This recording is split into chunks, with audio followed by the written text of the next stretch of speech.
Welcome everybody to Lake City, Arkansas Rebel Gymnasium.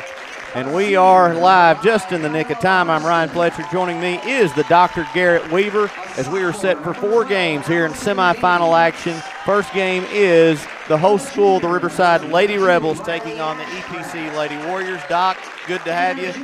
Going to go ahead and let you get these starting lineups in for us. Glad to be here. East Poinsett County just finishing up their starting lineup. We'll go ahead and talk about that. Senior number 4, Jalen Constant. Senior number 5, Kyla Harston. Sophomore number 12, Allison Gaines. Junior number 22, Riley Ashcraft. And junior number 34, Kelly Ashcraft. Starting lineup for the Lady Rebels.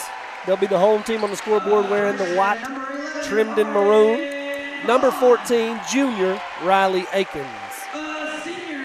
Number 11, freshman, Arden Vaughn. Senior number 12, Brooklyn Berry. Junior number 1, Carly Jo Womack. And senior number 3, Claire Womack. Should be a good one. These two teams, no strangers to each other. Played multiple times this season in the conference. I believe both were about a 10 to 12 point game in Riverside's favor. So it should be a battle. This time of year, anything can happen. No doubt about that. And two teams that have met up twice this season. I believe both games were. I just said 10 to 12 points. There you Shows go. how much you listen. Well, to me. yeah, I'm multitasking here. But, you know, the old saying goes, it's hard to beat a good team 3 times. Yes. EPC, Doc, was really good yesterday, and the opening tip goes to the Rebels. Well, they are very athletic, quick, really like to get out and run it. So anxious to see how this one goes. Riverside can run it too, but boy, they can play a half-court game as well. Very turnaround, no good. And a little nice stick in by Arden Vaughn. Good to see her get started well. Yeah, Vaughn struggled maybe a little bit the last few games, but boy, she's the Conference Player of the Year for a reason. She can really play, only a freshman, but she plays well beyond her years a lot of nights. 3 going up, and it's good and buried. That was Riley Ashcraft, and it's 3-2 East Poinsett County.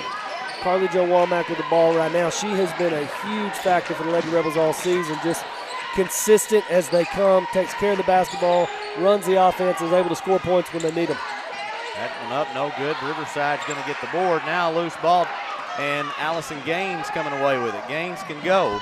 She throws one up. It's no good, and that's going to be tied up for a jump ball. Should stay with East Poinsett County.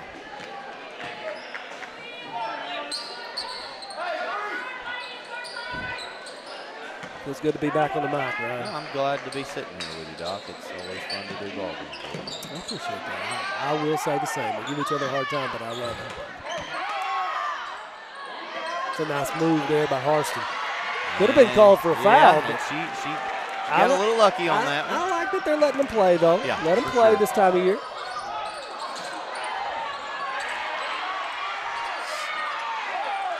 Vaughn, 3 around, they're going to call a foul. In my spot where I couldn't see a thing, the referee was kind of in the way. Foul number 4, Jalen Constant. Her first personal, team's first. I want to thank everyone for tuning in for tonight's broadcast. Of course, EPC has both their boys and girls teams playing, so that's awesome for them and their school. Doc, the ladies, per a source here at East Poinsett County, it has ended a 13-year drought of going to the state tournament, which is really hard to believe. It is hard to believe, but good for them. Boy, they had some really good teams when I was in high school. Really good teams. Oh, no doubt. Nice left hand off the glass. No good there from Akins, but Riverside on the offensive rebound. That one up, no good this time. Loose ball, and EPC's going to come away with it. Kind of the same scenario down there. Riverside could have got called for a foul, like Harston could have got a call down on the other end. So you're right, they are kind of letting it go just a little bit, and I like that style of play in postseason. Well, let the teams decide it a little bit more without it, don't let it get out of hand, obviously, but let them play a little bit.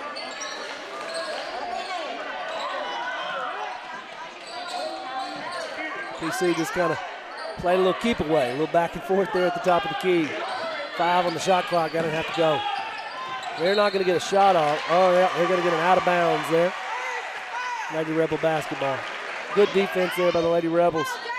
Even if a shot would have been attempted, it would have been an off balance.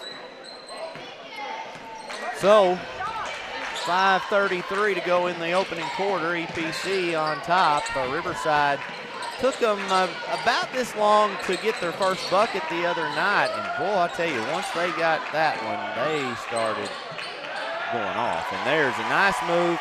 That was Akins with the left hand to the bucket and gets two. She finishes pretty well with her left hand when she gets in there, which makes her a dual threat. I think the key for Riley is consistency. There are nights that she gets a little bit too wild, and then there are other nights she looks like she's one of the best ones out there. Got away with the travel there. Three from way out. It is no good. Good job by blocking out by Claire Womack, but it's Vaughn that comes away with the rebound. Here comes Carly Joe. She hands to Barry. 4-3. It's good. 7-3 Lady Rebels.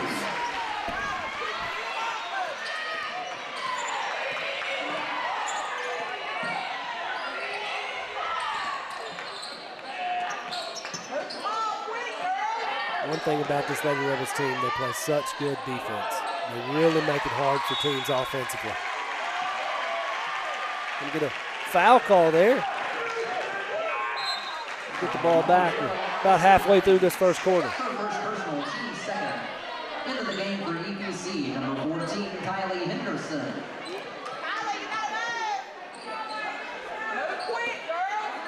Decent crowd here this afternoon for a 4 o'clock start. I have a feeling it's going to get very full before the night's over with. No question about that.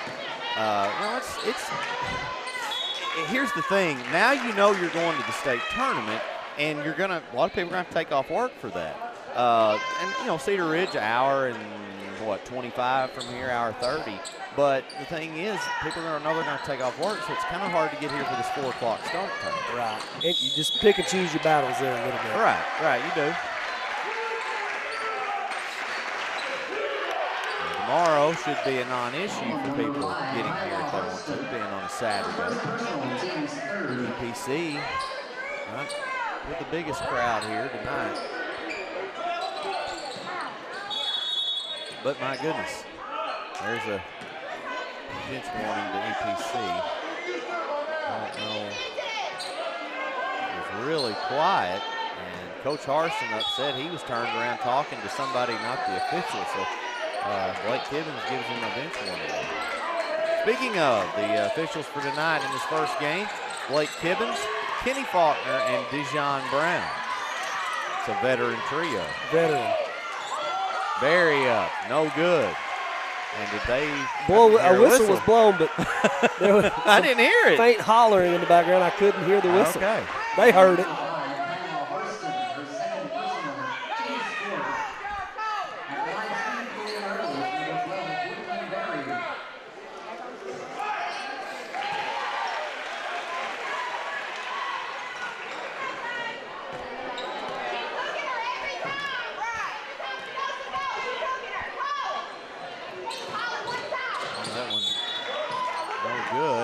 Foul underneath.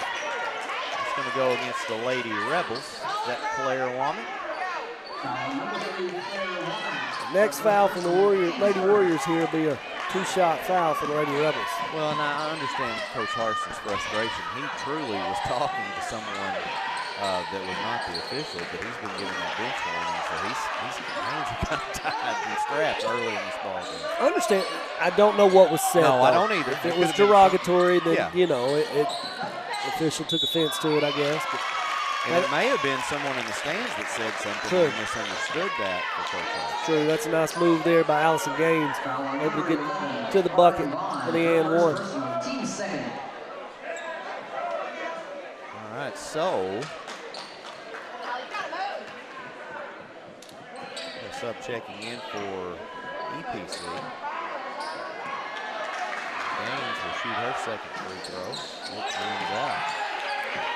8-5, 3:15 to go in the first.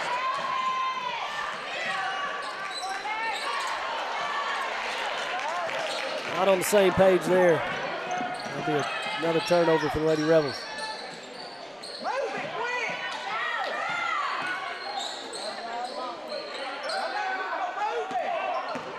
Hadn't had a lot in the lane here. If you're the Lady Warriors, you want to try to find a way to penetrate this defense. Try to get some shots in the lane. They've had success when they're able to get in there. It's just a matter of standing around. I feel like they're what we call circling the wagons more so. Yeah. Not a bad look three there by Ashcraft, just off the mark. Well, I'll tell you, Riverside scored a lot of points in that first game against Marshall. It got real hot. But the thing Coach Timms was most proud of was the defensive effort that they gave. And Marshall, they couldn't move the ball, or they couldn't move the ball anywhere beyond the 3-point. Well, you're going to have to shoot it well against the Lady Rebels. They do a tremendous job defensively. So you're going to have to knock down shots if you're going to have any chance of beating them. I told somebody today, and this is true, they can beat you 30-29, or they can beat you 70-29. Yeah, you're right. You're right. That's very true. If they shoot it well, they're tough. Well, you always like your chances when you've got a team that you know that's consistently going to play really good defense, whether you're shooting good or not. Defense travels. That one going in by Kelly Ashcraft, and 10-7. Just like I said, when they're able to get the ball inside, they're going to have some success. Just a matter of getting it there. Another uncharacteristic turnover. That's 3 now in the last 4 possessions for the Lady Rebels.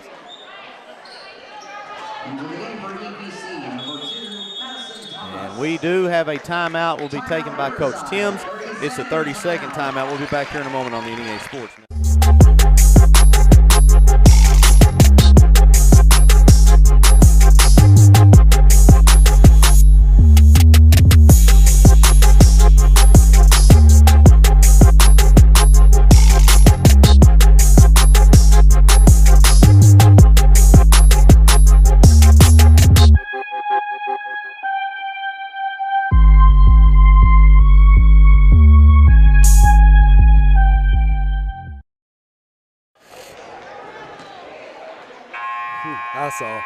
I saw. Just back here in Lake City, and it's always nice when we have people that will text us on the side. Such complimentary things. Speaking of, here you go. Yeah. Goodness.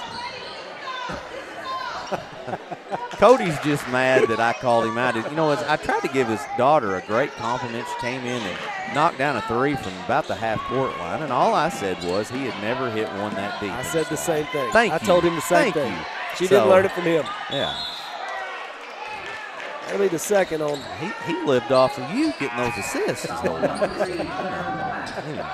not going to. No, listen, I'm very thankful for him. No, I know. I'm joking. I am joking. He was a good ball player. All those years ago. We had a ton of success because of him and Glenn and everybody else on that team. So there's a nice pass and move to the bucket, but Gaines can't finish. And we've got a jump ball. Man, oh man, that was a great pass and great move to the bucket, but she just couldn't get it to fall. I'm going to tell you something, Doc. There is a lot of talented freshmen and sophomore in this girls' region and in their conferences. Like it's going to be a toss-up of, who ends up.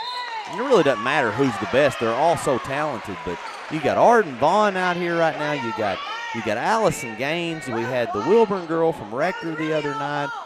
Soden from Tuckerman, and I'm missing some. I'm forgetting people. That's just names that just jump right at me. But man, there's a lot of young talent. Well, you just named 4 pretty good ones. Yeah. Freshmen and sophomore combined. Yeah, that's what I'm talking about. Yeah. Basketball's going to be fun to watch the next few years.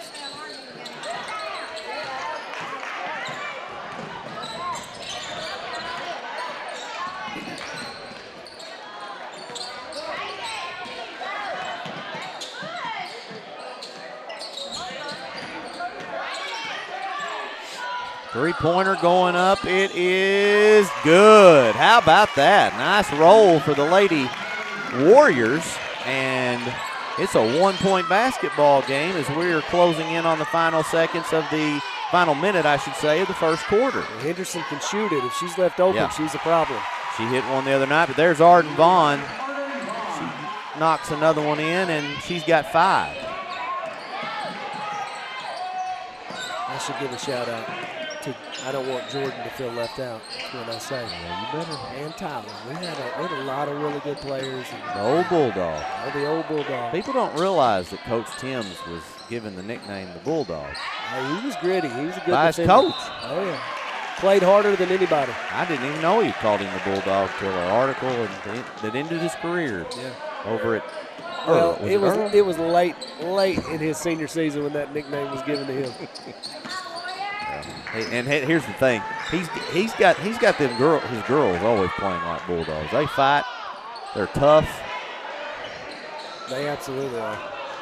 They're tougher than he ever was. That's probably true. But I tell you what, these Lady Warriors are battling right now, playing good basketball, and the clock just went out. They're going to have to stop play. They're going to get a foul, but the clock, they had an issue with the clock the other night on night 1. And I don't. There it is. Okay. It's back. I wonder what's causing that just randomly. I don't know. I don't know if there's somebody stepping on something accidentally or. Well, I can safely say you and I are not underneath the scores table. Not our fault. Now, our good friend Brandon Theses is sitting at it. He might be messing with some wires or plug-ins under here. I hope not. He's looking around. He's trying to figure this thing out. Hey, he's caught enough grief over the years as an official that he's not going to do anything that would remotely cause it. All right, now it's gone down again, back up. And I think what they want to do before they continue play is just to get it right. Absolutely. I did notice there was 8.3 seconds when it went out. Right. I think it kept it was running. Still running. Yeah. It just wasn't visible. That's right. That should be correct.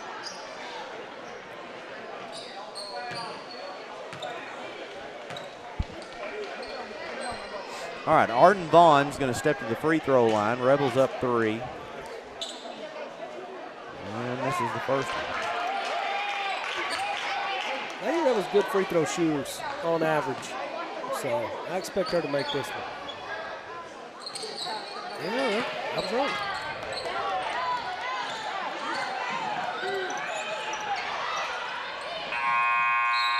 Won't get that off in time. We end the first quarter with the Lady Rebels on top by 3. We'll take a break and be back here. R&J Farms is a proud supporter of the Riverside Rebels and wants to wish the best of luck to both the boys and girls basketball teams this season. Go Rebels!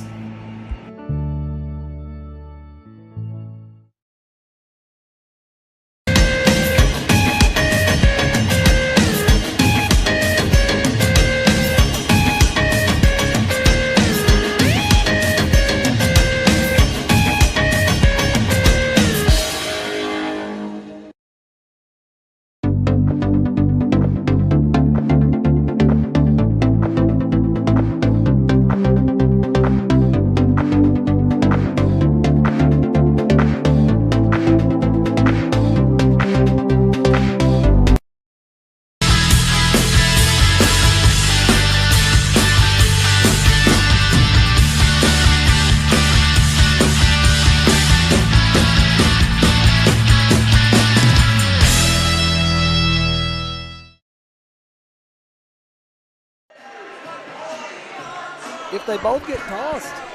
We have returned here to Lake City. Just asking a question. What was the question? If multiple coaches here on the East Poinsett County bench get tossed, who becomes the coach here? Jeffrey Miles. Yeah. I think Nikki Pierce will be getting a phone call if they're down Harston and Thaxton. I don't know if Nikki's here tonight, but we'll have him on speed dial. Three-pointer up by Akins. It's good, and what a way to start the second quarter. Akins now nets her second bucket of the night. That's big. When she starts to see the ball go through the net and gets that confidence, she's tough now. I want to thank everybody for tuning in to the broadcast here on Facebook or YouTube. And a three-pointer going up by East Poinsett County. That time was Riley Ashcraft. I believe that's her second three of the night. Also, you can tune in on the AAA website, and I believe their app, too. There's a three-pointer, Briley Travis. What a night she had first round. Hit 5 threes. She can shoot it now. She's very, very humble. Oh, maybe the most humble. Oh, yeah. Yeah. Of course, Coach Tim's happened to walk over here night 2. She was getting ready to watch that first girls game. He said, jokingly, I think he knew the answer. He said, Briley, you ever watch any of that? She said, no. I was like, thanks, Briley. I said, you don't ever go back and watch what you said? No. But yeah, she was started out 5 for 5 for 3. It's hard to be better than that. And Garrett, here's the thing: it wasn't like getting a little luck, getting some rollings. It was barely touching the net. She can shoot, I'm telling you. She's played some big time minutes this second half of the season for sure for the Lady Rebels. Well, I'm proud for her. And she's grown. She looks like she's grown a little. She's probably 5'9"-ish, 5'10". Her mom's tall, though. Well, I was trying to think that, just so you know, I don't know if you know this, she and my son are first cousins. Oh, yeah, it is. I didn't think about that. So that's his favorite player. Yeah, makes sense.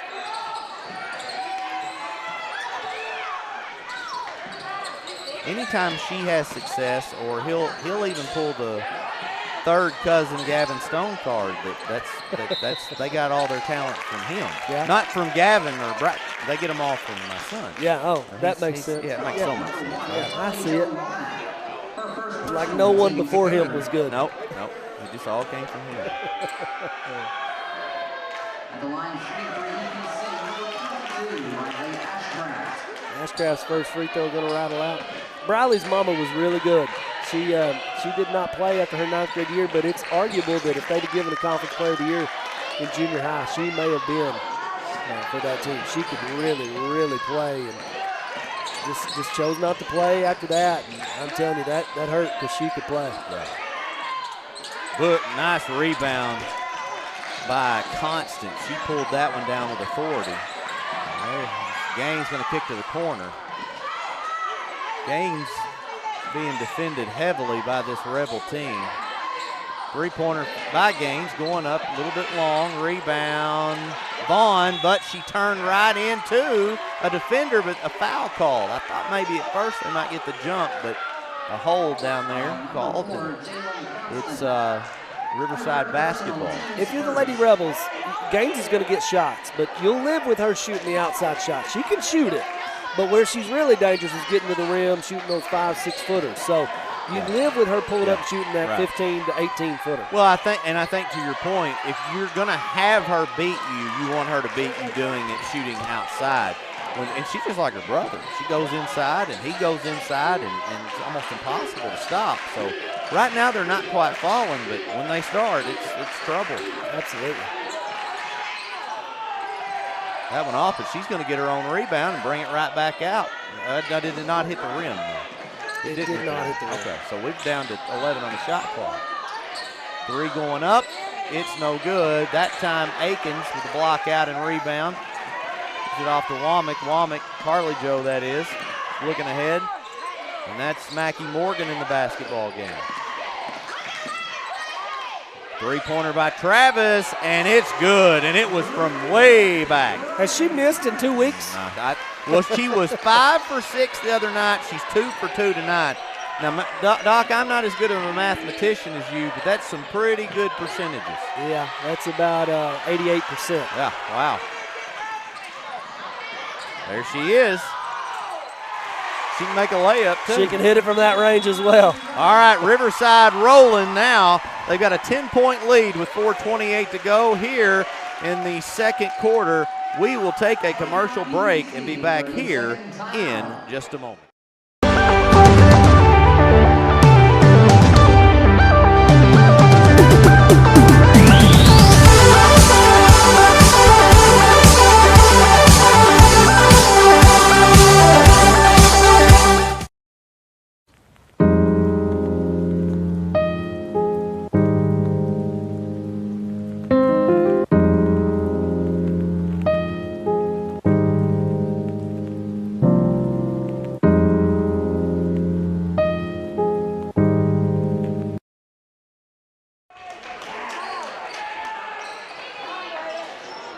Back here live in Lake City, Arkansas, the side of the 2A North Regional Tournament. You know, I was calling it that all night the other night, and then I see where some is listed as the 2A2, but it is still, according to the tournament program, the 2A North.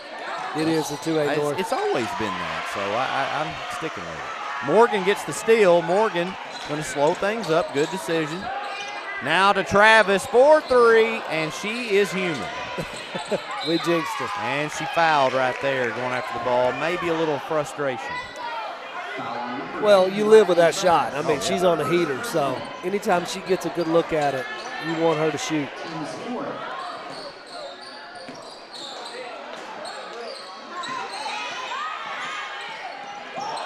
Almost a travel. That's close, wasn't it? Being guarded well now at the high post. Loses the handle on it. As Henderson recovered and has it now. Drive to the bucket, 10 on the shot clock. That does not hit the rim, and it's out of bounds. It's going to be EPC ball. Shot clock at 6. Did Riverside not get possession and lose possession? I feel like they never had possession of that. Okay. I wasn't sure. I think it was more just on their fingertips. No, that's not full possession, so.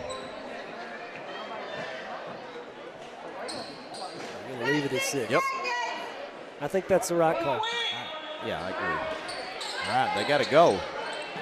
Out to Gaines. Gaines down to 4 and a foul. That will reset the shot clock. We're going to get her with a reach. And that sends Gaines to the free throw line as they've entered the bonus.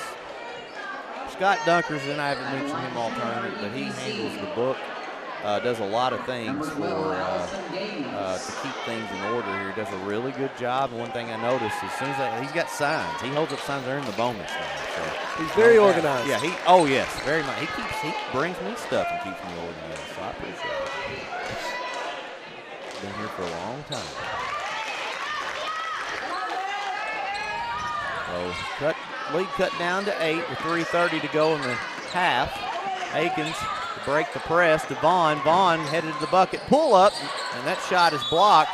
Foul called. I think it's going to be against EPC. I think it may be on Vaughn. Okay. I think Vaughn may have bumped Gaines. Bigger issue. I hope Gaines is okay. She went down really hard. You're right. It was on Vaughn. And Gaines, she's got to get up and catch her breath and go shoot some free throws. Riverside going to have to be a little smarter in regard to fouling. 3:23 to play, and every foul now going to send the Lady Warriors to the free throw line. This is a good opportunity for the Lady Warriors to cut into the deficit.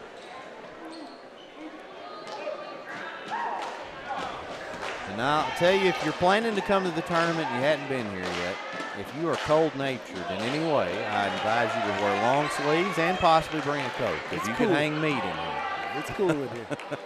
Now, about 30 minutes ago, I was pretty pleased with that because I was hot, but after setting up, but we're good. All right, timeout, Coach Timms. We'll be back here in a moment on the NEA Sports Network. Located in Lake City, Arkansas, Dixon Insurance Services is owned and operated by Northeast Arkansas locals Angie and Perry Dixon. They're an independent insurance agency which allows them to truly work for their clients to provide multiple competitive insurance solutions from many of the top insurance companies in the industry. From individual to commercial insurance, the ultimate goal for Dixon Insurance is to provide clients with the best service and the best coverage possible. Oh, he was good. He was good. He stayed we're MVP. Back here in Lake City. Dr. Garrett Weaver talking about Kyle McCandless that just came in the gym. His ICC Cougars punched their ticket to state last night. They take on the EPC boys here in this next game. Coach McCandless, he's been doing it now for probably around a decade, I think. As a matter of fact, Nolan Smith, who called the game with us last night, that was Coach McCandless' first year at ICC. So he's stuck around there for a while. He's had a lot of success. He's from there. Yeah. He played at ICC. Well, there is MVP. a player with the last name McCandless. I don't think it is. I don't think it is. It could be. I'm not saying it's not, but that's a pretty common name up there. I mean, we are old enough for that to be the case. Yeah, that's true. That is true. Morgan now. Aiken's going to spot up for three. She got it. There was never a doubt when the ball left her hand. Yeah, she got her feet set, in rhythm. And I told you, she sees a few go in, that confidence goes up. She can be really tough. Skip pass. No shot, but a drive instead, and they're going to get them on a foul. Coach Tim's frustrated. And I think they did reach there. That one was called against Aikens. Just her first. That sends Cambria Williams to the line. The question is, Cambria, what grade she is? I'm not I sure. think she's a freshman. She may be. She very well may be. She wasn't on the original roster here, so very possible. She's tall. She is. For a freshman? Yeah, her and Vaughn, both freshmen, both probably 5'10" or taller. Three going up, that time was off. It was way out. And speaking of Williams, she's going to hand it off to Henderson. Three-pointer going up. It is buried by Kylie Henderson. She's got 9, I believe. All 3 threes, I think. Now she can shoot it, obviously.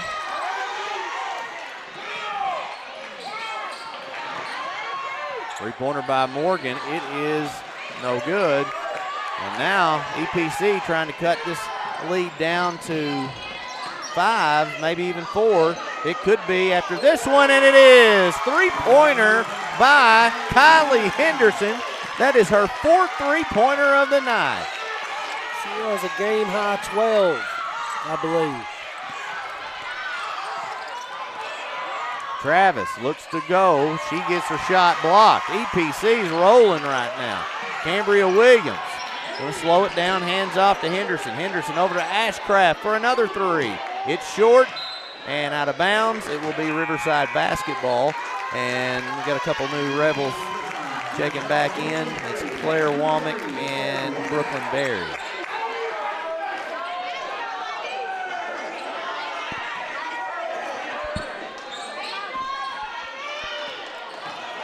What was a 10-point lead, now down to 4 with just over a minute to go.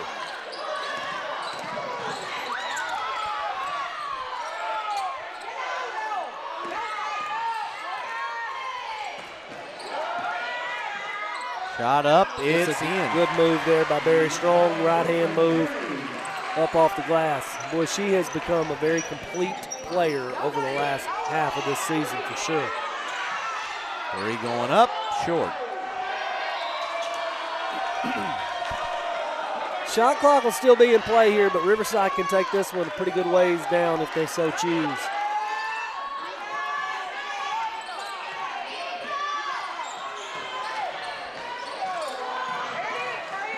Berry picks it up. Three-pointer going up by Carly Jo Womack, and she delivers. That's a big shot. 4-point game just a few seconds ago is now a 9-point Riverside advantage with 20 to play here. Well, and that EPC was rolling, and that hurts them. I mean, they were really rolling, and what a response by the Lady Rebels. Well, the veteran leadership of this Lady Rebels, they're unfazed by that. And a carry for Williams. And with 6.6 seconds, the Lady Rebels have a chance to get some more points before the end of this half. Morgan going to inbound to Carly Jo. Carly Jo passes the corner. Brooklyn Berry for three. She nails it. And that's going to end this half. 8-0 run. 35-23. And yes, Doc, an 8-0 run to end the second quarter. Lady Rebels carry the momentum now into the halftime locker rooms. We will go ahead and take an extended commercial break. And when we return, we'll have second half action here on the NEA Sports Network. Empowered, NEA Sports, and KJNB are gearing up to bring you the 2025 Northeast Arkansas Baseball and Softball Media Day. Wednesday, March 12th. Boys and girls high school baseball and softball teams from across the area will be on hand for interviews and to talk about the upcoming season. Wednesday, March 12th, go to KJNBTV.com to watch this important event live. KJNB, this is home. Located in Lake City, Arkansas, Dixon Insurance Services is owned and operated by Northeast Arkansas locals Angie and Perry Dixon. They're an independent insurance agency which allows them to truly work for their clients to provide multiple competitive insurance solutions from many of the top insurance companies in the industry. From individual to commercial insurance, the ultimate goal for Dixon Insurance is to provide clients with the best service and the best coverage possible.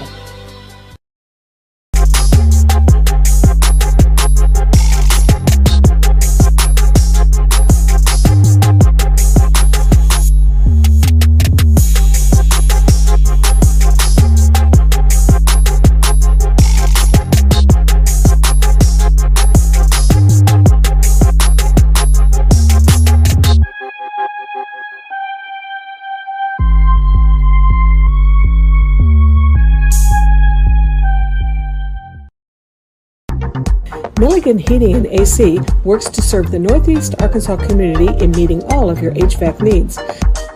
Give Justin Milligan a call at 870-243-2820.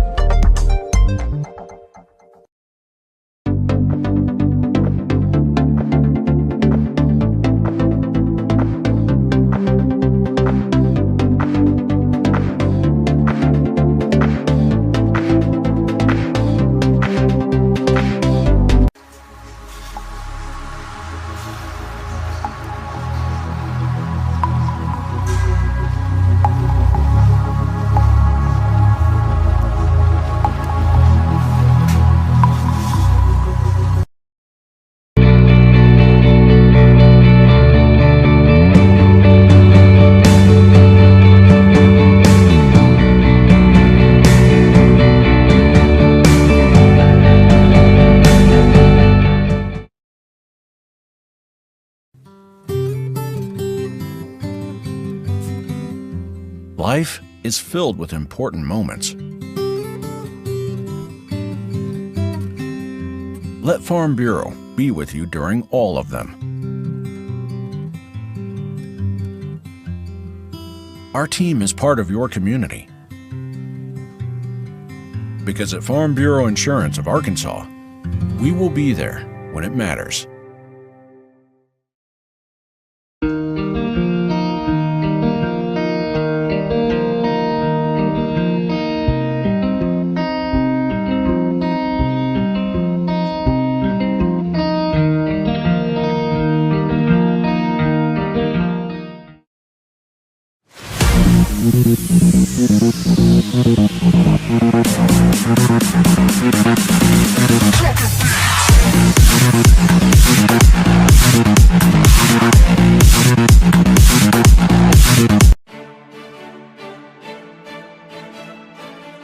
The Arts and Sciences Division at A&C is where education comes to life.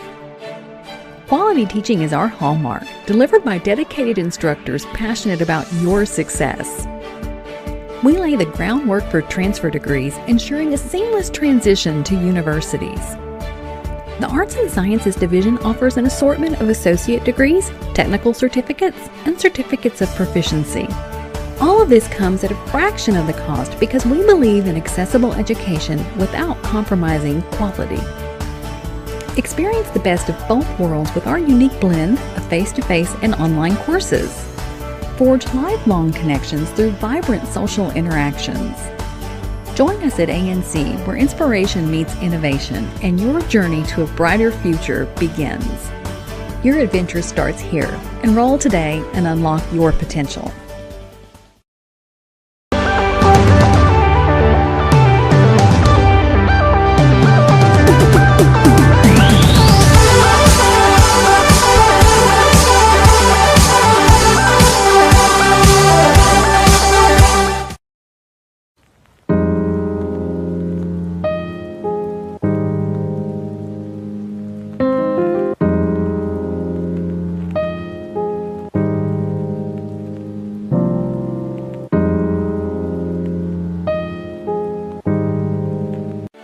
50 years, Black River Technical College has offered quality, affordable education to prepare students for the job they want. We're here to help you make a better life for yourself and your family. We're Black River Technical College. Whether it's your home or your business, Delta Glass is Northeast Arkansas's clear choice for superior glass products and services. Delta Glass is known for their internally produced insulated glass units, providing quick and precise replacements for most all windows. If you've just completed your dream home or a recent remodel, Delta Glass provides the most sought-after custom shower enclosures and mirrors in the industry. Storefront glazing can create an inviting professional atmosphere for any business facility. Delta Glass specializes in custom design and fabricated storefront systems for all sizes and styles. If you're in need of superior glass products and services that are second to none in the region, call Delta Glass today at 870-520-6290 or visit them on Dan Avenue in Jonesboro.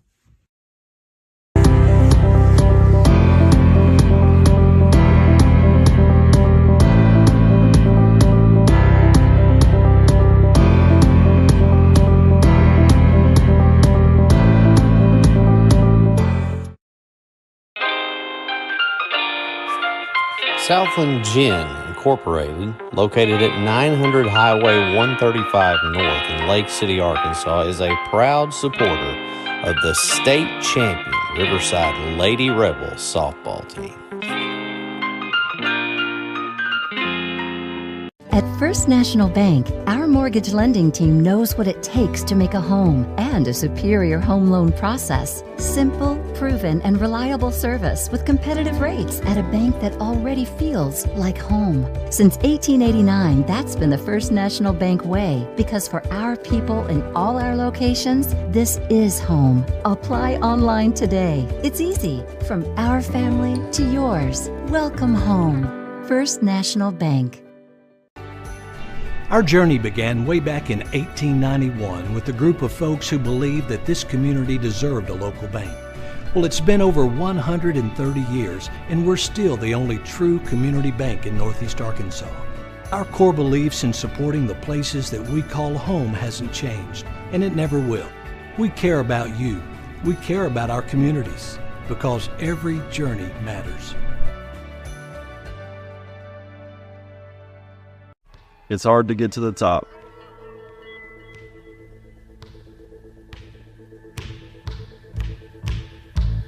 But how do you stay at the top? Hard work every day.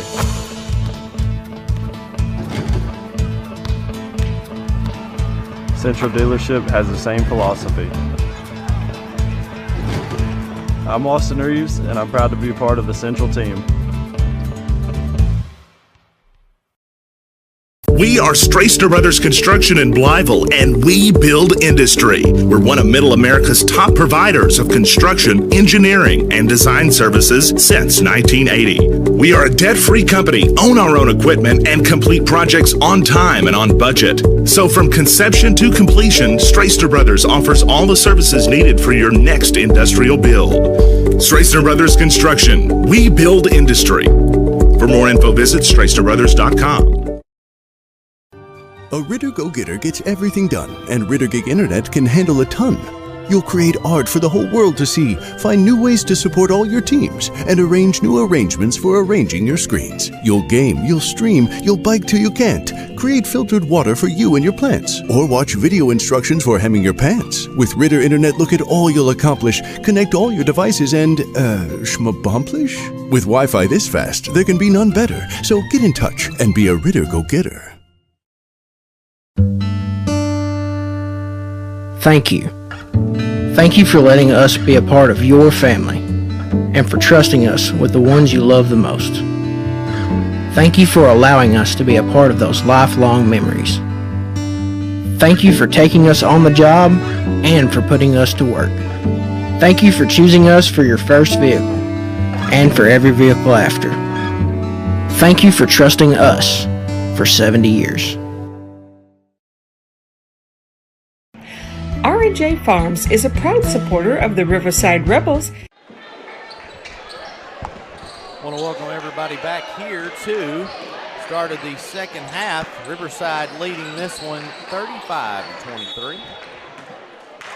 And a foul right out of the gate in the first 8 seconds to start the third quarter. Foul on number 12, Allison Gaines. Allison Gaines. It's just her first. It's her second. Team's first. That's her second. Vaughn.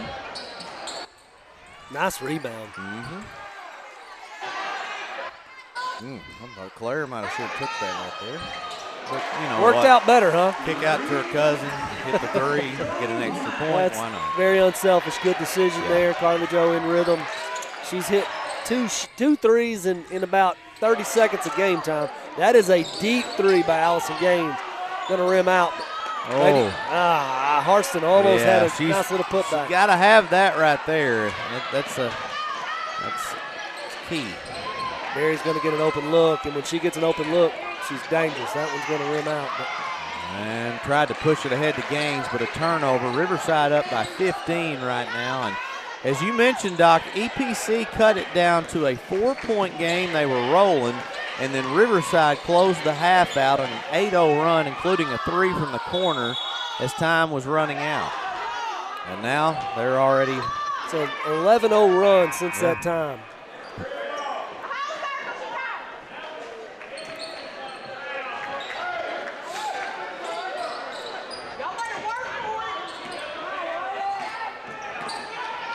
Lady Warriors need to get something on the board here.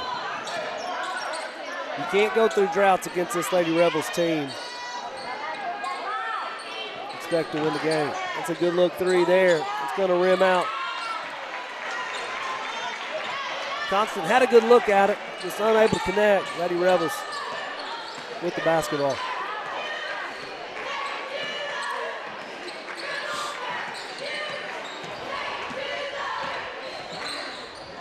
It's a nice left-handed move there by Akins off the front of the rim. Vaughn there to clean it up, though. She's going to get the bucket and the foul. Chance for a three-point play here to extend the lead. 40-23 with 6:17 to play in the third. It's a time of the day right now where that sun's shining through. Yeah. You're going to see possibly some issues if you're not careful. Well, it's one shot. I'm not sure what's going on. And Vaughn is going to pick up the scramble. Yeah. They thought it was two. The Lady Warriors threw it to the official. And Vaughn, with the heads-up decision, goes and gets it. And she's going to draw the foul. Yeah. That's kind of a situation where you have to know what's going on. You have to know that it's one shot. And heads-up play by the freshman. Yeah. You mentioned, the heads-up play by the youngest, probably the youngest kid out there on the floor right now.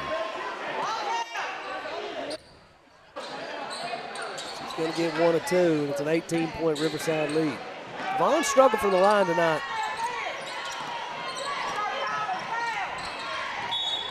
And they're going to call a foul. It'll be taken out. That should be against Claire Womack.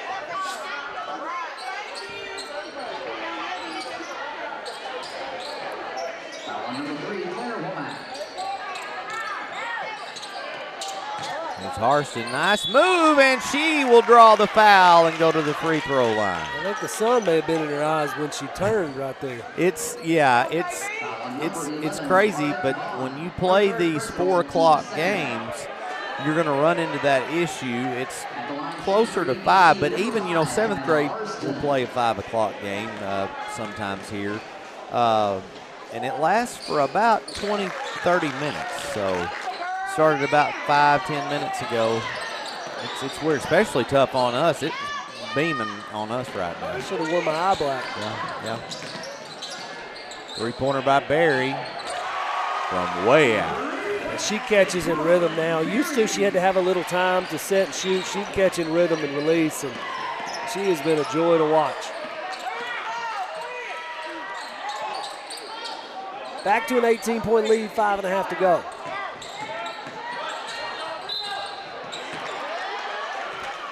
A lot of fouls on this end of the floor by the Lady Rebels. Just a little uncharacteristic. Really good defensively typically, but I feel like tonight, I don't want to say a little lazy, but just uncharacteristically fouling. Well, I mean, there's been a few where they've reached, and that you can say that. That's okay to say. I mean, I don't think Coach Timms would be upset by that comment. He wants them to move their feet and not reach, especially this late in the season.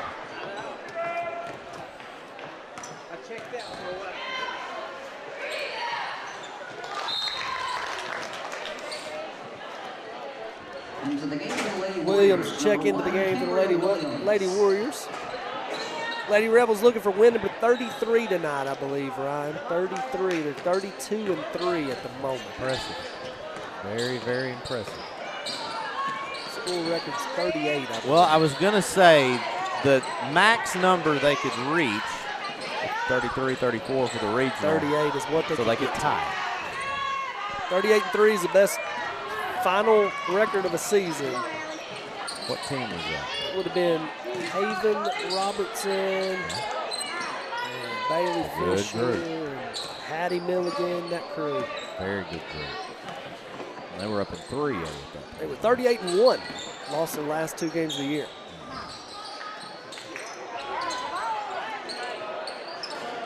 Shot up, no good. So if they lost their last 2 games of the year, they would have had to lose. Lost in the regional and first round regional finals I and believe first round of state. Or 2 of their last 3, one way or the other. They either lost regional semifinals, won the next one, lost first round, or they lost the regional finals and first round of state. 3-pointer going up, no good. Time Carly Jo Womack comes away with the board. Rebels up 19. Brooklyn Berry fires again. That just missed. And good job by Akins, and they're going to call her for a carry. Good effort, though, to try to go after that ball. That's a turnover you can live with. Just couldn't corral it. Good hustle all the way around.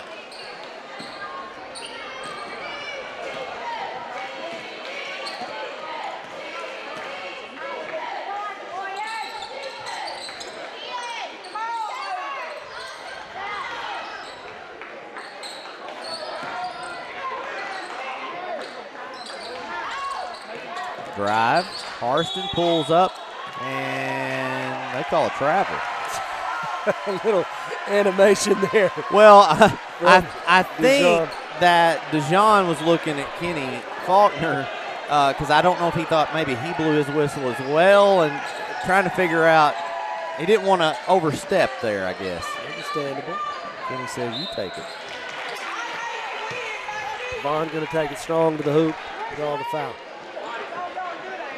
To answer your question, Mickey Pierce is in the building. I did see him standing there. Kylie Henderson.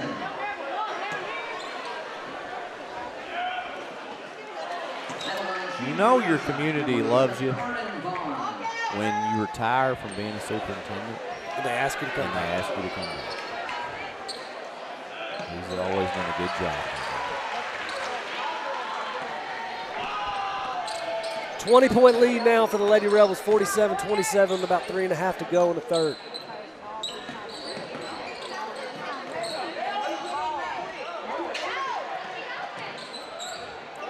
Going up, no good. Jump ball. Nope, a foul. Jump ball. No, okay. So foul was called over on the sideline, but I guess the official underneath called a jump ball.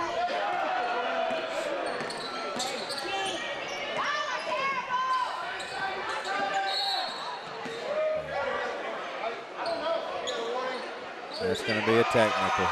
Coach Harston. And the thing was, he got that early bench warning, and that results in a technical.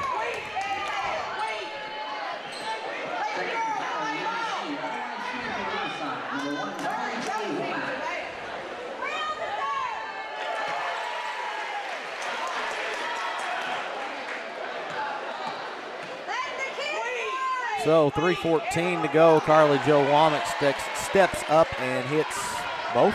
She did. And Riverside will get the basketball. And Coach Harston frustrated right now. They had a call not go that way, but probably also be down 22 and some frustration rolling over there as well. He has done a very, very good job with this team this year. And you know, you got to credit the guy that he's got the team in the state tournament, ending that long drought they had going. So good for him. I love what him and Coach Thaxton do at East Poinsett County. Three-pointer up, no good. Good hustle, got her own rebound. Great job She's of so fast. Mackie Morgan there, knowing the shot was off and just running it down. She's going to get another look at it. You want her to keep shooting. Yeah, no doubt. She's a great shooter. She was smiling from ear to ear in the lobby 2 nights ago when they got that clinched that spot, because that's something that she's never had before. She's never had the experience of getting to go play in a state tournament. So it's good to see her and having that success. Nice move there by Allison Gay. You want that for every high school athlete. Sure. I mean, that's something that you work for. It's aside from winning a state championship, your ultimate goal in any sport is to get to the state tournament. It will forever be three-pointer up by Akins. That's air ball and out of bounds. It will forever be my top 5 all-time favorite memories for me as a dad, watching my son get to go to state his senior year in baseball. There's just something about it. Well, and you know, some teams are just so good, you know, it's kind of an expectation, and you know, not everybody gets to do that. I mean, sometimes that gets taken for granted. I agree.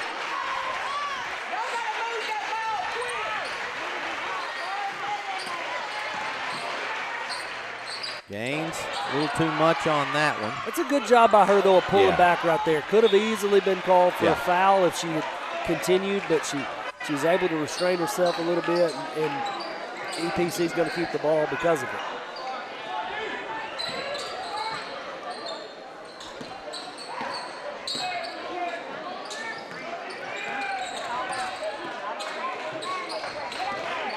Drive, kick back over to the corner. Ashcraft for 3. It's no good. And Mackie Morgan comes away with a rebound, but then a near turnover. Gaines will knock it out of bounds.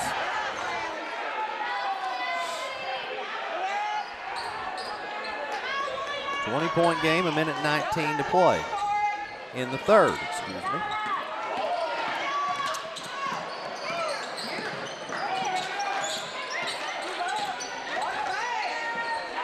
Three-pointer going up, no good. Rebound by Akins. Real strong on the putback. Probably had to alter that shot a little bit. Had some hands in her face. It's going to go out of bounds and stay with the Lady Warriors. Into the game for Riverside. Number 10, Riley Travis. Number 11, Arden Vaughn. And number 12, Brooklyn Berry.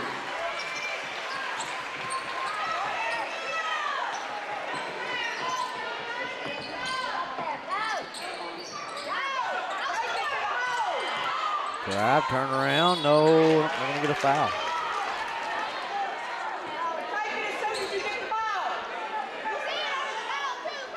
Number 10, Riley Travis.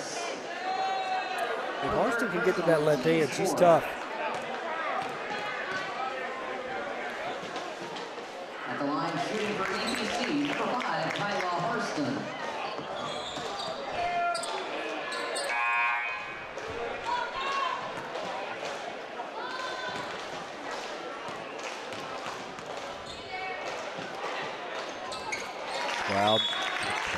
Crowd, excuse me, for Riverside. It's kind of quieting down since they've got this pretty good size lead.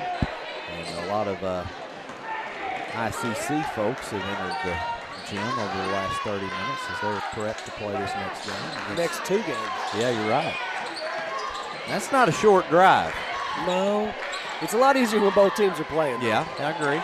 Three-pointer by Berry. If she gets her feet set, Ryan, she's dangerous. No doubt. Game high 17, team high 17. Makes it a 21-point game. Well, that's such a nice luxury Coach Timms can have because he's got so many three-point shooters. You know, Travis that was so hot in the last game, she started out hot in this one and then kind of cooled down, and then he's able to kind of go to a couple other people. Three-pointer is up and good by Riley Ashcraft, and we will and send it to another commercial break and be back here in a moment on the NEA Sports.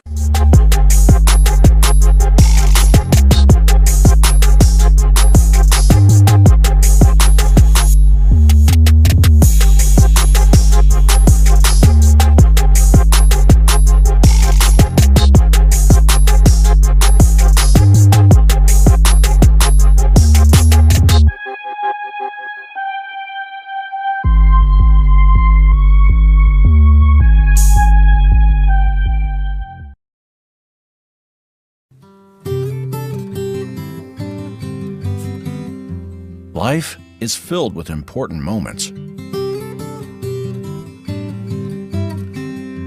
Let Farm Bureau be with you during all of them. Our team is part of your community. Because at Farm Bureau Insurance of Arkansas, we will be there when it matters.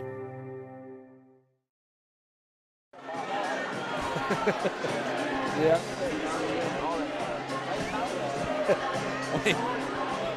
We have returned here to Lake City, Arkansas here for the final quarter of game one here in the regional tournament. And I'm telling you, Doc, it's been a joy to sit next to Brandon. Oh, I love just talking to Brandon. He's hilarious. Yeah. He's always got some good stories. And I don't know what he's going to say. I'd much rather go out like we did and blow it like they did.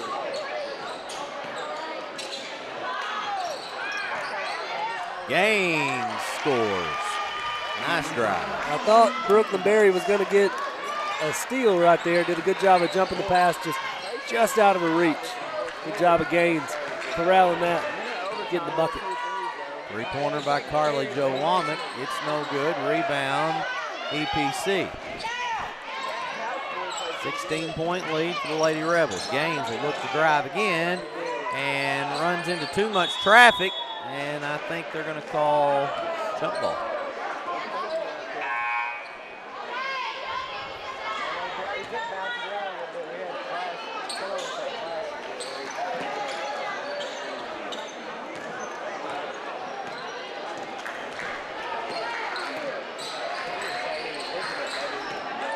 Seven minutes to go, 52-36.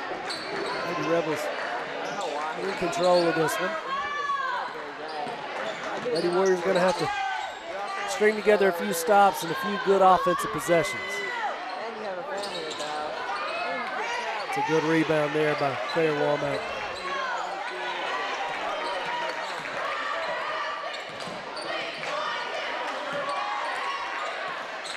Joe trying to find something, trying to get something going, kind of going back and forth between the two guards now into the corner.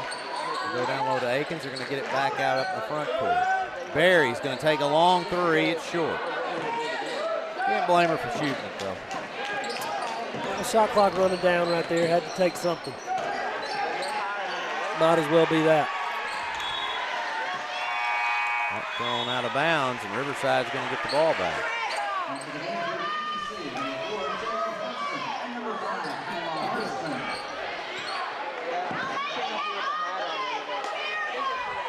Coach Harston is confused on why Riverside's getting the ball.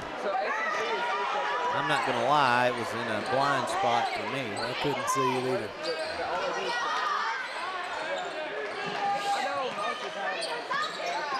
Over the corner, Akins going up, it's good. It's her third three of the night. Gives her 11. Three players now in double figures for the Lady Rebels. Three players. Berry, Akins, and Carly Jo Womack. Riley Travis with 8, so almost 4. Yeah. Well, Arden Vaughn, I'm not sure. She has 9, so almost 5 players in double figures for the Lady Rebels.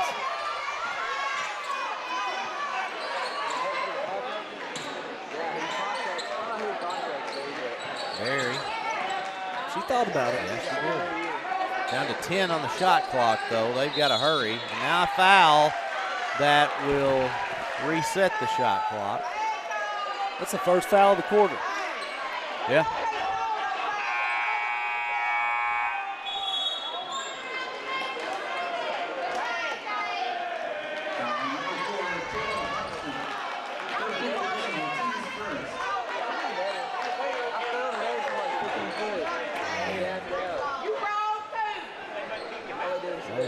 5th foul. Coach Harston going down the bench to, he's having a conversation with the official. They get, what is it, 20 or 30 seconds, Scott? 30. 30 seconds, so he can utilize that however he chooses, and coming in is Kelly Ashcraft.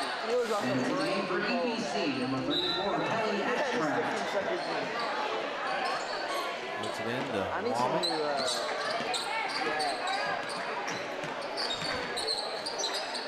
That and the ones that I got, y'all got like those clown, like the padding ones. Get on there, girl! I like, yeah.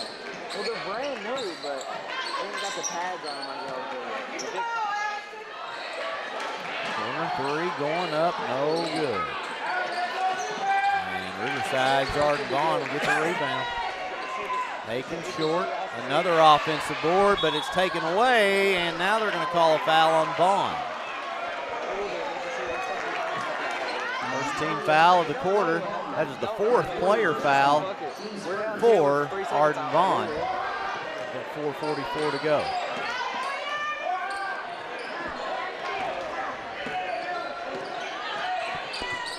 Another girls' game tonight will be ICC, the 1 seed, and BIC, 2 seed from their district.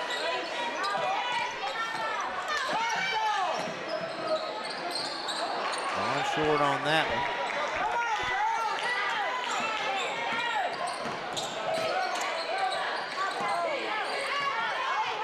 Marston drives, turn around, and that rims out.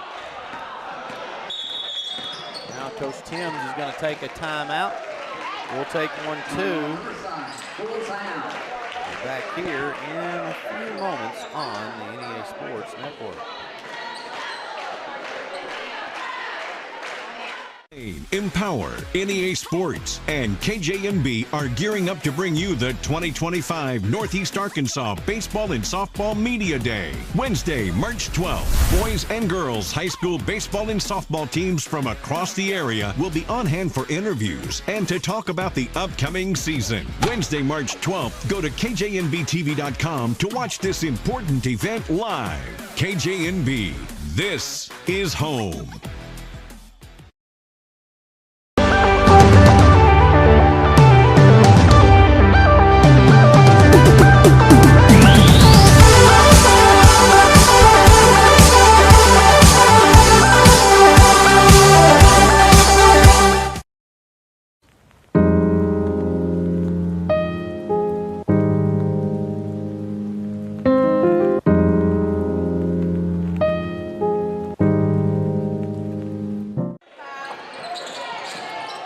Here, Rebel Gymnasium, 4 minutes to go. Riverside leading at 55-38. Doc, it's been another nice performance by the Lady Rebels. It certainly has. They've executed well offensively, defensively. They've done a good job too. Had a couple of runs that really helped them kind of pull away in this one, and just a really tough team when they get a big lead.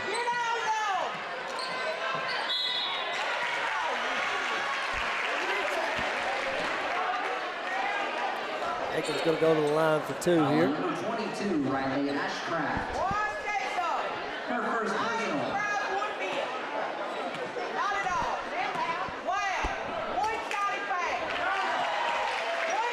At the line, shooting for Riverside, number 14, Riley Aikens.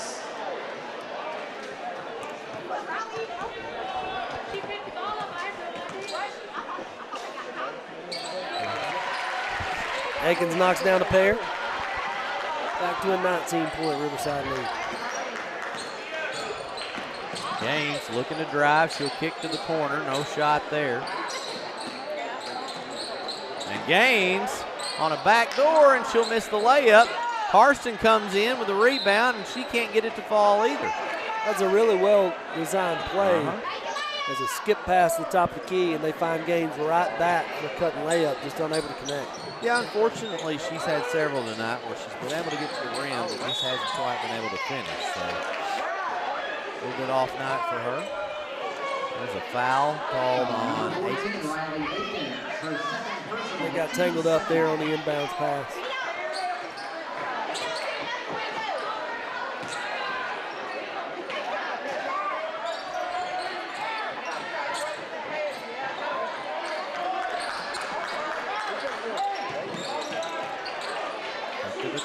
Three going up, it's no good.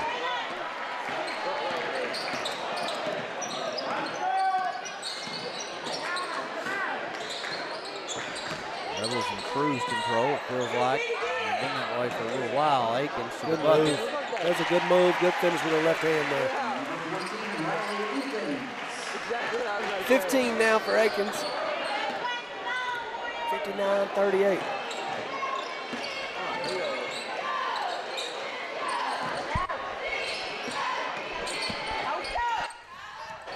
Three going up. And it's Williams. Tries to get one in, it won't fall, and now a jump ball called with 2:31 to go. Riverside leading this one by 21. Into the game for Riverside, number 10, Riley Travis.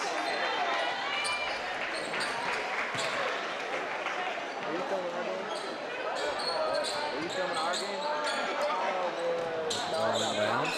Gaines looks to drive. Gaines. Now drive. Williams, she's cut off. Riverside's really done a good job, I feel like, in the second half from a defensive standpoint. They're not allowing. They're cutting off that drive and forcing them back out, kind of like what they were doing in Marshall yesterday. Well, every shot the Lady Warriors have had, I feel like for sure second half has been earned. You have to really work on the offensive end of the floor to get a good shot. They've had a few good shots, but just unable to get into any kind of rhythm. Number 22, Riley Ashcraft.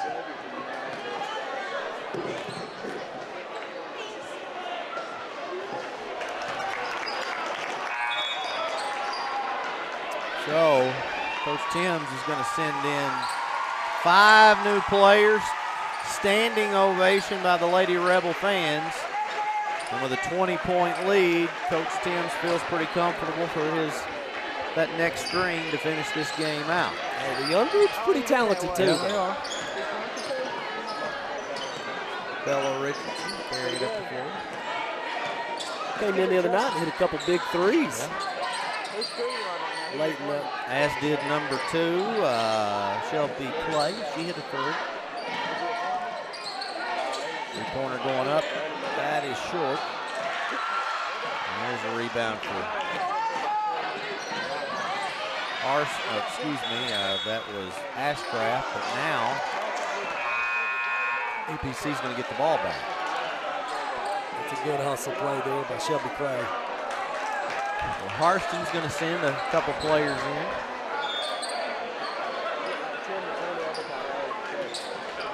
That's good.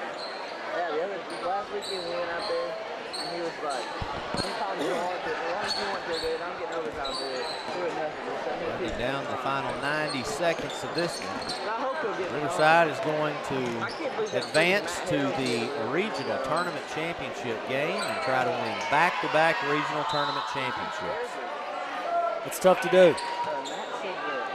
They'll have their hands full. We're going to have a tough game next game with either BIC or ICC. Help me out here with this minute, Doc.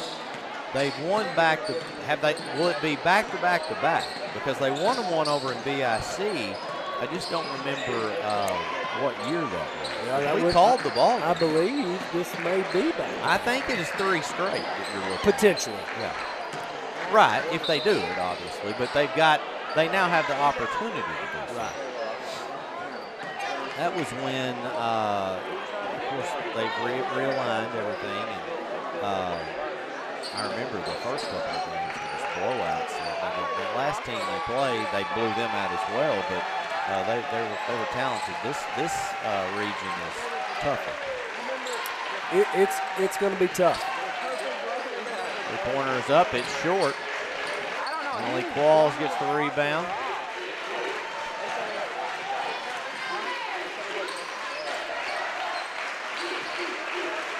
And that will now be content to run the clock down. There's 20 on the shot clock, a difference of about 6 seconds between that and the game clock. All the Rebel faithful pretty much on their feet at this point, applauding the girls.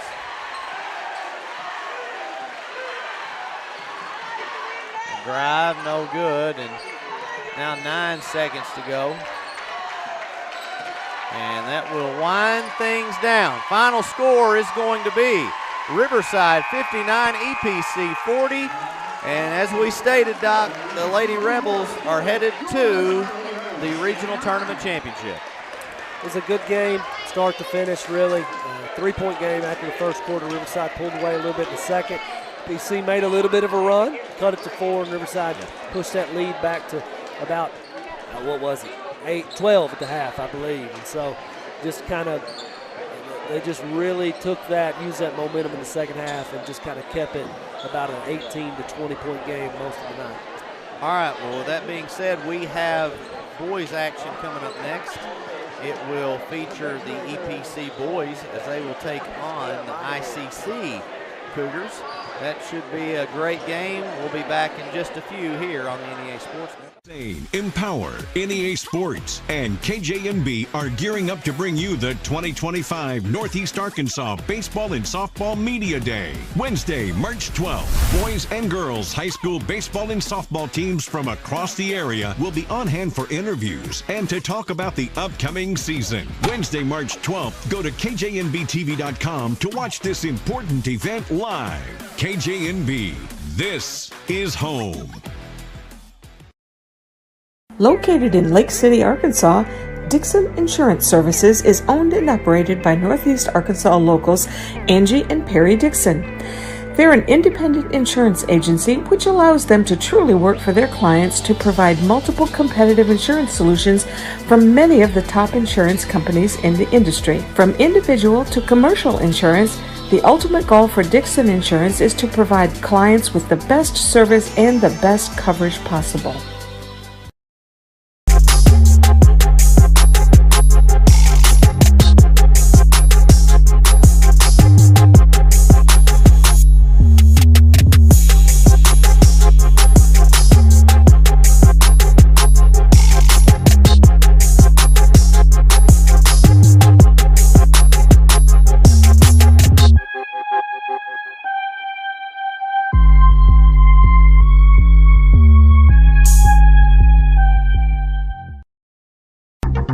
Milligan Heating and AC works to serve the Northeast Arkansas community in meeting all of your HVAC needs.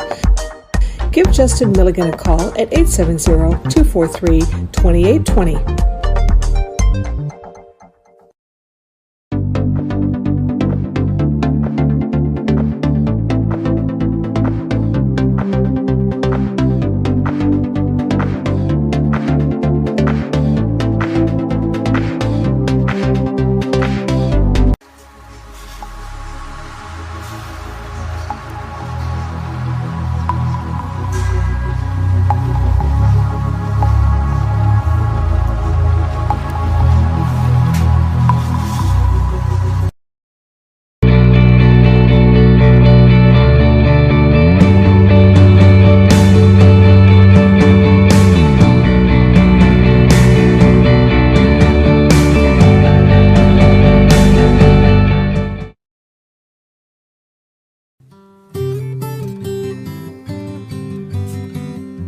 Life is filled with important moments.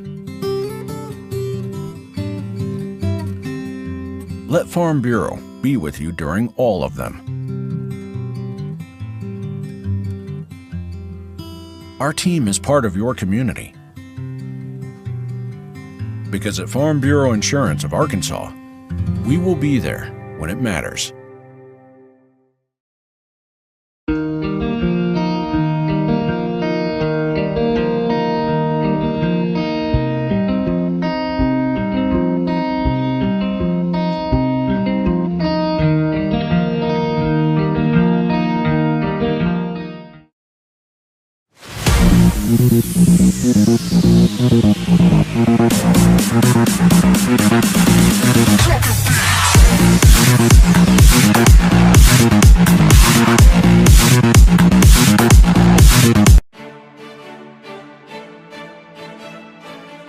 The Arts and Sciences Division at A&C is where education comes to life. Quality teaching is our hallmark, delivered by dedicated instructors passionate about your success. We lay the groundwork for transfer degrees, ensuring a seamless transition to universities. The Arts and Sciences Division offers an assortment of associate degrees, technical certificates, and certificates of proficiency. All of this comes at a fraction of the cost because we believe in accessible education without compromising quality. Experience the best of both worlds with our unique blend of face-to-face and online courses. Forge lifelong connections through vibrant social interactions. Join us at ANC, where inspiration meets innovation and your journey to a brighter future begins. Your adventure starts here. Enroll today and unlock your potential.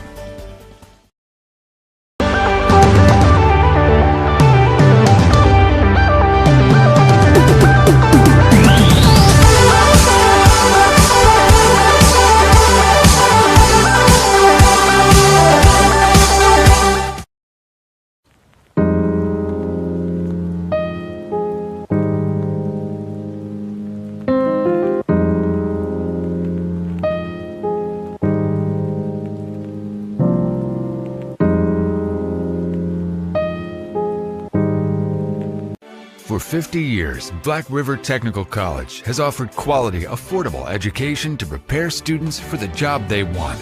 We're here to help you make a better life for yourself and your family. We're Black River Technical College. Whether it's your home or your business, Delta Glass is Northeast Arkansas's clear choice for superior glass products and services. Delta Glass is known for their internally produced insulated glass units, providing quick and precise replacements for most all windows. If you've just completed your dream home or a recent remodel, Delta Glass provides the most sought-after custom shower enclosures and mirrors in the industry. Storefront glazing can create an inviting professional atmosphere for any business facility. Delta Glass specializes in custom design and fabricated storefront systems for all sizes and styles. If you're in need of superior glass products and services that are second to none in the region, call Delta Glass today at 870-520-6290 or visit them on Dan Avenue in Jonesboro.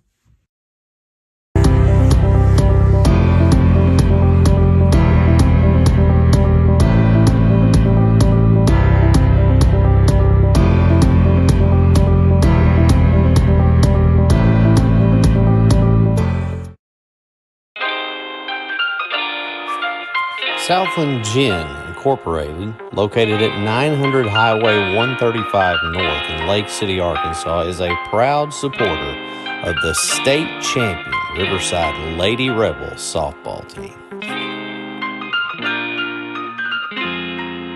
At First National Bank, our mortgage lending team knows what it takes to make a home and a superior home loan process. Simple, proven, and reliable service with competitive rates at a bank that already feels like home. Since 1889, that's been the First National Bank way, because for our people in all our locations, this is home. Apply online today. It's easy. From our family to yours. Welcome home.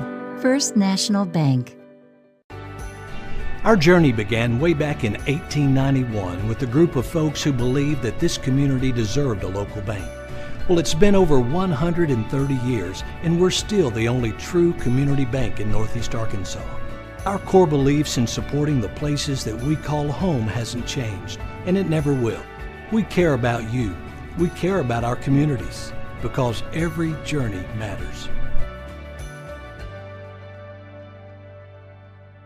It's hard to get to the top.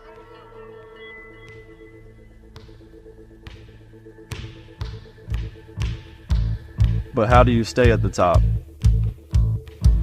Hard work every day.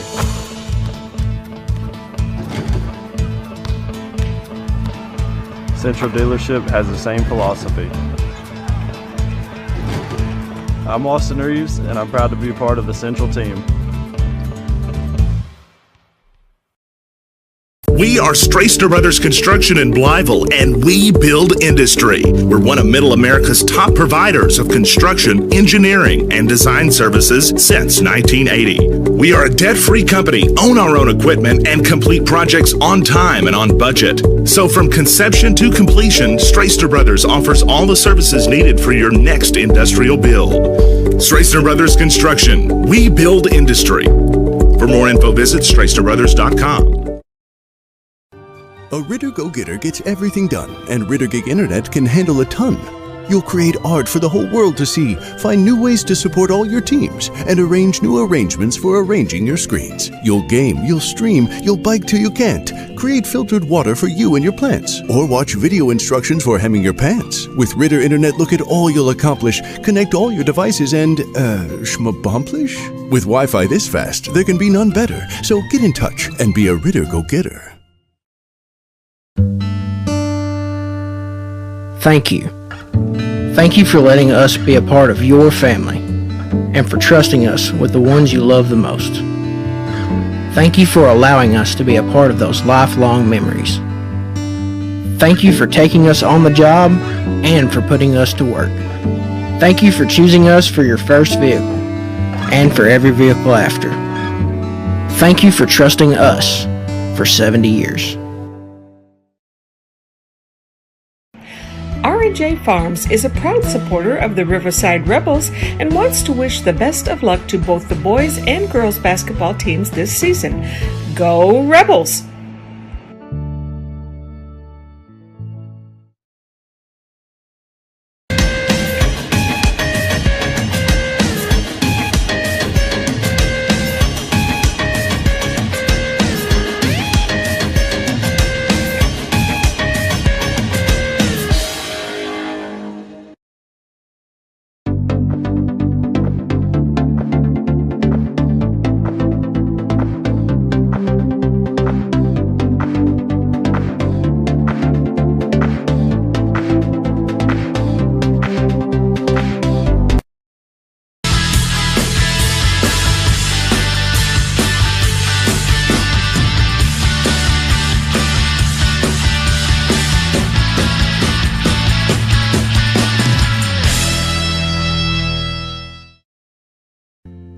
When I was growing up, I would chop cotton occasionally for my dad. He let me start working with him at the gin when I was 16. We have about 15 family farms that we are working with through the gin. A lot of those are descendants of farmers who helped raise me in the cotton gin, and now I'm starting to see the third generation. I feel like as a ginner and also as a producer that we have to do our best job for the consumer. We are trying this by being able to trace this back with DNA, to be able to not just say this is what it is, this is where it came from, but being able to prove that. All you have is your word and your work.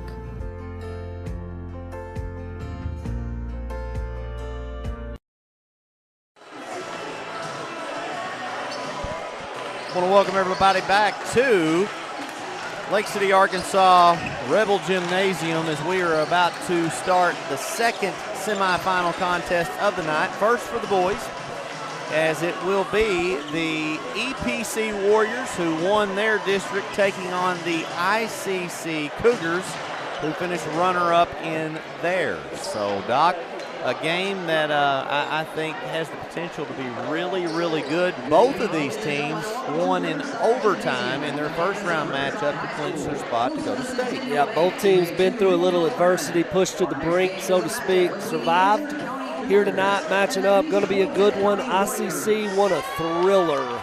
Well, they both did, but ICC definitely won a thriller. Tale of two halves last night. Against Riverside and able to squeak that one out in overtime, 53-52.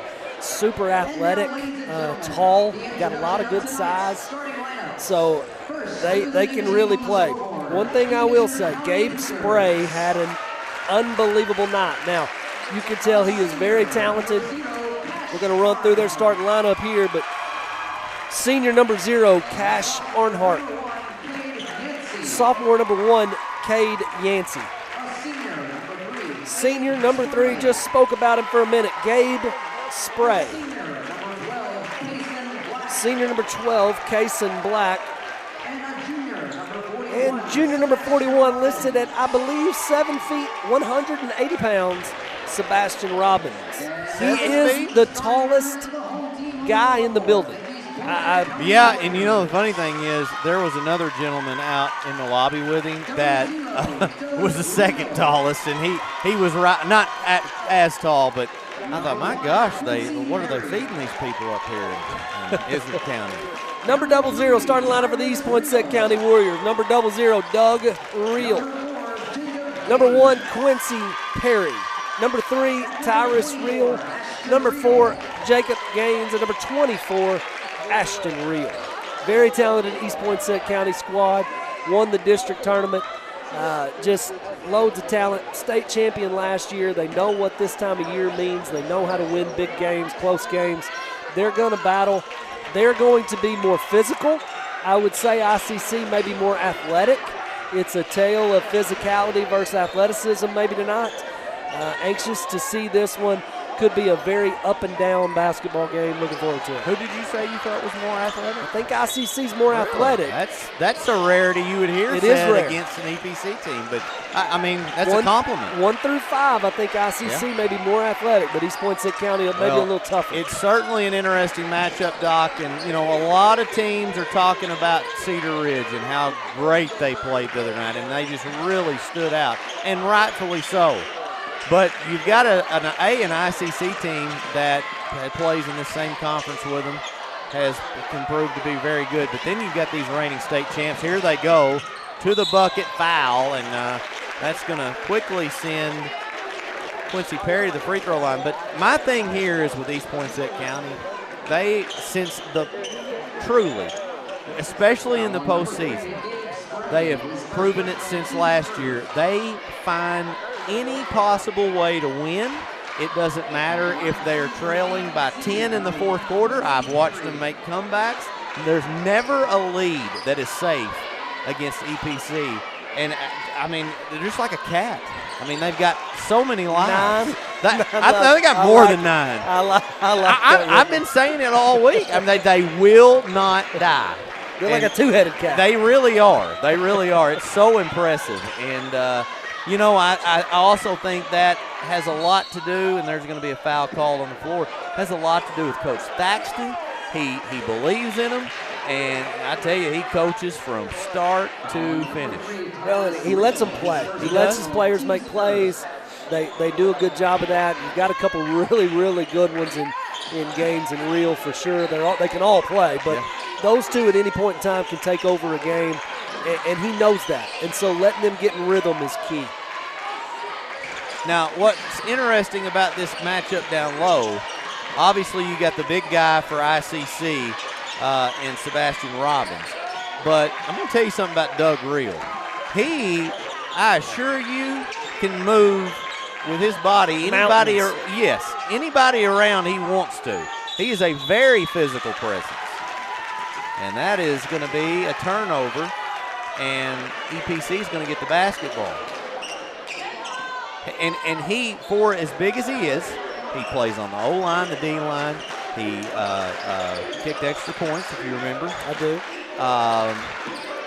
But he's quick. Oh, he is quick. Size. Absolutely, he's quick. And he rarely comes out of the ball game.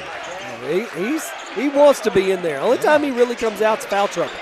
But I look forward to watching that matchup down the line, specifically on the defensive end for Doug Reel. Going to have to neutralize a little bit of this hot for ICC, and I think you spoke to that. I think he definitely has that ability. Now, people are going to talk about the Robbins and the size, but Gabe Spray's the guy that he showed out the other night. He certainly did. Here's Tyrus Reel going up, and he got it. Hey, I'll say this. There's not a person in this building I would rather take the last shot of a close game than Tyrus Reel. Yeah, I mean that. He can shoot it. He's as clutch as could be, too. He has a gene. Some people have it, others do not, and he has it. It's thrown away. Reel throws a long pass to his brother. Kicked over to the corner. Now Tyrus has it. Doug over to Perry for three. It's way off, and coming away with the board is Arnhart. Arnhart going to push it on ahead. Arnhart drives. He'll kick it out to the corner. Three-pointer going up. It's no good. And that's going to sailed out of bounds, and they're going to say it's EPC ball. One thing ICC does well most nights is shoot the basketball. Last night in the first half against Riverside, they had 9 points. They did not shoot it well. They struggled mightily on the offensive end of the floor. Yes, they did. Second half, different story. If they can string together 4 quarters of shooting the basketball well, they're tough. Officials for the second game. We'll finish that comment in just a second. On the fast break, Spray will draw the foul and go to the free throw line. Officials for second game tonight, DeJon Brown doing 2 in a row. Robbie Garr and Kevin Simmons. His first personal, team's third.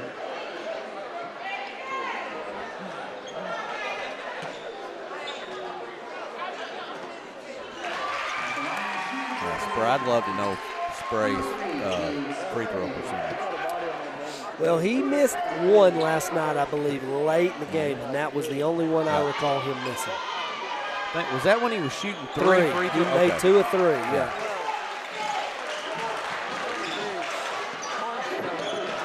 He's a good size kid. He's probably 6'4". Yeah.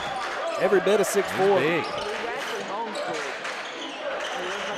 Hard to say. Sebastian Robbins pushing 7 feet, so it's hard to really get a good read. Three-pointer going up. It's short. Spray's going to get the long rebound now, and a fast break to the hoop, and a nice move for a layup, and ICC leads it 4-3. He has all 4 at the moment. I don't be a bit surprised to see him go for 30 again tonight. He has a knack for getting to the rim. He has a knack for finding good shots, and he just knows how to put the ball in the hole.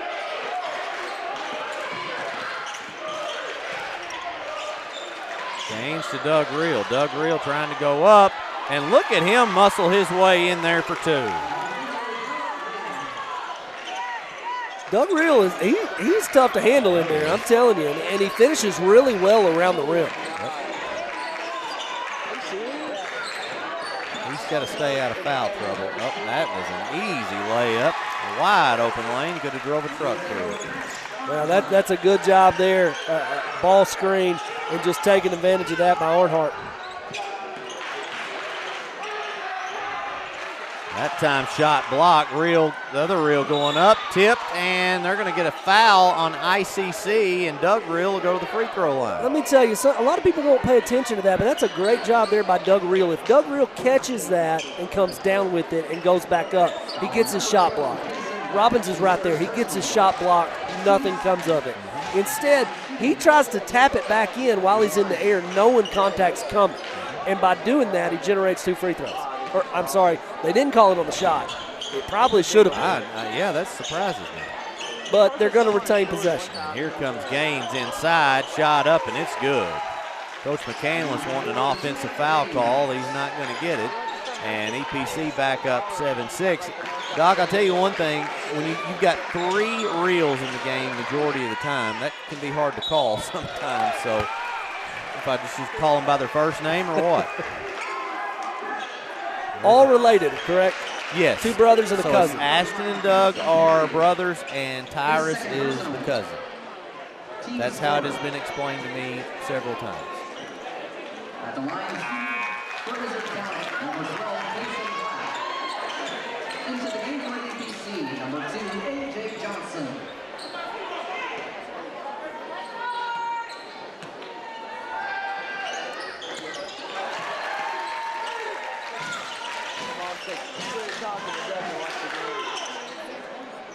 Spray with 2 fouls early in this one. I'm sorry, 1 foul early in this one. Going to have to be smart, though. Don't want to pick up a second here. Early in the quarter. Ashton thought about it. Now Gaines looks to drive. He goes in, and they're going to get a foul call.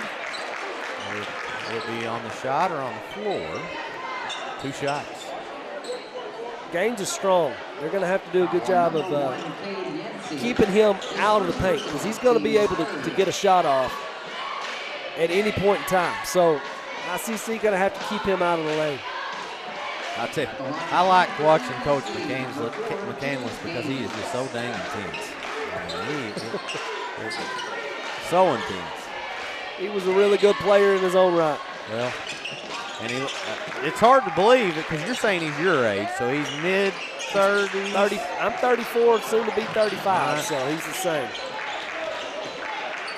But been doing it for right close, pushing towards a decade.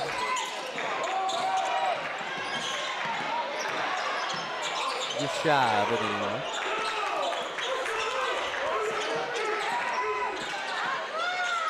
Pass goes inside, and Robbins can't handle it, and EPC is going to get the basketball.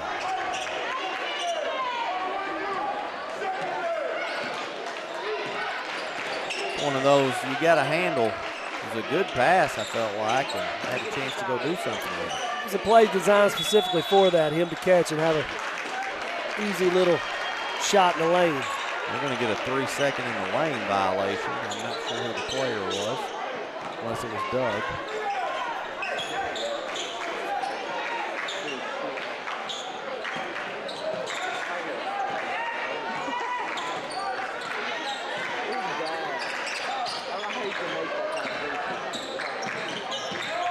EPC in a man-to-man defense. And the ball screen, and a nice drive to the bucket and finish by Arnhart. Arnhart now has 4. Arnhart's quick for sure on that first dribble. He reads the defense well. He reads the offense well on the defensive end of the floor too. He gets the task of real tonight. Tyrus, that is. Real pull-up jumper. It is just rims out. Good shot, just couldn't get it to fall. Arnhart again to the bucket. That could be a charge, and it is. That was the right call. He was set and waiting on it. I'll tell you what, he sells that very well, too, for a big guy. I think if he spins there away from him, he's got a little finger roll to the right side, but that's a great job of Doug Reel of generating that contact.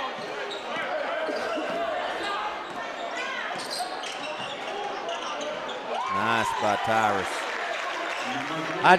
Doc, I've been saying since last year that I just don't feel like he shoots it enough for them. I agree. I think, in that mid-range game, I'm going to compare him to I'm not saying Tyrus Reel is Chris Paul, but Tyrus Reel, when he gets that 10 to 15-foot jump shot, he's as pure as Chris Paul with his jumper. Go inside to Robbins, who's got an easy look, and he'll make it, and the foul. And that might be Doug's second. It is. That's one thing he's going to have to be careful of. He cannot pick up cheap fouls. You have to stay in this basketball game. Well, there was, at that point, he's got the ball in that spot. He's not going to miss that. I mean, if he's going to miss it, he's going to miss it on his own. Doug's not going to block the shot. And look at this, ICC's going to get the ball back.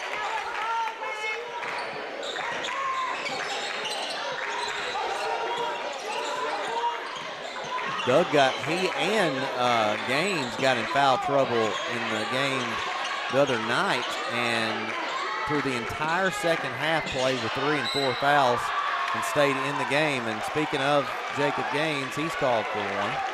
I believe that's his first. No, that's his first. Excuse me.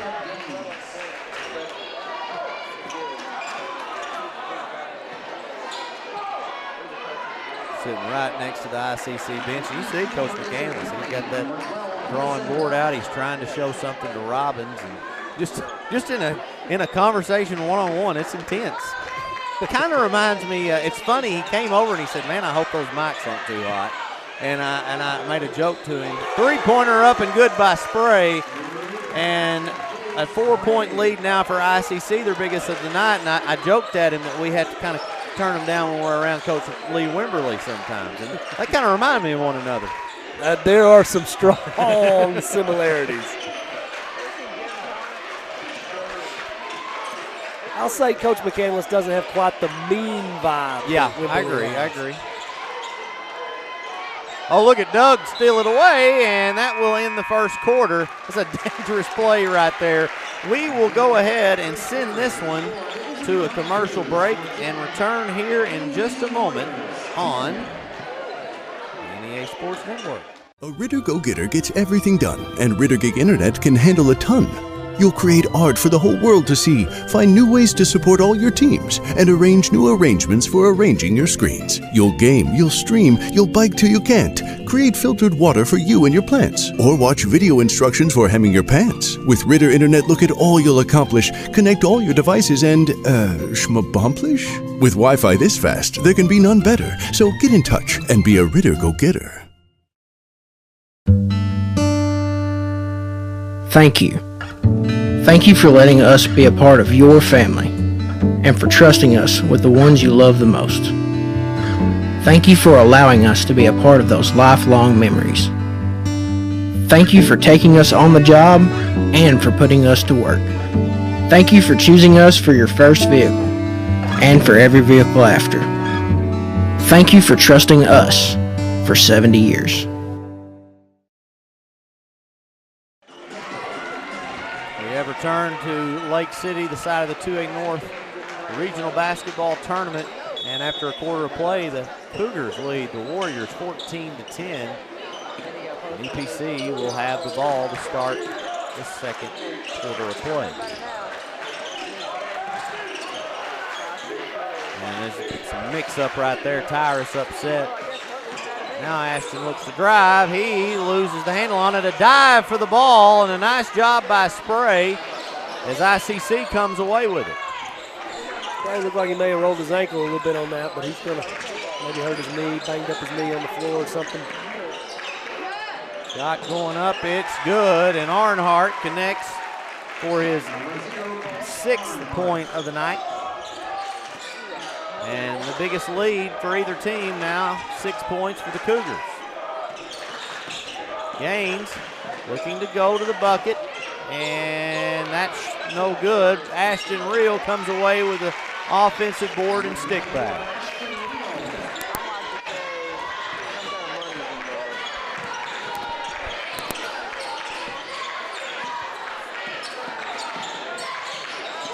ECC appears a little more poised tonight early in this one.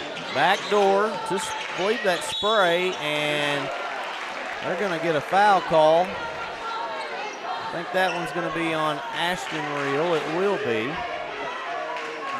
So Gabe Spray is going to shoot some free throws. Now Gabe, senior on this team, and for the girls, I would assume it's his sister that plays, who's a really good player for them. I cannot think of her first name right now. Into the game for EPC. The game for EPC, that's Jamari Young.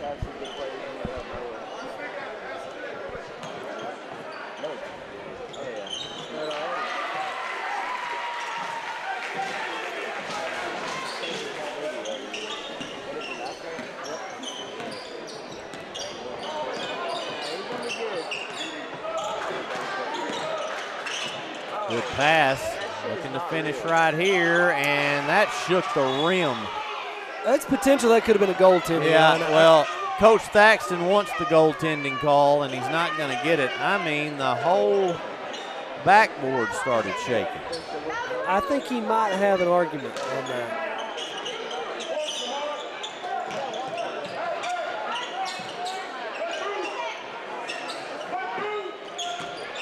Back inside, Doug, short. And that one saved by Spray, but now a turnover. Tyrus is going to get it back. Tyrus looks to drive, and a foul going to be called on Arnhart. It's his second. You can tell down low when they get it there. They're obviously mindful, and I hate to say fearful of getting a shot blocked, but it's just such a situation that they've got to be careful. Yeah, I mean, normally the Reels or whoever Gaines down there is hitting those easy 2 and 3 footers, but they're having to alter everything. That's a tough finish right there. That's a really strong, tough finish by Casey Black. Ashton Reel looks to drive, and now EPC has been given us, Coach Thaxton's been given a sideline there.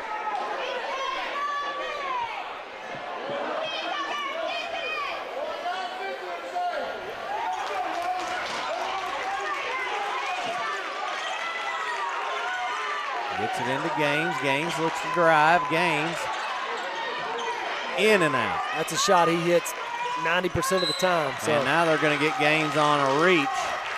No, that's on Doug Reel. That's his third. Those are the fouls that cost you late in the game if you're not careful as far as staying in the basketball game. So Doug Reel going to stay in this one for the moment, but boy, he can ill afford to pick up another foul. There's a lot of time left in this second quarter. Yeah, they've got to get him out of there. And I think that's what they're about to do. Well, and here's the thing. Why do that in that spot? 80 feet from the bucket. Yeah. Robbins. Hey, that's his now, fourth. Oh, my goodness gracious. That's his fourth. Yeah. You just can't let that happen. No. I mean, didn't have time to get him out. I mean, he's sending the sub in, but you can't call timeout when the opposing team's got the ball. And you almost just have to tell him to get out of the way. Yep.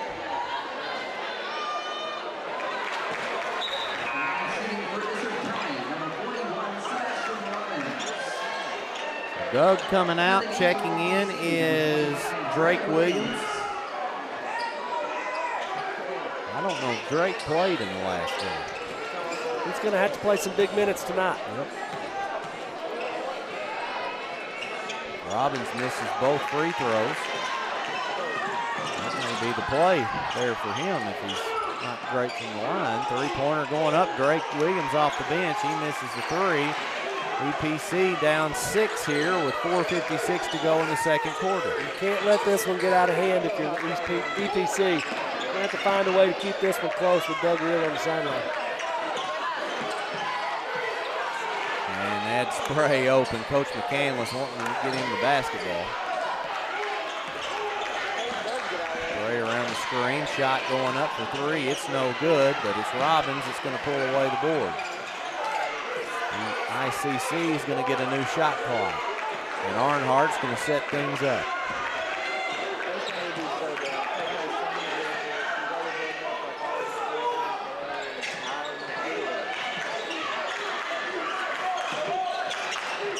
Arnhart over to Spray. Spray being guarded by Jacob Gaines. Gets around the screen, pulls up, no good. There's Robbins, tries to stick it back, it's no good. And now Jacob Gaines has the ball. He's going to try to go. Gaines going up and no good. He'll go to the free throw line. That would have been an impressive finish right there. If Gaines could have had that one fall. Foul number 1, Cade Yancey. His first personal, team second.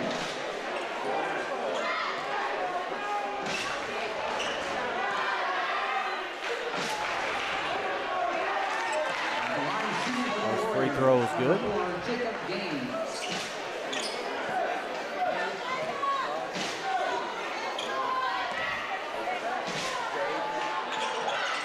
Second one is no good. Tyrus Reel gets the board though.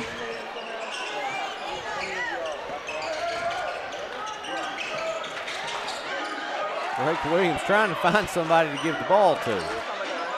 He's got it over in the corner. He fires a three. It's short. And Cougars coming away with the rebound. That was Black. He'll give off to Arnhart to dribble it up the floor. Yancey back to Arnhart. Go high post. Nowhere to go. Now Black drives. Kick to the corner, over to the wing. Down to 10 on the shot clock. But look at Arnhart slash his way to the bucket. Hey, he's so quick, so shifty, able to maneuver around there. That's a nifty little finish.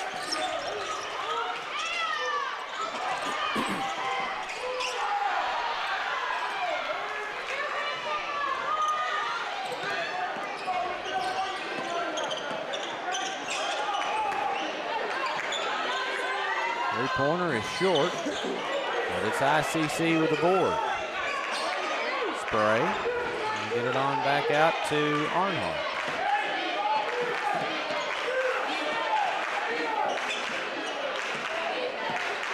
ICC being a little patient here on the offensive end, trying to isolate. They're going to get a look there. Yeah, it's going to rattle out. Well, Spray with his own rebound. This time, Tyrus Reel not giving him another chance. Reel to the basket. He will make the layup, and it's a 5-point game. Timeout going to be taken by EPC. We will join them and be back here in just a moment.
Back here in Lake City, ICC leading this one 22-17, 2:07 remaining in the second period.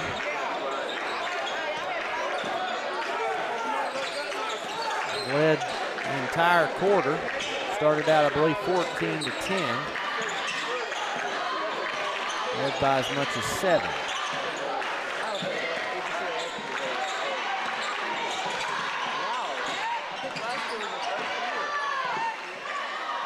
Nowhere to go there. Shot clock down to 8. Arnhart pulls up for 3. It's no good. Rebounded by Johnson. Johnson going to push it to Gaines. Gaines to Ashton Reel, who goes in for the layup, and it's back to a 3-point game. And this time, Coach McCandless is going to take a timeout. He's frustrated as well. And again, we will go ahead and take 1-2 and be back here in a moment on the NEA Sports Network.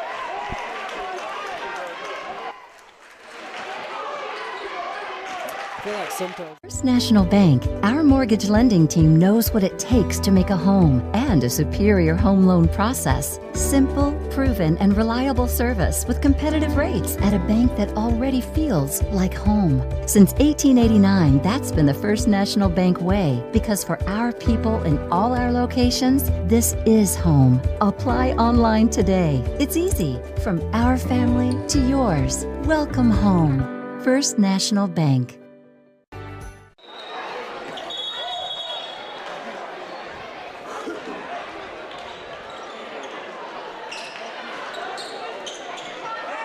We are back here in Lake City. Doc, you were making a point during the break that you'd like to see ICC maybe move the ball around maybe a little quicker, try to dribble penetrate. Especially with Del Rio out of this game right now. I think I'd be trying to get to the rim a little bit more. Just maybe for some easy buckets and mismatches.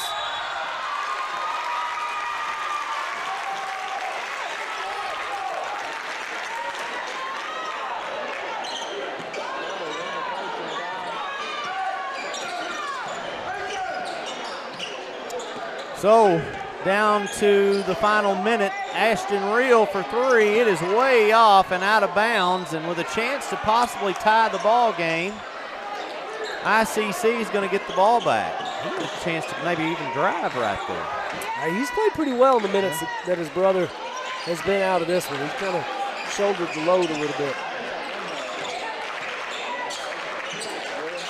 Arnhart's going to give it to Spray. Spray looks to drive. He will pass it off. Shot going up, no good. It doesn't hit the rim. And now Tyrus Reel is going to push it on ahead to Johnson. Johnson with a nice pass and assist for the layup to Ashton Reel. Ashton Reel, we've said his name so many times the last 5 or 6 minutes. 1 point Izard County lead. They'll dribble this one out, take the final shot.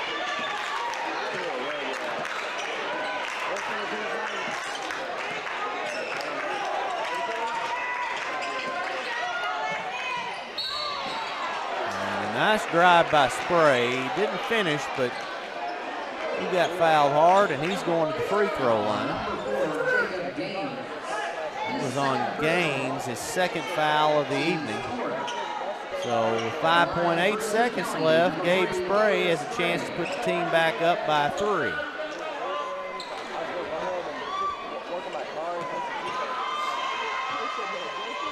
He's not going to miss from there. He's not. Again, I would love to. I'm going to ask at halftime. I want to know his free throw percentage if they have any idea. It's been very, very good in this tournament, and in some very pressure cooker situations. 3-point lead. Gaines looking to score here before the end of the half. They're going to heave it up by Real, and it's no good, and that's going to end the second quarter. ICC leads this one as we go to the halftime break, 24-21. You're watching high school basketball here on the NEA Sports Network. Sane, Empower, NEA Sports, and KJNB are gearing up to bring you the 2025 Northeast Arkansas Baseball and Softball Media Day. Wednesday, March 12th. Boys and girls high school baseball and softball teams from across the area will be on hand for interviews and to talk about the upcoming season. Wednesday, March 12th, go to KJNBTV.com to watch this important event live. KJNB, this is home. Located in Lake City, Arkansas, Dixon Insurance Services is owned and operated by Northeast Arkansas locals Angie and Perry Dixon. They're an independent insurance agency which allows them to truly work for their clients to provide multiple competitive insurance solutions from many of the top insurance companies in the industry. From individual to commercial insurance, the ultimate goal for Dixon Insurance is to provide clients with the best service and the best coverage possible.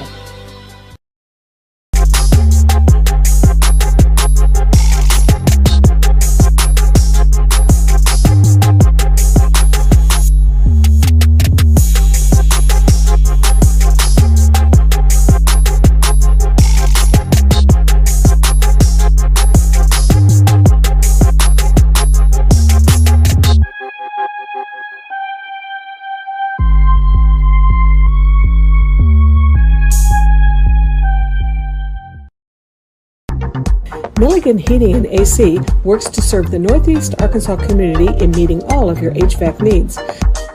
Give Justin Milligan a call at 870-243-2820.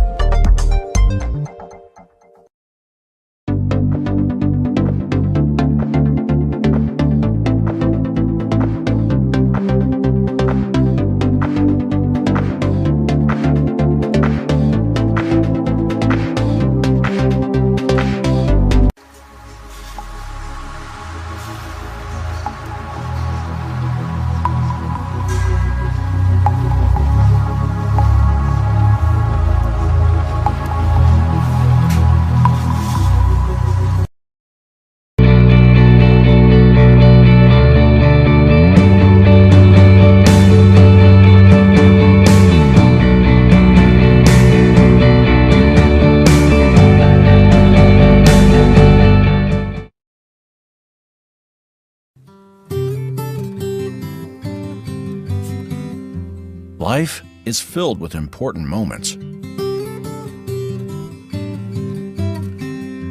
Let Farm Bureau be with you during all of them. Our team is part of your community. Because at Farm Bureau Insurance of Arkansas, we will be there when it matters.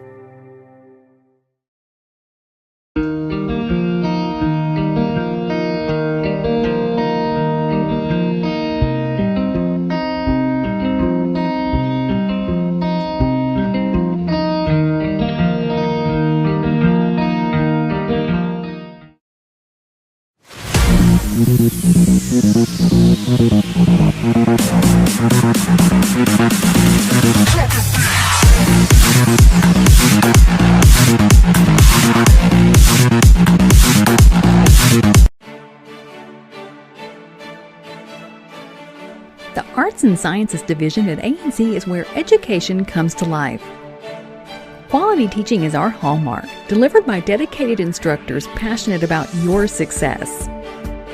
We lay the groundwork for transfer degrees, ensuring a seamless transition to universities. The Arts and Sciences Division offers an assortment of associate degrees, technical certificates, and certificates of proficiency. All of this comes at a fraction of the cost because we believe in accessible education without compromising quality.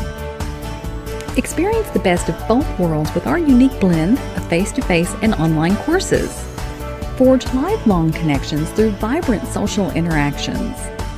Join us at A&C, where inspiration meets innovation and your journey to a brighter future begins. Your adventure starts here. Enroll today and unlock your potential.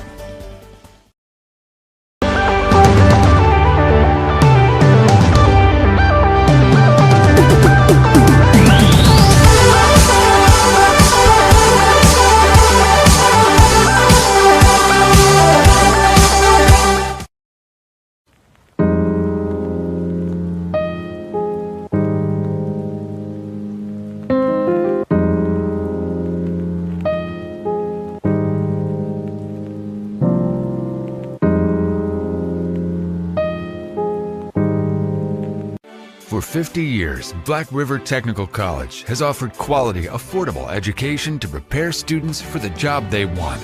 We're here to help you make a better life for yourself and your family. We're Black River Technical College. Whether it's your home or your business, Delta Glass is Northeast Arkansas's clear choice for superior glass products and services.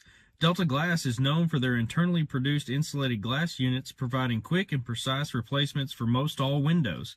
If you've just completed your dream home or a recent remodel, Delta Glass provides the most sought-after custom shower enclosures and mirrors in the industry. Storefront glazing can create an inviting professional atmosphere for any business facility. Delta Glass specializes in custom design and fabricated storefront systems for all sizes and styles. If you're in need of superior glass products and services that are second to none in the region, call Delta Glass today at 870-520-6290 or visit them on Dan Avenue in Jonesboro.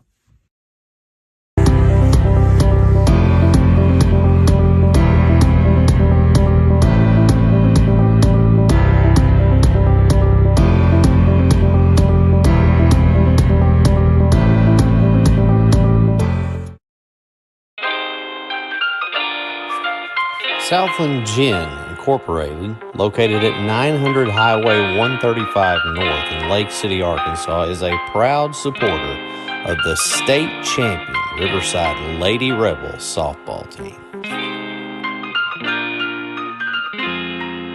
At First National Bank, our mortgage lending team knows what it takes to make a home and a superior home loan process. Simple, proven, and reliable service with competitive rates at a bank that already feels like home. Since 1889, that's been the First National Bank way, because for our people in all our locations, this is home. Apply online today. It's easy. From our family to yours. Welcome home. First National Bank. Our journey began way back in 1891 with a group of folks who believed that this community deserved a local bank. Well, it's been over 130 years, and we're still the only true community bank in Northeast Arkansas. Our core beliefs in supporting the places that we call home hasn't changed, and it never will. We care about you. We care about our communities, because every journey matters. It's hard to get to the top.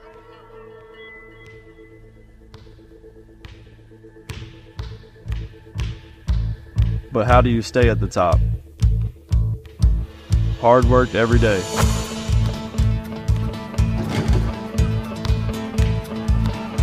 Central Dealership has the same philosophy. I'm Austin Reeves, and I'm proud to be a part of the Central team. We are Straister Brothers Construction in Blytheville, and we build industry. We're one of Middle America's top providers of construction, engineering, and design services since 1980. We are a debt-free company, own our own equipment, and complete projects on time and on budget. So from conception to completion, Straister Brothers offers all the services needed for your next industrial build. Straister Brothers Construction, we build industry. For more info, visit StraisterBrothers.com. A Ritter Go-Getter gets everything done, and Ritter Gig Internet can handle a ton. You'll create art for the whole world to see, find new ways to support all your teams, and arrange new arrangements for arranging your screens. You'll game, you'll stream, you'll bike till you can't, create filtered water for you and your plants, or watch video instructions for hemming your pants. With Ritter Internet, look at all you'll accomplish, connect all your devices, and, schmabomplish? With Wi-Fi this fast, there can be none better. So get in touch and be a Ritter Go-Getter. Thank you. Thank you for letting us be a part of your family and for trusting us with the ones you love the most. Thank you for allowing us to be a part of those lifelong memories. Thank you for taking us on the job and for putting us to work. Thank you for choosing us for your... Welcome everybody back here to the 2A North Regional Basketball Tournament. 24-21 ICC, and they start third quarter with the ball, drive the bucket, and no call on that hard play as Ashton Reel went down, and now he's on the floor. It's going to go in EPC's favor. Doc, you asked Coach McCandless, I believe, the question that I've wanted to know for 2 nights in a row, his free throw percentage. He said he shoots at about 87%. I feel like it's maybe better now. In terms of what he's done this tournament, I'd say that's probably pretty close, right? About 6 out of 7, 7 out of every 8. That's probably about right. He's good. And again, I say some in overtime in such a hostile environment the other night. Speak of the devil, he gets the rebound. Here he comes, Spray to the bucket. And that's a lay-in, nice move. Nice use of physicality right there, and they're back up to a 5-point lead. This is where Gabe Spray took over last night, second half. He really had a monster second half. They're going to need that here again tonight if they want to pull away in this one. Real too much on that stick back, and needed to reel it in a little bit. Just a good use of play on word. There you go. There's a terminology for that. There's a former literacy teacher I should know, but I forgot. It's escaping me. Back out, over the wing, drive, and good. Nice drive by Kason Black. And back to the biggest lead they've had tonight at 7. Three-pointer by Johnson, and he got it. Big time three right there. That's EPC's going to have to stick some of those. Tyrus Real, I don't even know if he shot, aside from one to end the half, and I don't even count that because it was just a, he had to. But he's not had any looks tonight. He has 6 points. Yep. They're going to need him much larger role here in the second half. Spray from way out, and he buries it. He can play, Ryan. He can shoot. He can get to the rim. He finishes at the line. He can guard. He can play.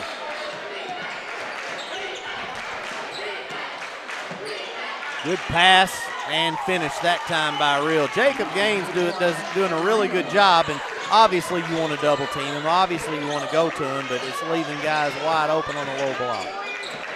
Yeah, they needed that bucket for sure. No doubt about it.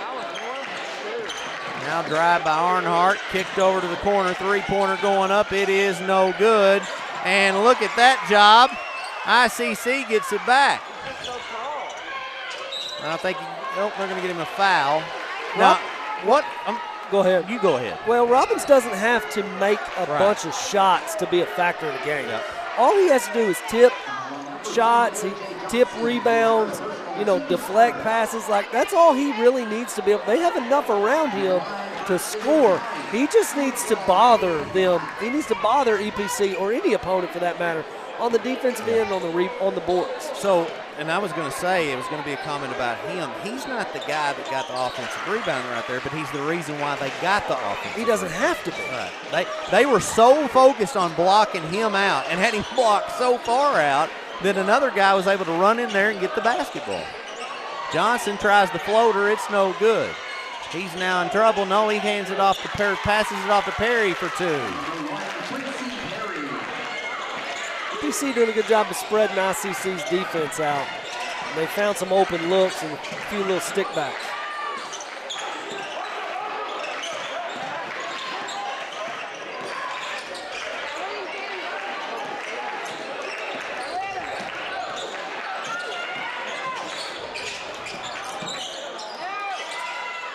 Three-pointer is up, and it is no good, and they're going to call a foul, and they're going to call the foul on East Poinsett County. On Jacob Gaines. That's going to be his third foul of the night, and that is huge. Not only is it his third foul, it gives the ball back to the Cougars. Well, he's going to have to be very careful. He cannot afford to pick up his fourth. And now we got a tee. No, it's going to be an offensive foul on Gabe Spray. Not bad. The Gabe Spray called for the foul, and EPC gets the ball right back. It's only his second.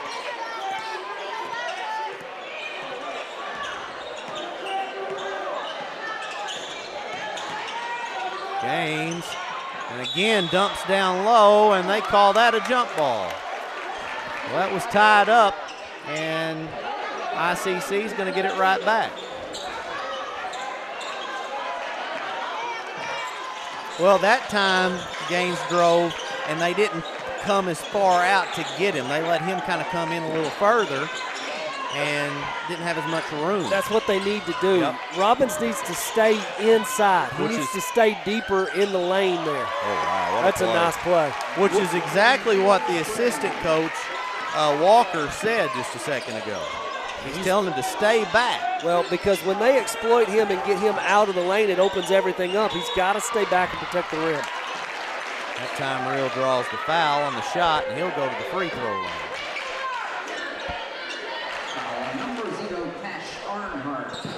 At the line, EPC, number 3. Tyrus Real's going to have to find a way to get going. He can't wait too late in this one and be down 12 or 15. He's got to find a way to get some buckets, get in a flow offensively, establish himself in this game.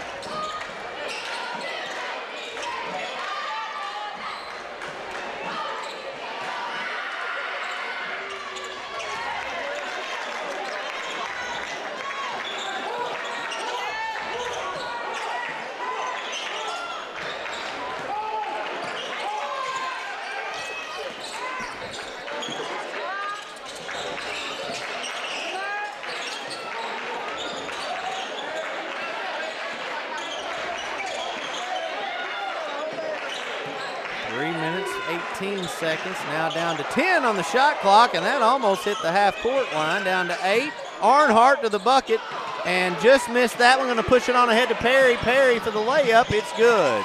So back to a three-point game. That's exactly what EPC is going to have to do. But here's the thing, dog. This is what I'm talking about. ICC gets up by 7 a couple of times, and you think, they're about to pull away.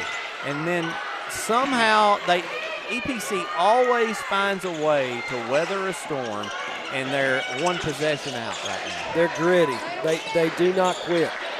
You have to beat them. Absolutely. Start to finish. And we're going to have a timeout. ICC, they're going to take the full timeout. We'll go ahead and take one with them here on the NEA. National Bank, our mortgage lending team knows what it takes to make a home and a superior home loan process. Simple, proven, and reliable service with competitive rates at a bank that already feels like home. Since 1889, that's been the First National Bank way, because for our people in all our locations, this is home. Apply online today. It's easy. From our family to yours. Welcome home. First National Bank. Our journey began way back in 1891 with a group of folks who believed that this community deserved a local bank. Well, it's been over 130 years, and we're still the only true community bank in Northeast Arkansas. Our core beliefs in supporting the places that we call home hasn't changed, and it never will. We care about you. We care about our communities, because every journey matters.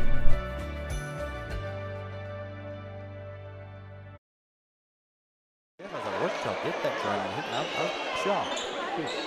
All right, I'm sitting here talking live about how good the hospitality room's been, and that's no joke. Catfish Wednesday night, breakfast last night, tonight some barbecue. And there is a nice, well-drawn-up play by Coach McCandless and great execution by the Cougars. 20 now on the game for Gabe Spray. I'm telling you, he's good. He's really good.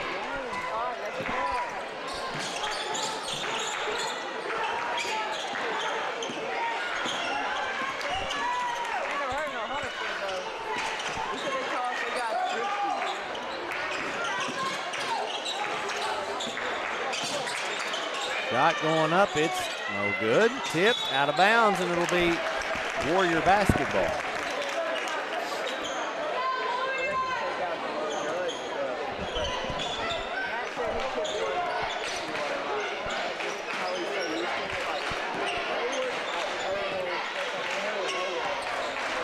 UPC needs a bucket on this possession.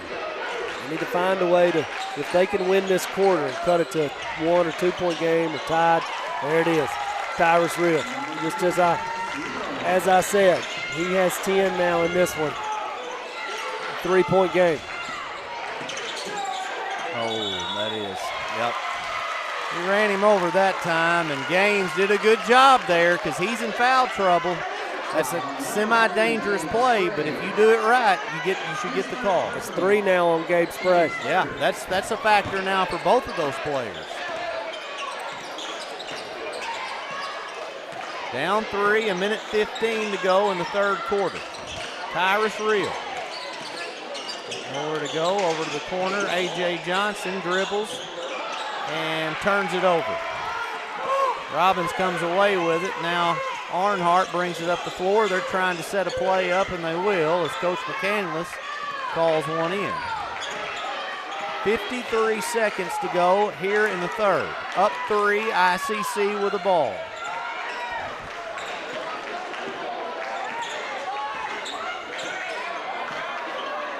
$10 now on the shot clock. Here we go. Arnhart dribbles. He kicks over the wing. Spray's got to move over for, nope, 3 going up. It's no good. And look at Robbins. No, he had it, lost it. Perry now to Real. Loose ball. Look out over here in the midcourt. Look at this ball effort. Again. Everybody's all over the place. Now a jump ball. It will be. And I'm just thankful he didn't land on us. Because was that not Ashton Real? That was yes. Ashton Real who came flying over the scoreboard. And Brandon Theses, he was able to catch him and set him right back out on the floor. I would have had to stop this game or do this game by myself. You would have. Landed on he would have knocked me. Well, we wouldn't have had one because all the equipment would have been done for. This table wasn't going to hold Ashton on that one. Shot going up, no good. That ends the third quarter. With a score of ICC 37, EPC 34 on the NEA.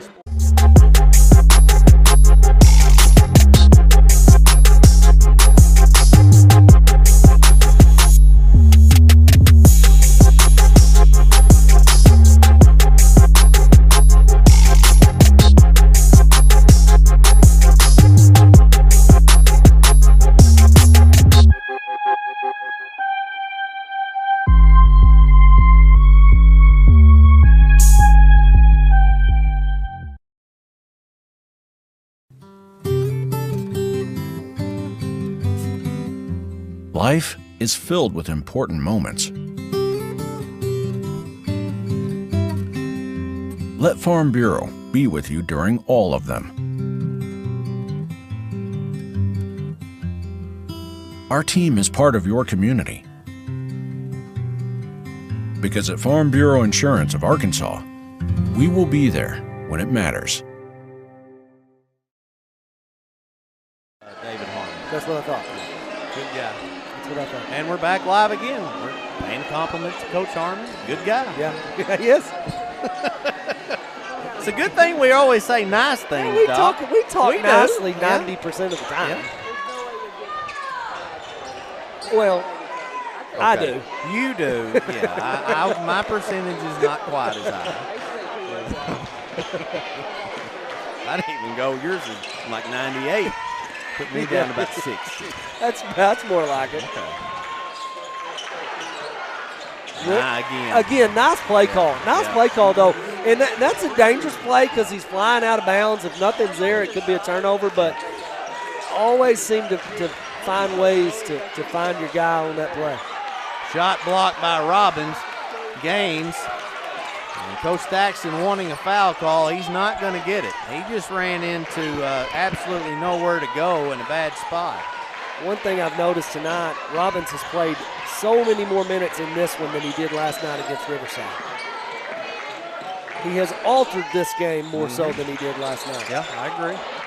Well, there was a point where they took him out because of they packed that 2-3 zone in, and they started hitting those threes.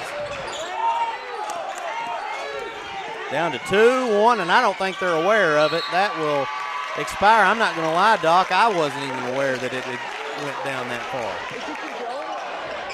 I was not either. Guy I have a lot of respect for that knows a lot about basketball is a gentleman by the name, you know him, of Skip Lane. And he once made a comment to me, and it's very true. Some of your best coaches are the ones that you see come out of a timeout, typically that they've called, but a timeout and they manage to get points. Yes. Or a great look. Yep. You can't shoot the That's shot true. for your That's team, true. but you manage to get a great look out of a timeout.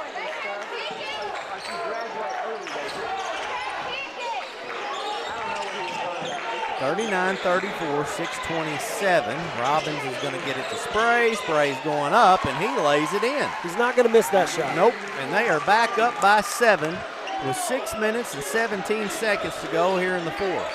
EPC, now Doug Reel's about to re-enter this basketball game. Corner, Johnson, and a walk.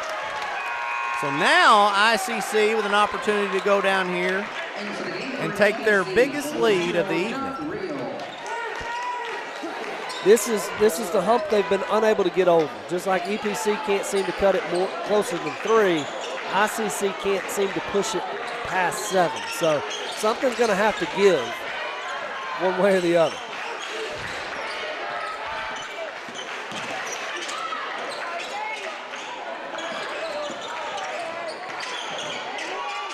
That was too easy for Spray. And the thing is, Reel's got 4 fouls, so he couldn't do anything. But they are now up to their biggest lead of the night by 9. Jacob Gaines will drive and lay it. Oh, they call a walk. It was a nice move. Yeah, it was. I didn't see that. I couldn't. There were too many people in the way. I couldn't see that either. If I were smart, I'd look down here on our delay we have, but I waited too long for that. ICC looking to go up by double digits here with 5 minutes and 18 seconds to go. They have built their biggest lead of the night, trying to add to it. They're going to run this clock down to 7. Now 5 on the shot clock. Spray for 3, no good. And Gaines really never had a possession of it and turns it over. Trying to dribble it and trying to go too fast, and that is a dagger right there from the corner. EPC with a chance to go down, potentially score, turnover, and now a timeout's going to be taken by Coach Thaxton. We will go ahead and take 1-2, and now a technical's been given to Coach Thaxton. So a full timeout for Coach Thaxton, a technical also issued. And we will go ahead and send it to, we're going to shoot free throws first or after this timeout. Typically they would shoot. We'll go ahead and take the break. For 50 years, Black River Technical College has offered quality, affordable education to prepare students for the job they want. We're here to help you make a better life for yourself and your family. We're Black River Technical College. Whether it's your home or your business, Delta Glass is Northeast Arkansas's clear choice for superior glass products and services. Delta Glass is known for their internally produced insulated glass units, providing quick and precise replacements for most all windows. If you've just completed your dream home or a recent remodel, Delta Glass provides the most sought-after custom shower enclosures and mirrors in the industry. Storefront glazing can create an inviting professional atmosphere for any business facility. Delta Glass specializes in custom design and fabricated storefront systems for all sizes and styles. We'll send it back here from our break. Free throw is up, no good. That's a rare miss. He will not miss this one. Coach McCain turns around and jokes with us. Looks like we jinxed him. Fatigue sometimes factors in there. Nobody at the line. Sometimes that throws you off. I think that has a lot to do with it at times.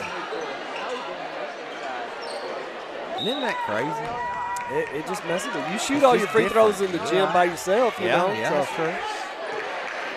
It's different, though.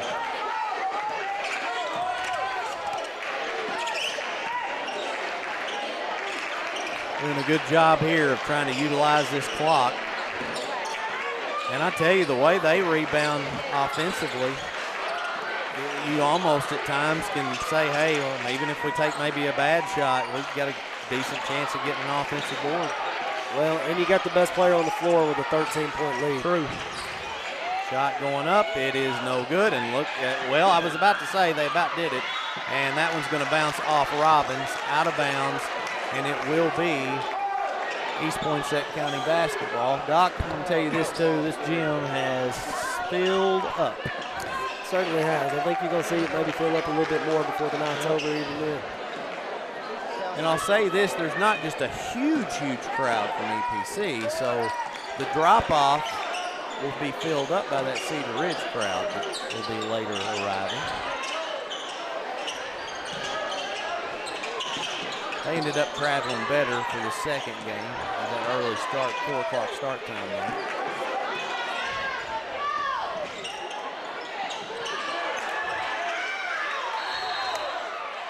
There's a jump ball.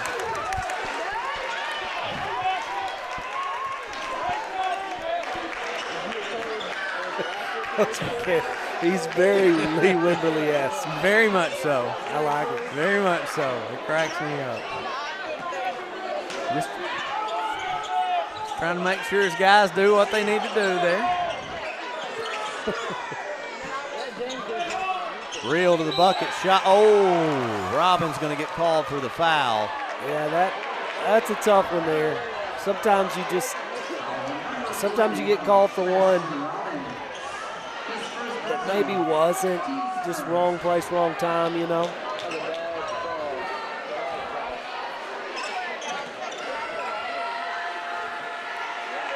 Well, they got to make these.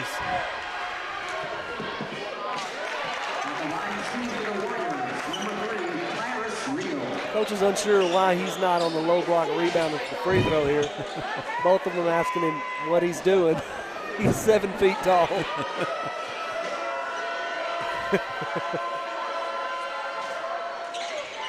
Second one good, so back to an 11-point game. This would be, this late in the game, the biggest lead I've seen EPC come back in the postseason that I've watched personally. They're not out of it, though. No, they're not. It's very far from over. They're going to have some things go right for them. Spray will have the basketball. Ashton Reel guarding him. He goes to the rim and misses that one. Man, oh man, he had a good chance there to score. Gaines looks to go. Gaines, and they call a block. That was the right call. I think so, too. A lot of contact right there. Something had to be called. Yeah, I think that was the right call.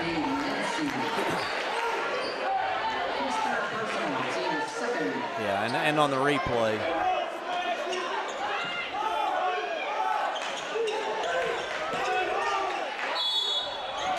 And that time, a charge call.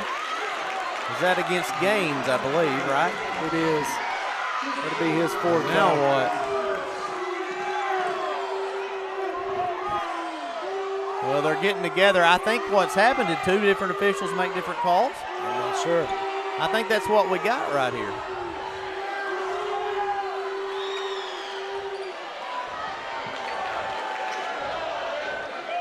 Also, just the comments in our broadcast tonight have been very odd. I don't, some related to the weather, and now people are trying to set up an inbox. I don't know, guys. Don't take that off here, please. No offense, but I mean.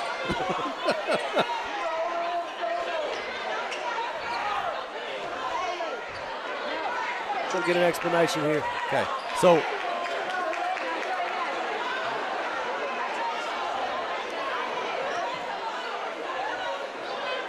Well, both coaches are getting some sort of explanation. They're going to call a double foul, I heard that. I was about to say, I didn't feel like either person looked very happy.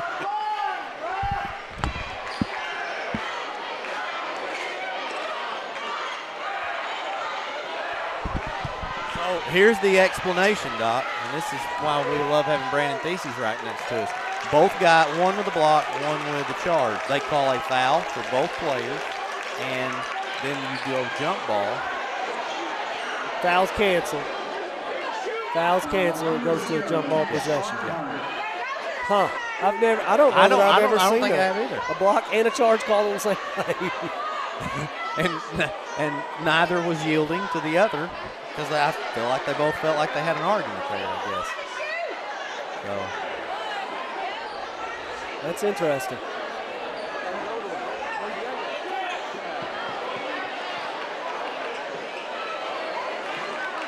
And both scorebook keepers making sure everything's right.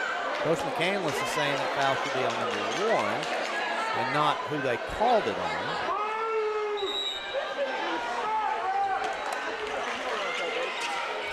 I guess they have it sorted out. I hope so. Real now gets it stripped, and he gets the ball right back, though. Real again for 3, no good. Robbins gets the rebound. Robbins has played well. He has. He has played some big minutes. And I'll tell you this, that's one reason why Tyrus has not been able to get many shots off, and it's because of the way they've guarded him tonight. I mean, he's even on those twos, there's a charge. Oh, no, they say the bucket's good, and Gaines is going to foul out of this one. I thought he was set. Here's a look. Slides over a little bit, maybe right there. Less of a guarding position. Maybe they felt like Spray had already left his feet when he made a move over. And that's a good point. That's a good point. All right, so that's 5 on Doug Real.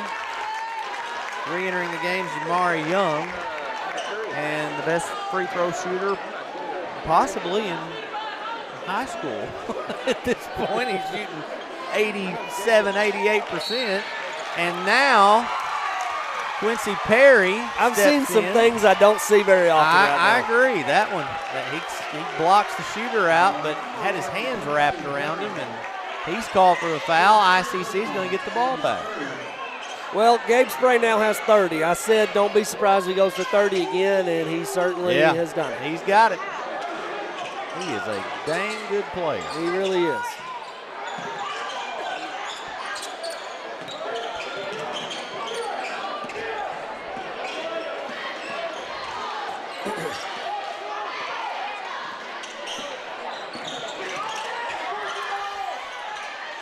Spray. Barnhart back out. Nice move. Roll in. Nice finish there by Earnhardt. He's so quick. He maneuvers his body really well. Well, I'll just say this too. You got to give credit to the 2A2 conference. They are going to send both teams to the finals in boys. They've won 3 out of 4 of the first round games, and they're going to beat EPC, the district champs, in this matchup. That says a lot about that conference right there. Well, we knew coming in that conference is loaded, really tough, multiple good teams. and they have proven that so far. Freshman, Benaiah Spray. I'm assuming Benaiah has to be related to Gabe Spray. I would think so. They're Like talking I said, on the floor like they're brothers. Best player I saw in that girls' game the other night had the same last name for ICC. Three-pointer up and good. Amari Young. And now timeout ICC. We will go ahead and take the timeout right there along with them. Timeout, Wizard County, full timeout. Here on the NEA Sports Network. Milligan Heating and AC works to serve the Northeast Arkansas community in meeting all of your HVAC needs. Give Justin Milligan a call at 870-243-2820.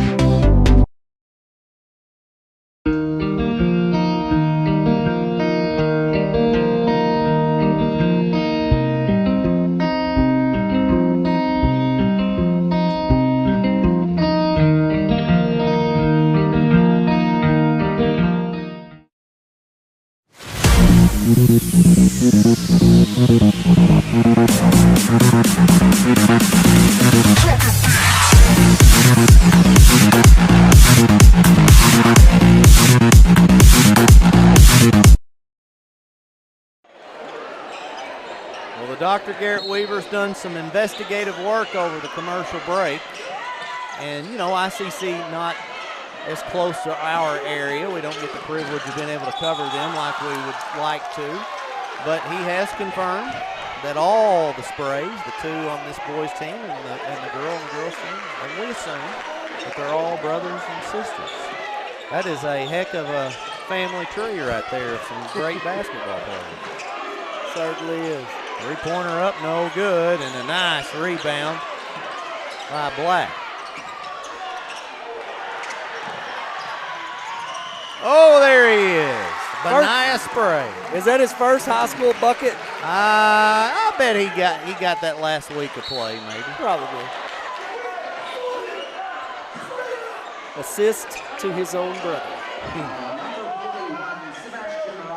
Well, and what's cool about that is, you know, they'll only get so many opportunities. This is the only opportunity, this postseason play. But how fun that, they may not even understand how much to appreciate that right now, but how much they will appreciate that in years to come. And you've got, if they're your parents, you've got to just love it. Well, you know what I appreciate is the way that at this point, the way Gabe has talked to him since he's been in this game, calming him down, telling him, hey, you can do it. I don't know what's being said, but he's instructing him, he's teaching him.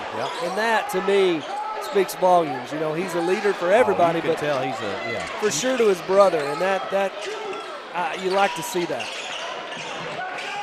Drive pass again, and he's going to get two more. He's very careful to make sure he hits those layups, you can tell. I agree. Reel goes up, shot is blocked. That time, Ashton puts it in, and he will draw the foul.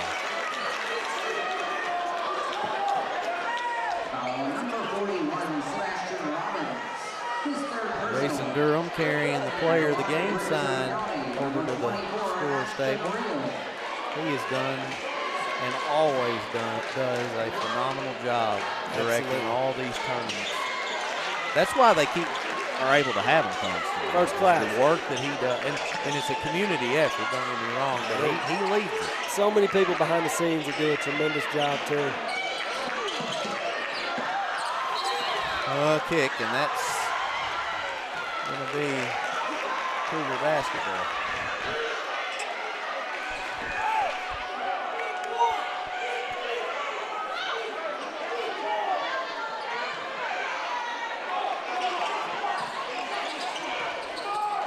We're now down to 38 seconds.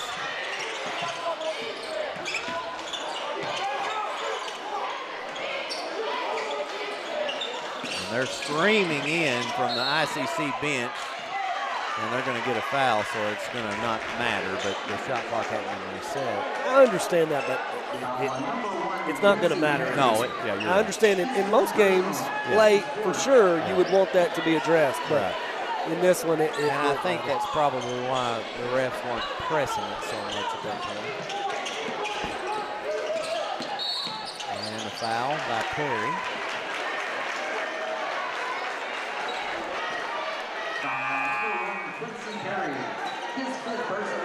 Perry's going to foul out with 24.4 seconds. So, bottom line, Garrett, ICC led from the end of the first quarter on and never let up and really looked good here in the second half. Yeah, and that, both nights now, back-to-back nights, that second half, they have been elite, and they've taken care of the basketball. They've made shots. They've looked in control both nights, the second half for sure. So I will say this, no matter who they play tomorrow night, they need to put together two really good halves.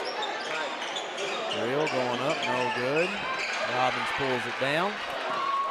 Approaching the final seconds, Gabe Spray to the rack. He got it, and he'll draw the foul and go to the free throw line. They are now up by 15 with 17 with 9.5 seconds to play. And checking in for EPC will be Christopher. You want to try to guess how to pronounce that last name? Number 15 for EPC checking. Canos. Okay.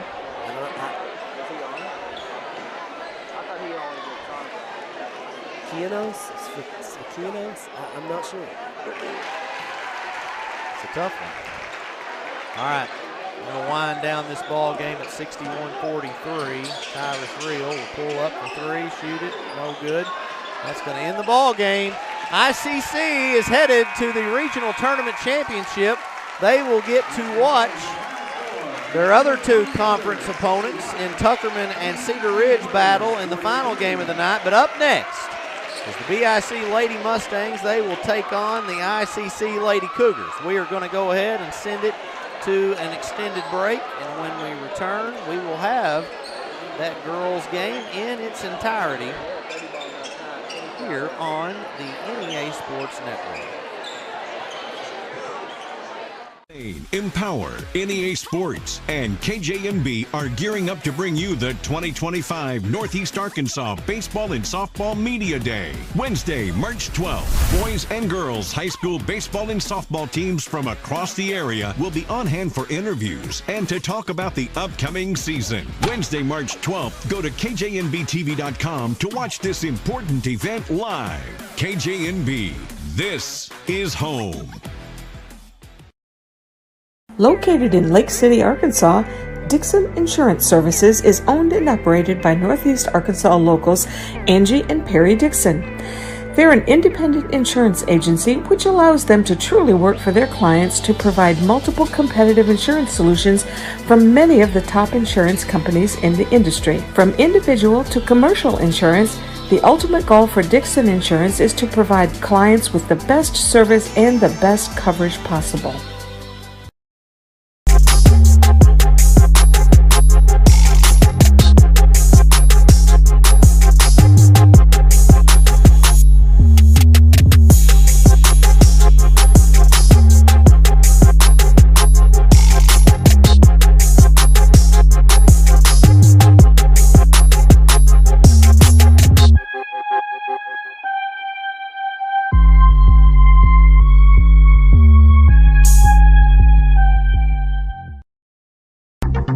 Milligan Heating and AC works to serve the Northeast Arkansas community in meeting all of your HVAC needs. Give Justin Milligan a call at 870-243-2820.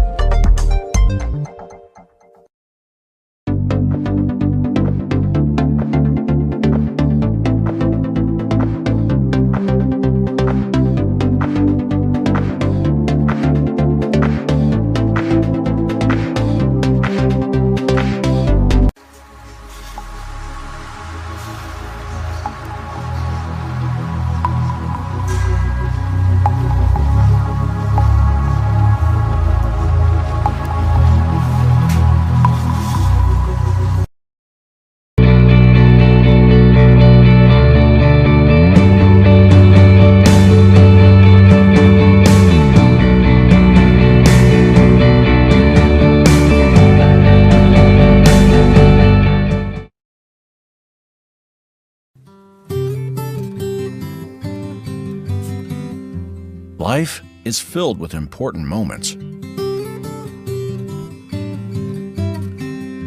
Let Farm Bureau be with you during all of them.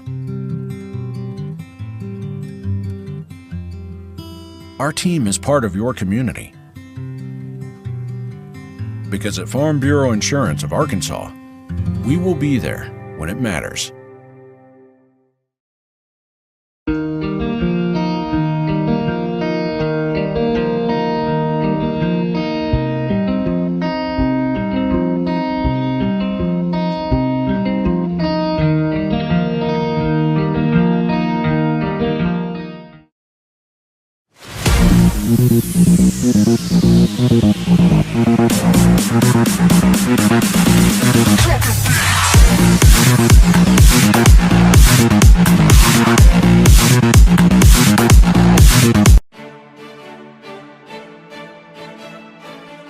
The Arts and Sciences Division at A&C is where education comes to life. Quality teaching is our hallmark, delivered by dedicated instructors passionate about your success. We lay the groundwork for transfer degrees, ensuring a seamless transition to universities. The Arts and Sciences Division offers an assortment of associate degrees, technical certificates, and certificates of proficiency. All of this comes at a fraction of the cost because we believe in accessible education without compromising quality. Experience the best of both worlds with our unique blend of face-to-face and online courses. Forge lifelong connections through vibrant social interactions. Join us at A&C, where inspiration meets innovation and your journey to a brighter future begins. Your adventure starts here. Enroll today and unlock your potential.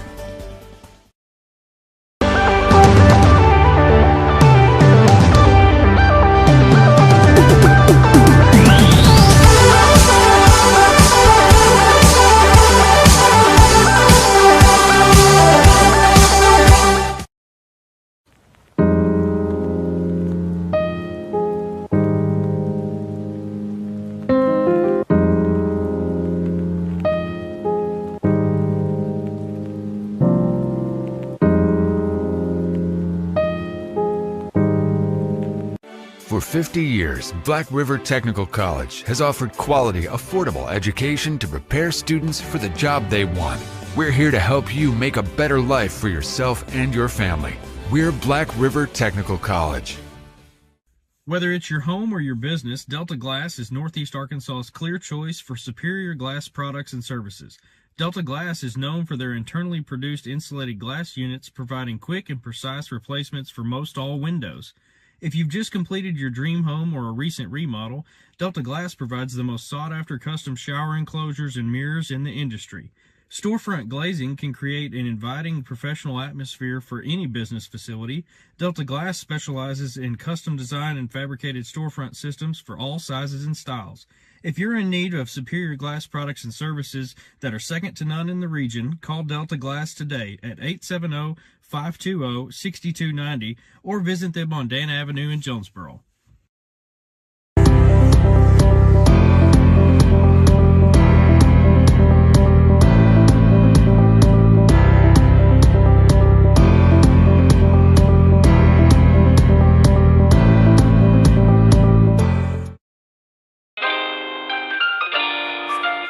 Southland Gin Incorporated, located at 900 Highway 135 North in Lake City, Arkansas, is a proud supporter of the state champion Riverside Lady Rebels softball team.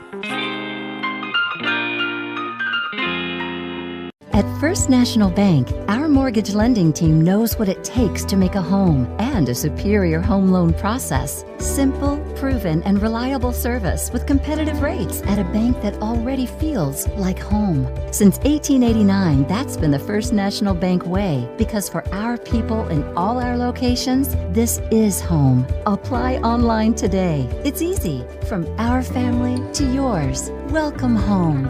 First National Bank.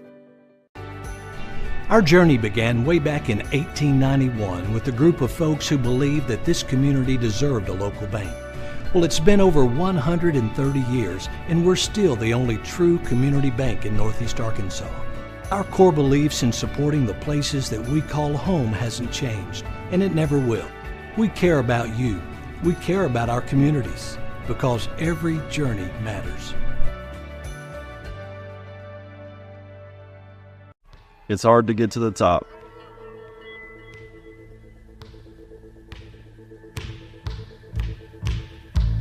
But how do you stay at the top? Hard work every day.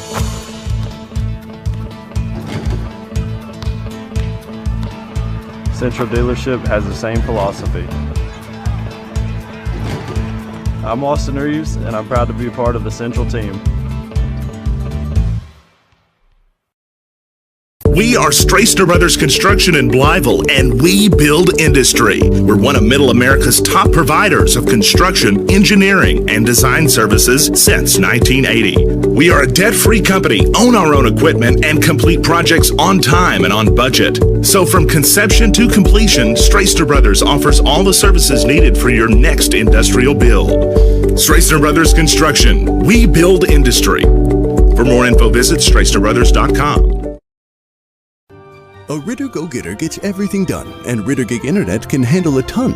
You'll create art for the whole world to see, find new ways to support all your teams, and arrange new arrangements for arranging your screens. You'll game, you'll stream, you'll bike till you can't, create filtered water for you and your plants, or watch video instructions for hemming your pants. With Ritter Internet, look at all you'll accomplish, connect all your devices, and, schmabomplish? With Wi-Fi this fast, there can be none better, so get in touch and be a Ritter Go-Getter. Thank you. Thank you for letting us be a part of your family and for trusting us with the ones you love the most. Thank you for allowing us to be a part of those lifelong memories. Thank you for taking us on the job and for putting us to work. Thank you for choosing us for your first vehicle and for every vehicle after. Thank you for trusting us for 70 years. R&J Farms is a proud supporter of the Riverside Rebels and wants to wish the best of luck to both the boys and girls basketball teams this season. Go Rebels!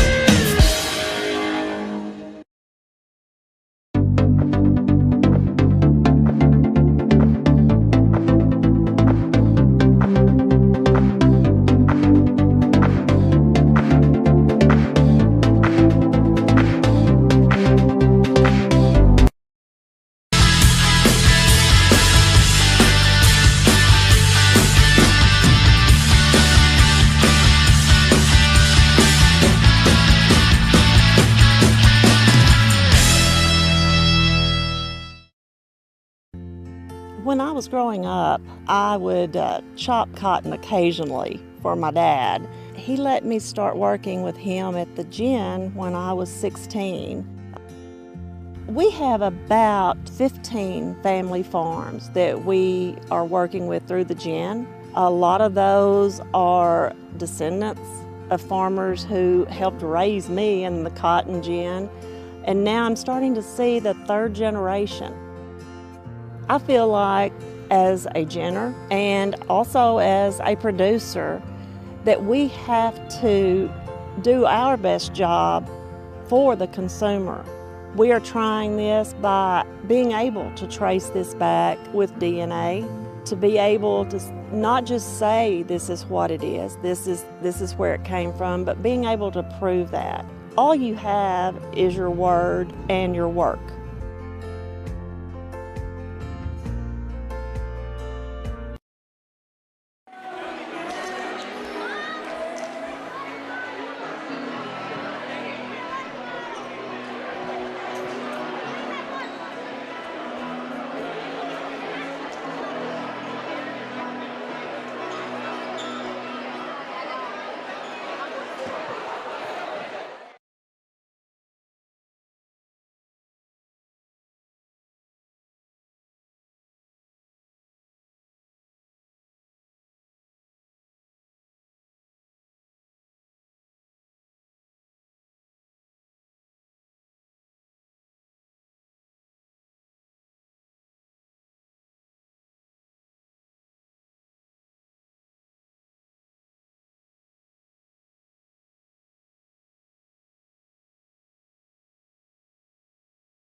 I want to welcome everybody back here to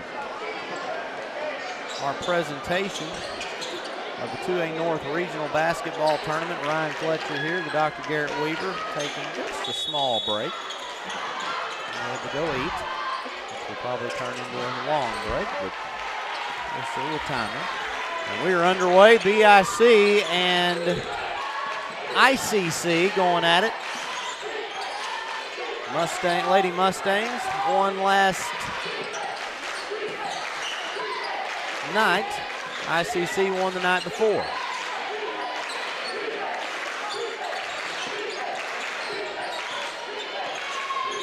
Here's Chandler Gathright looking to move. She will kick it to the corner. Three-pointer going up, no good. And there's the rebound by Bailey.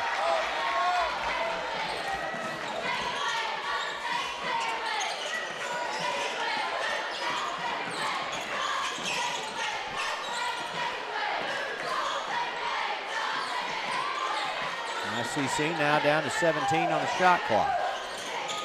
Starters for them, Emily Stevens, Olivia Spray, Mackenzie Yancey, Kinley Bailey, and Quinn Johnson.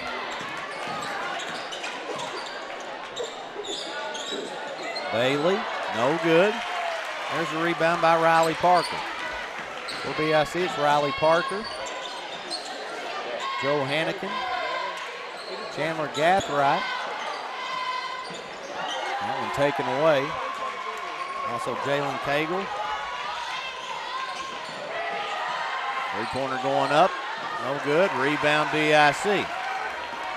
So minute and a half in, nobody has scored. Pull it on out. Nowhere to go. Over in the corner. Getting back out in the front court. Let's see if BIC can set something up.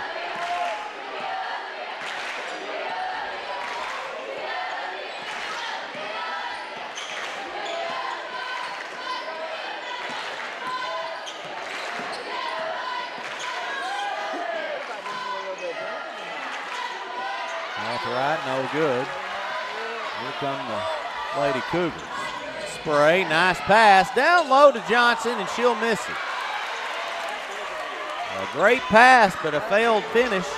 And still, neither team with points on the board. 5:45 to go in the opening quarter.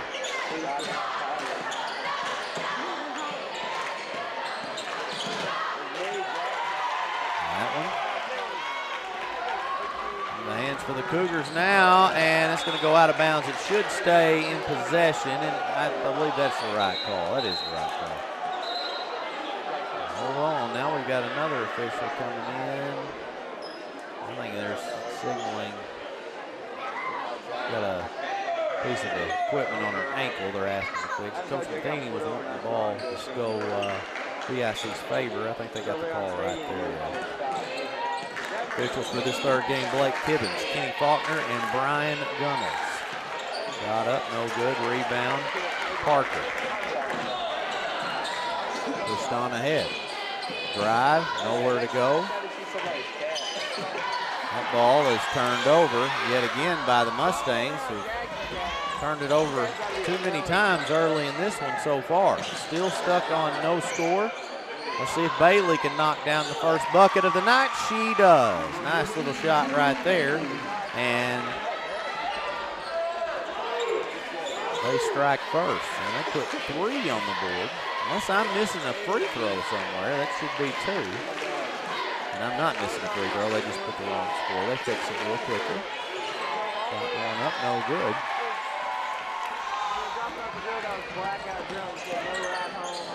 Drive in the lane and a charge call. Just out of control right there, and they got her for it.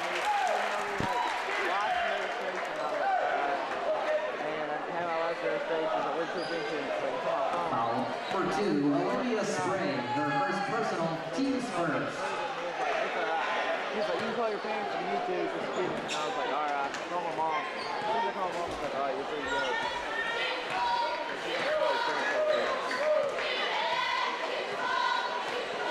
After that, it kind of scared me. That's right. Trying to find some room. Down to 15 on the shot clock. She steps out of bounds, and it's going to be Cougar basketball. DK McCord stepped out of bounds, and ICC gets it back. So a sloppy start. In this basketball game early. Turnaround by Bailey. She puts it in for 2. She's got the only 4 points for either team so far.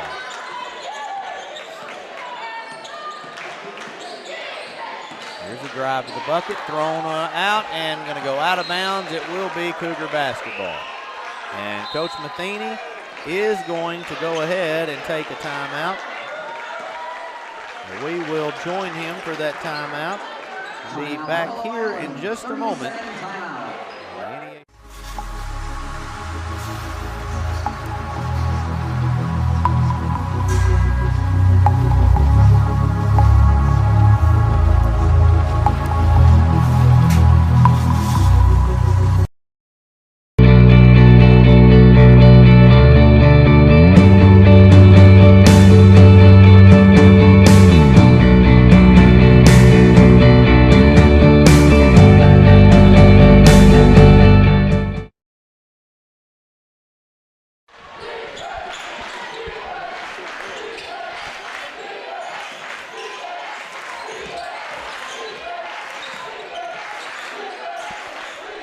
BIC has brought a tremendous crowd.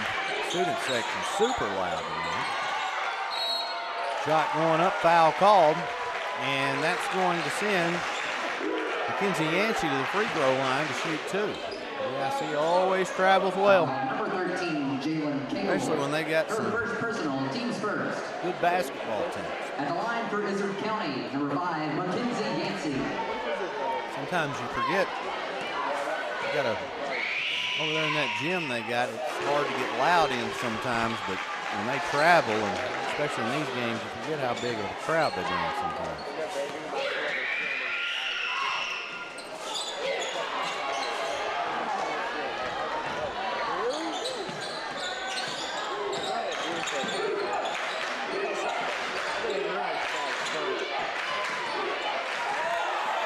That one's stolen away.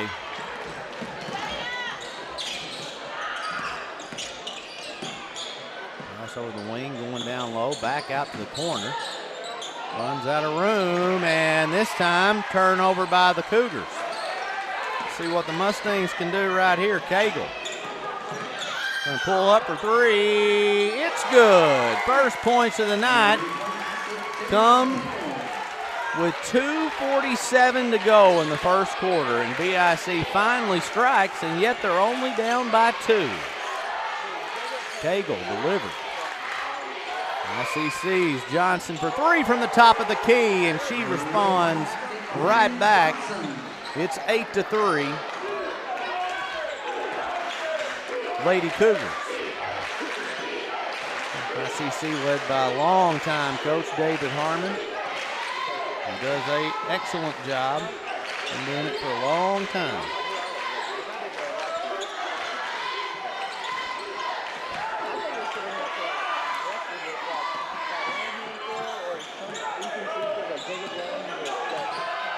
Right, almost carried, held on to it. She didn't, and now missed that shot.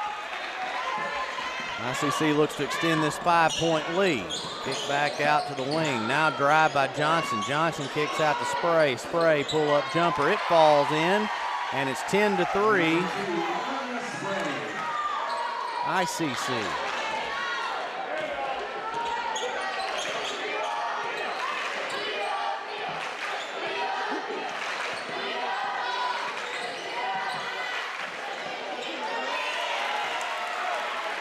Good. 10-5. Gathright for her first points of the evening.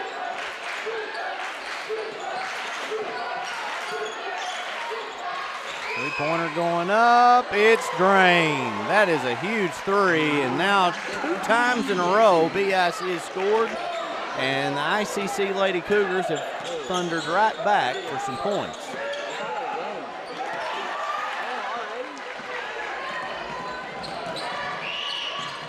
Shot going up, no good.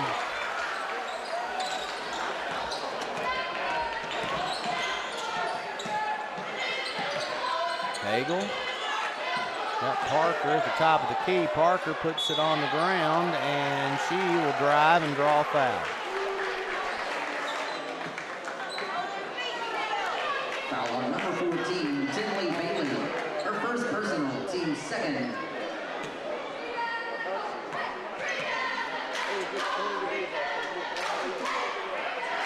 At the line for 12, Riley Parker.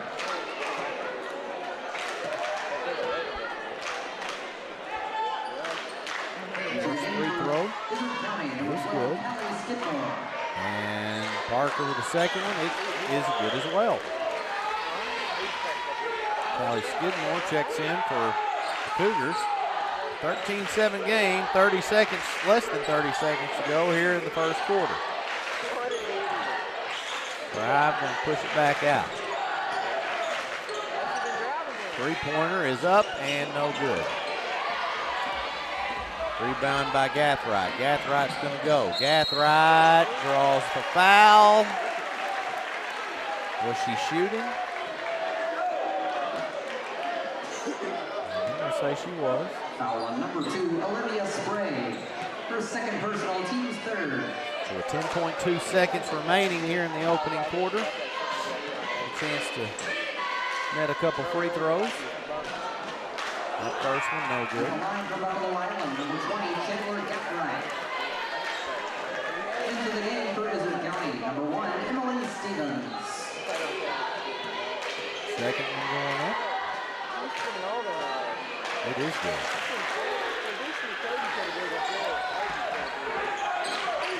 13-8 now.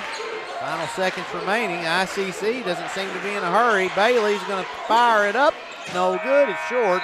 And that'll end the first quarter with ICC leading BIC 13-8 on the NEA Sports. When I was growing up, I would chop cotton occasionally for my dad. He let me start working with him at the gin when I was 16. We have about 15 family farms that we are working with through the gin. A lot of those are descendants of farmers who helped raise me in the cotton gin, and now I'm starting to see the third generation. I feel like as a ginner and also as a producer that we have to do our best job for the consumer.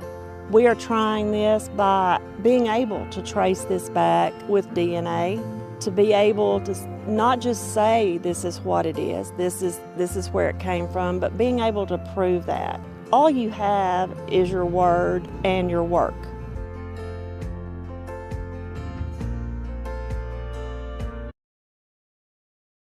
Goodness. I apologize. We're back here. I'm trying to figure out this chicken scratch that Ryan had written down. Start the second quarter. ICC leads this one 13-8.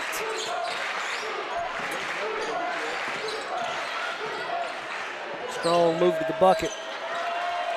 Just short on the floater. Lady Mustangs with a rebound. Gathright in, up, and it is good. 13-10, Gathright now with 5 for the Lady Mustangs.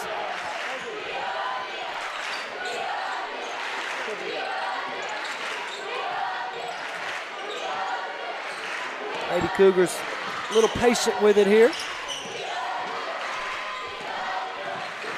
Mackenzie Yancey with a jumper from the corner, a little strong. Offensive rebound for the Cougars. Ken Johnson's shots no good, out of bounds to the Lady Mustangs.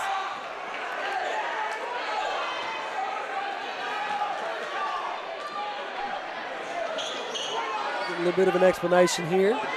Coach Matheny, I think he wanted an offensive foul.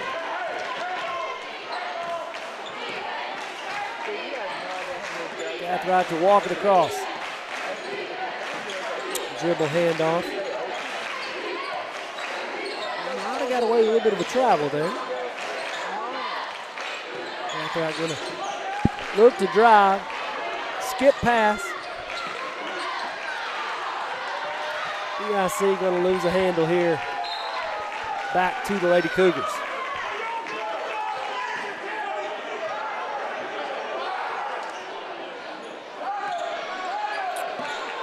Quinn Johnson inbounds it. She's going to get it back. Left wing, penetrate, up. Going to draw the foul. I've been out here for about 1:33 seconds. Quinn Johnson has really been the aggressor on the offensive end. Her first free throw on the way, and it is good.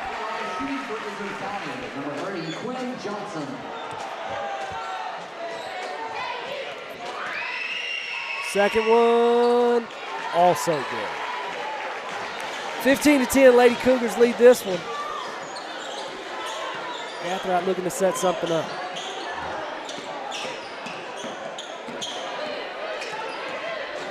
EK McCord with the ball.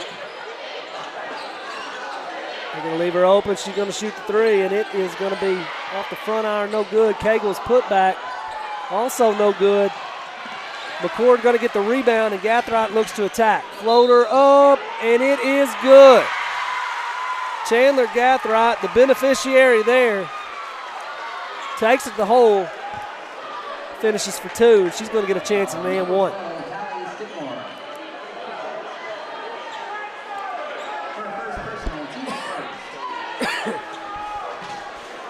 Gathright's free throw is also true. Nothing but the bottom of the net. 2-point game now with 5:58 to play here in the second quarter.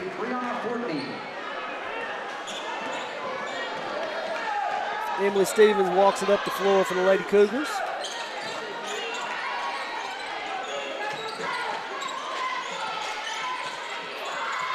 Looking to get something set up. Ball stolen away by E.K. McCord. McCord finishes a layup, and the game is now tied, 15 all. Lady Mustangs tie this one up, 5:34. ICC will take a timeout. We'll take one too. You're watching NEA Sports Network. We'll be right back.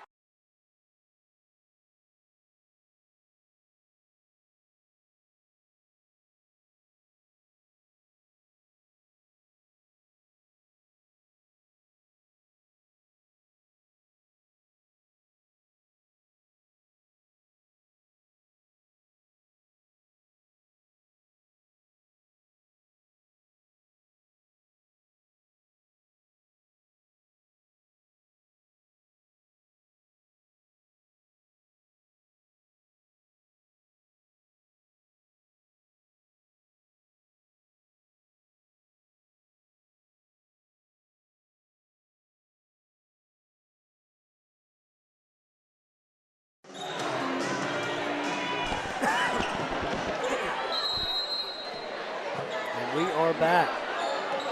15-15 the score with 5.5 to go in the second quarter. Emily Stevens walks it across the timeline for the Lady Cougars. Quinn Johnson on the drive. Free throw line jumper, no good, gonna rattle out. Johnson with the rebound. She's gonna be fouled. Back to the free throw line for Quinn Johnson. Chance to give the Lady Cougars the lead back.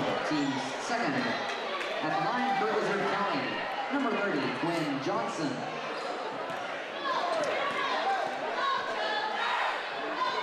First free throw, nothing but the bottom of the net.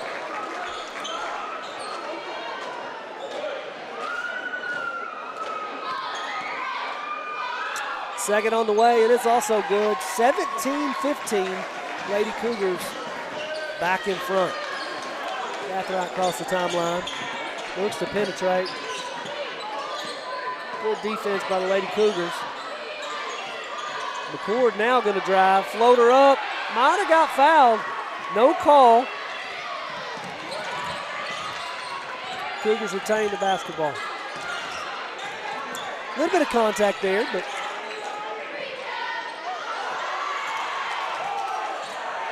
Stevens will dribble, set it up with 18 on the shot clock. Mackenzie Yancey drives. Out for three, and that is good.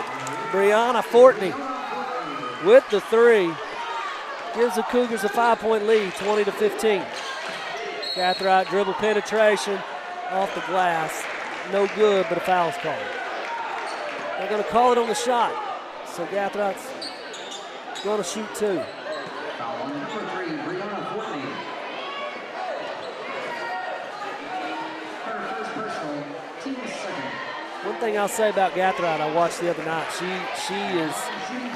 she is getting more comfortable attacking the rim, strongly going to the bucket, and generating the contact. She's able to finish through the contact a lot, but when she steps to the free throw line, and announcers jinx, I should have kept my mouth shut. This is the free throw there. I think the score is still 20-15. The board reads 20-17, but I think it is. They got it corrected now. 20-15 the score. We're going to get a foul on Lady Cougar, number 5, Mackenzie Yancey. Her first personal, second team foul of the quarter.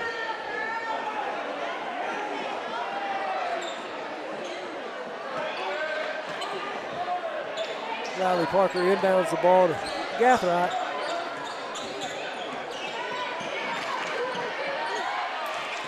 Gathright guarded by Fortney.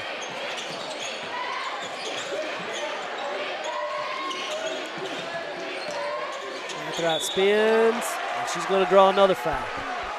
She does an incredible job of being able to get to the free throw line.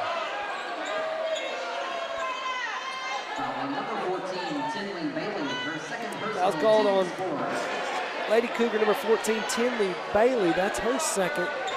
Team foul number 4, Gathright to shoot 2. The first one rims out. A bit uncharacteristic. That's 3 straight misses at the free throw line from Gathright.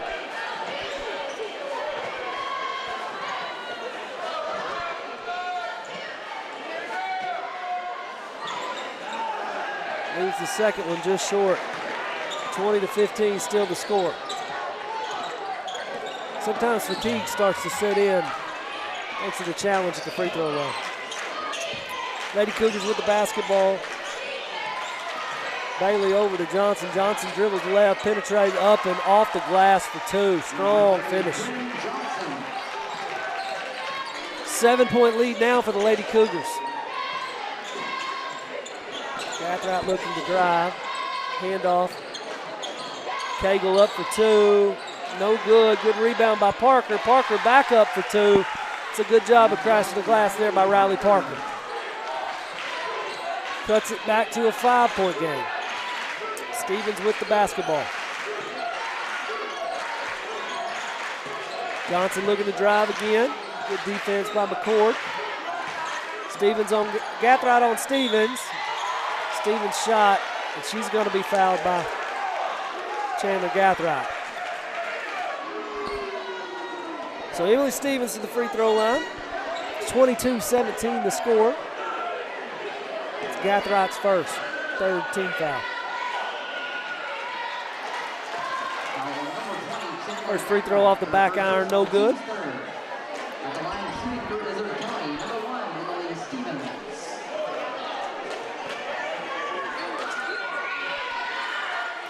Second, good. 23-17 now the score. Gathright to set up the offense.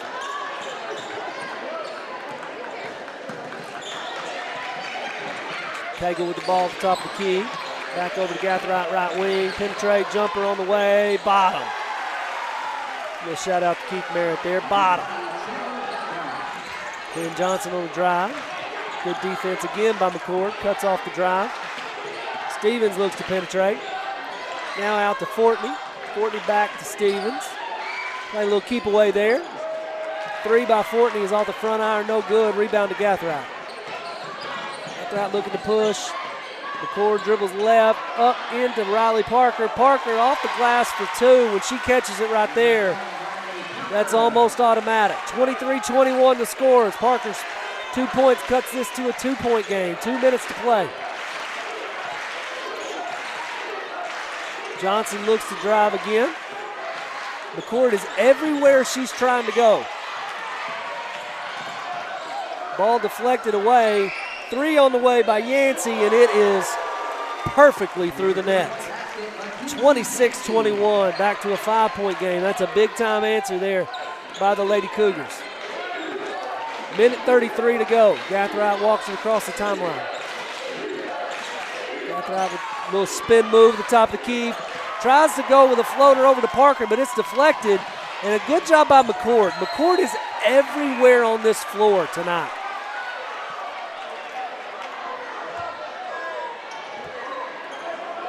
Ball was deflected out of bounds off the Lady Mustangs. Lady Cougars will have it. Fine job, Doc. Fine job. Thank you. Reese Johnson with the basketball for the Lady Cougars. Now Quinn Johnson looks to drive. She's going to do just that. Strong off the glass. She has taken over in this second quarter. That's a big-time bucket. Pushes it back to a 7-point lead. 11 now in the game for Johnson.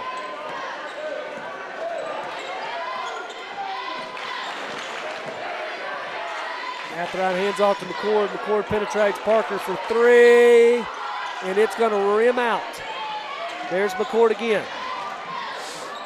Get back inside to Parker. Parker up for 2. I'm telling you, when she catches it there, you might as well head to the other end. Well, I like what BIC's done here in this second quarter. They were a little lethargic in the first, but they're showing fight right now. That's a good job there of sticking with the play by Quinn Johnson. This is the first attempt. It's good defense there by Joe Hannigan. Just unable to prevent the bucket. 30-23, shot clock's not a factor. 15 seconds to go here in the second quarter. BIC looking to cut into this deficit before the half. Dribble drive. Hannigan over to Cagle. Cagle for 3 on the way. Rims out. No good. Into the hands of the Lady Cougars. 30-23 is the score at the half. ICC leads this one. Don't go anywhere. Run to the restroom. Do whatever you need to do. But we'll be back. 10 minutes on the clock. You're watching the NEA Sports. Empower, NEA Sports, and KJNB are gearing up to bring you the 2025 Northeast Arkansas Baseball and Softball Media Day. Wednesday, March 12th. Boys and girls high school baseball and softball teams from across the area will be on hand for interviews and to talk about the upcoming season. Wednesday, March 12th, go to KJNBTV.com to watch this important event live. KJNB, this is home. Located in Lake City, Arkansas, Dixon Insurance Services is owned and operated by Northeast Arkansas locals Angie and Perry Dixon. They're an independent insurance agency which allows them to truly work for their clients to provide multiple competitive insurance solutions from many of the top insurance companies in the industry. From individual to commercial insurance, the ultimate goal for Dixon Insurance is to provide clients with the best service and the best coverage possible.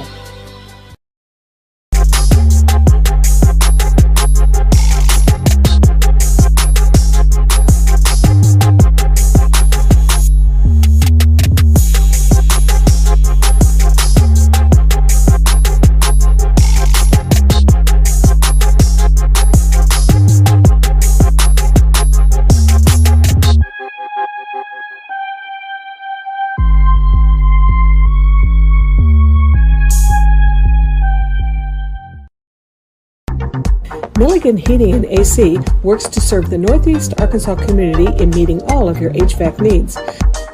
Give Justin Milligan a call at 870-243-2820.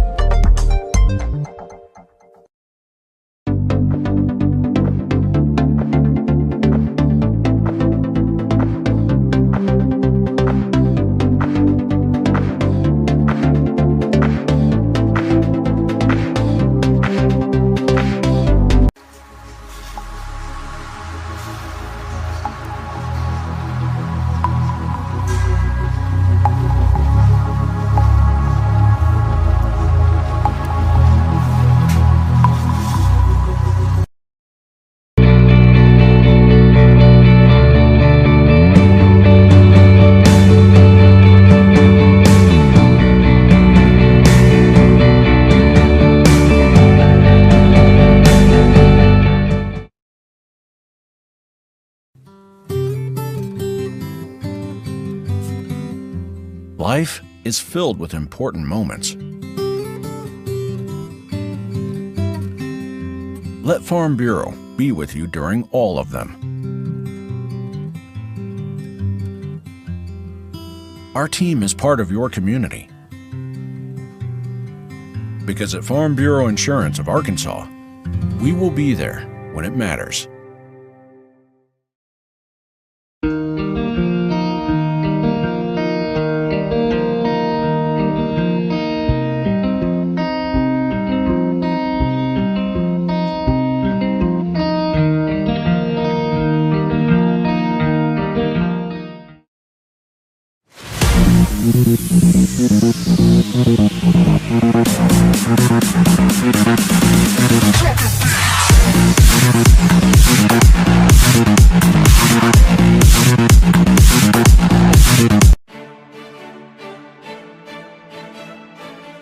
The Arts and Sciences Division at A&C is where education comes to life.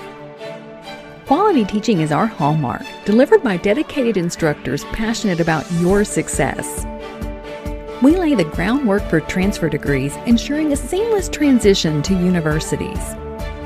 The Arts and Sciences Division offers an assortment of associate degrees, technical certificates, and certificates of proficiency. All of this comes at a fraction of the cost because we believe in accessible education without compromising quality. Experience the best of both worlds with our unique blend of face-to-face and online courses. Forge lifelong connections through vibrant social interactions. Join us at A&C, where inspiration meets innovation and your journey to a brighter future begins. Your adventure starts here. Enroll today and unlock your potential.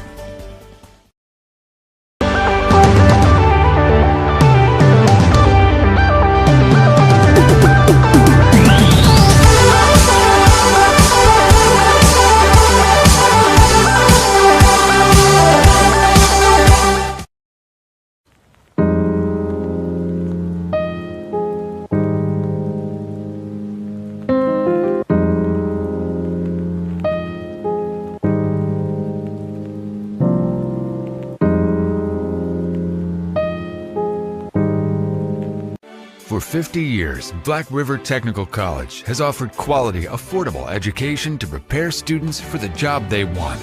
We're here to help you make a better life for yourself and your family. We're Black River Technical College.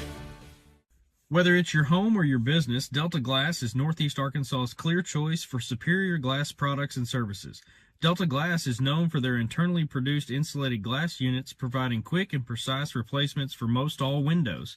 If you've just completed your dream home or a recent remodel, Delta Glass provides the most sought-after custom shower enclosures and mirrors in the industry. Storefront glazing can create an inviting professional atmosphere for any business facility. Delta Glass specializes in custom design and fabricated storefront systems for all sizes and styles. If you're in need of superior glass products and services that are second to none in the region, call Delta Glass today at 870-520-6290 or visit them on Dan Avenue in Jonesboro.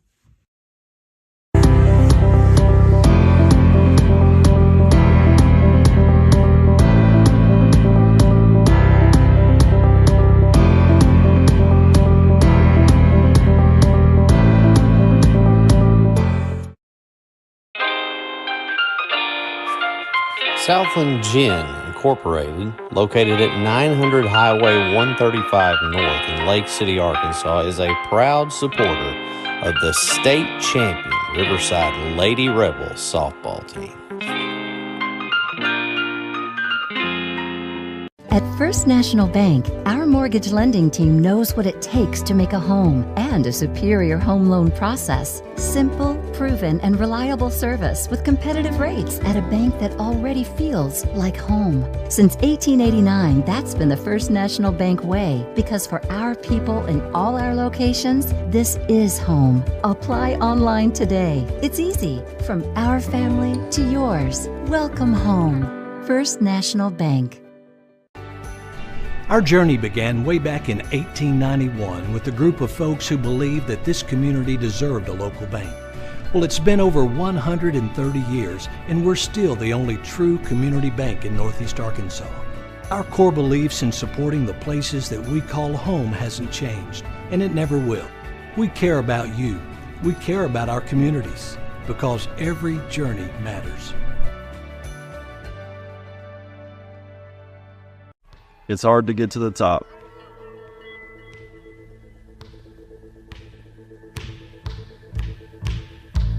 But how do you stay at the top?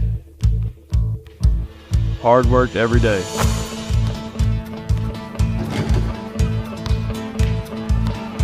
Central Dealership has the same philosophy. I'm Austin Reeves, and I'm proud to be a part of the Central team. We are Straister Brothers Construction in Blytheville, and we build industry. We're one of Middle America's top providers of construction, engineering, and design services since 1980. We are a debt-free company, own our own equipment, and complete projects on time and on budget. So from conception to completion, Straister Brothers offers all the services needed for your next industrial build. Straister Brothers Construction, we build industry. For more info, visit StraisterBrothers.com. A Ritter Go-Getter gets everything done, and Ritter Gig Internet can handle a ton. You'll create art for the whole world to see, find new ways to support all your teams, and arrange new arrangements for arranging your screens. You'll game, you'll stream, you'll bike till you can't, create filtered water for you and your plants, or watch video instructions for hemming your pants. With Ritter Internet, look at all you'll accomplish, connect all your devices, and, schmabomplish? With Wi-Fi this fast, there can be none better, so get in touch and be a Ritter Go-Getter. Thank you. Thank you for letting us be a part of your family and for trusting us with the ones you love the most. Thank you for allowing us to be a part of those lifelong memories. Thank you for taking us on the job and for putting us to work. Thank you for choosing us for your first vehicle and for every vehicle after. Thank you for trusting us for 70 years.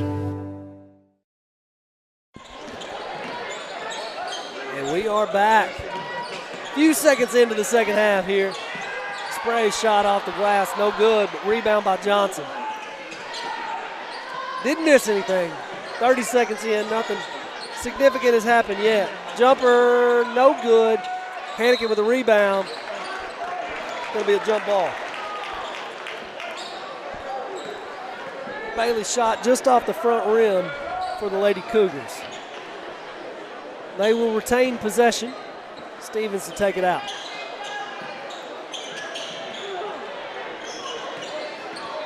She's going to dribble it out, set up the offense. Over to Spray, right wing.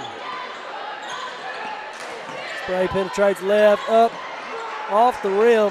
No good. Hannigan with the rebound. Gathright looking to push. Right wing to Cagle. Cagle pulls up. Off on the three.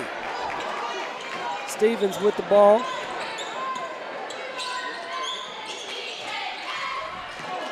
Thought about a three there. Yancey drives instead, and she's going to get called for an offensive foul.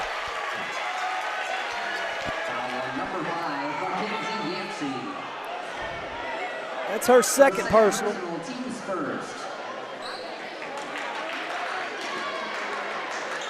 First team foul of the second half. 6:40 to play. Gathright crosses the timeline. Looking for a screen at the top of the key. Hands off to McCord. McCord's pass stolen away by Yancey. Stolen back by McCord. Never gives up on a play. Yancey pokes it out of bounds.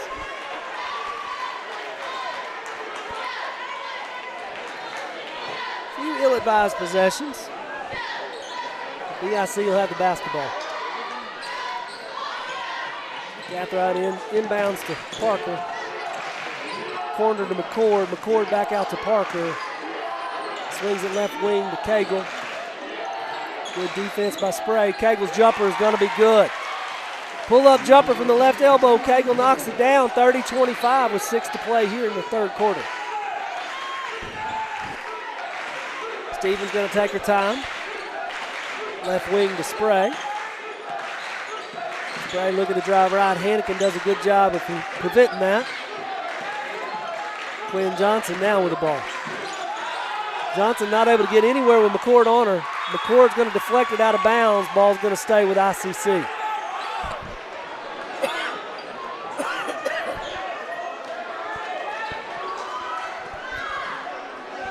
Johnson inbounds the ball to Spray. Top of the key. Hannigan defends. They're going to call a jump ball. Both had possession on the shot. Ball's going to belong to the Lady Mustangs.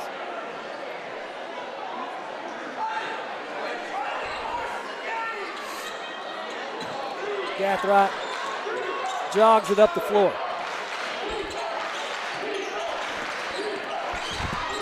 Good defense there by Stevens. Parker over to Gathright. Gathright swings it left wing to Cagle. Drives, loses the handle on it. Stevens up to Yancey. Everywhere Yancey goes, someone is all over her.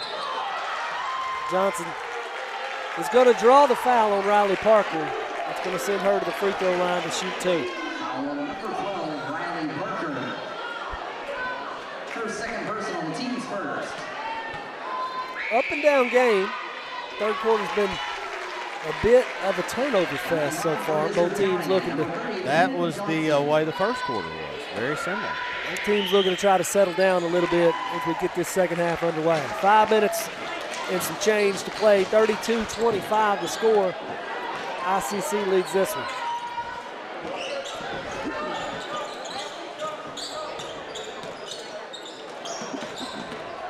Cagle looking to drive, kicks it out to McCord. McCord right. Gathright for 3. Off the rim. McCord with a rebound. Her shot is good. Off the glass for 2. Back to a 5-point lead with about 4.5 to play here in the third quarter. Spray looks inside. Short corner jumper there. Tinley Bailey. She knocks it down. Back to a 7-point lead. Gathright left wing down to McCord. McCord drives left. Over to Cagle, right wing for 3. And that's going to be off and out of bounds to the Lady Cougars. Not really sure what happened on that shot right there, Doc. She just, I don't know if her feet weren't set quite right, but it was the left hand got in the way.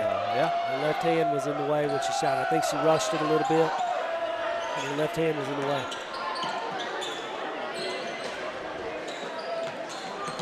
Good ball movement there. Top of the key, they get it inside to Johnson. Johnson muscles her way around. Shot up, no good, but she's going to draw the foul on E.K. McCord. So back to the free throw line for the Lady Cougars. That's McCord's second. Her second personal, team's second. Johnson's free throw is a little strong off the back iron, no good. Number 30, Glenn Johnson.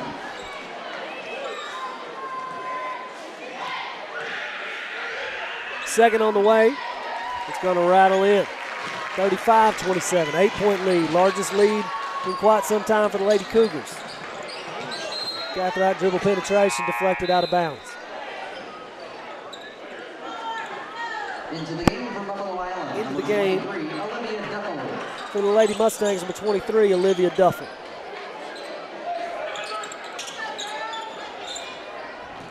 Gathright patient. Has it on the right wing. It over to Cagle. Cagle thought about it. Instead drives left. Jumper on the way. No good. Rebounded by Bailey. Cougars looking to push. A spray up the floor. Pump fake off the glass, and it is good. Nice move. Timeout. 10-point lead for the Lady Cougars. BIC with a timeout. We'll take one, too. You're watching NEA. When I was growing up, I would chop cotton occasionally for my dad. He let me start working with him at the gin when I was 16.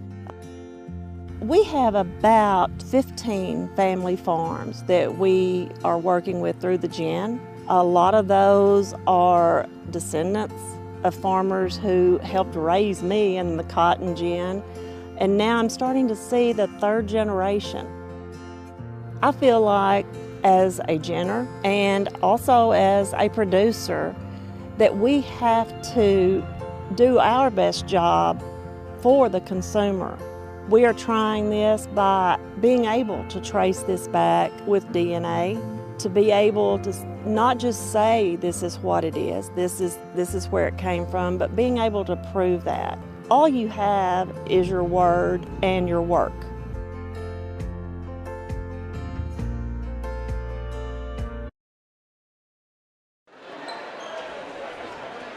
All right, we have returned here to Lake City, Arkansas. And ICC has built a 10-point lead with 3:23 to go here in the third quarter. Gathride's going to bring it up the floor for BIC. BIC needs a bucket right here, Ryan. That they do.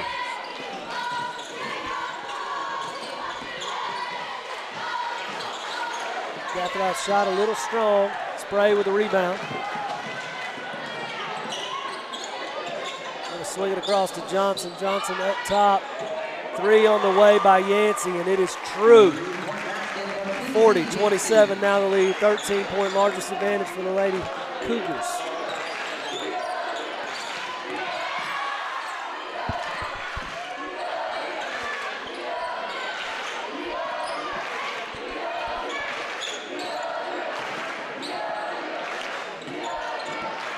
Into 2:30.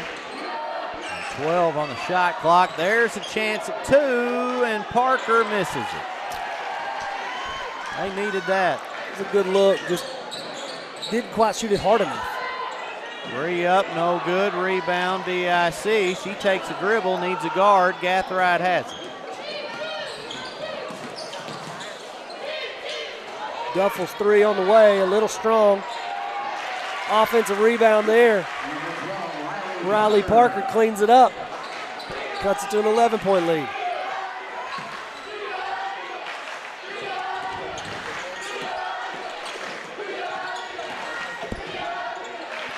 Shot going up, it's no good by Bailey. And Cagle will get it to Gathright.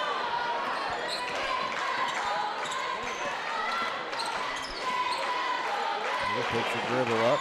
It's the Gathright now over into the corner. They go down low and throws it away as Spray's going to come away with the pick. And ICC throwing it ahead. The girl almost wasn't ready. Stevens will bring it out and set some things up. A minute 15 to go here in the third quarter. Doc, I do appreciate you calling the majority of this game here for me. You're welcome. Not sure our viewers would say the same, but you're welcome. To each their own. Three-pointer going up. It is good. 3 seconds on the shot clock, and she spots up from the top of the key and nails it. That one hurt right there. Not if you're a Cougar fan. No, not at all. That was a dagger. Duffel's three is good, and BIC needed that one. Cuts it back to 11 with 37 to play here in the third. About a 1 second difference between game clock and shot clock. So the Cougars can pretty much dribble this one out if they so choose.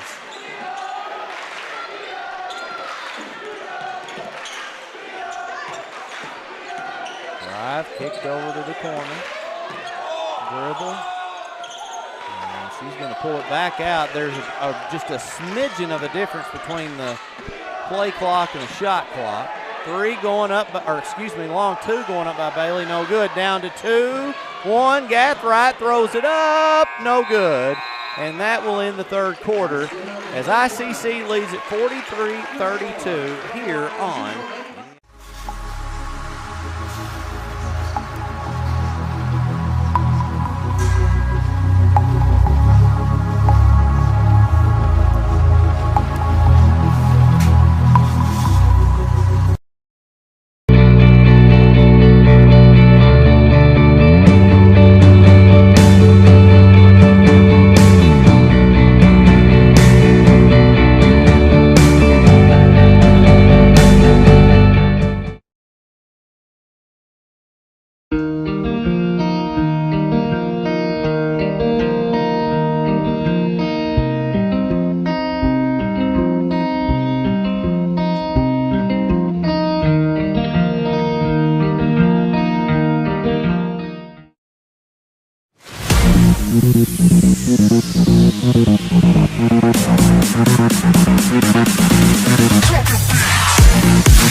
2A North Regional Basketball Tournament. Fourth quarter about is underway now, and ICC on top 11. They have the ball to start the final quarter. Drive to the bucket by Spray. She gets some of her shot blocked, and now we've got a fight for the basketball. That's going to go against BIC. Is that Hannikin? It's Hannikin. Which listed, and I called her Josephine the other night, which is her name, but I think she goes by Joe. That's a little easier to say. Much easier, just like Emma Kate goes by EK.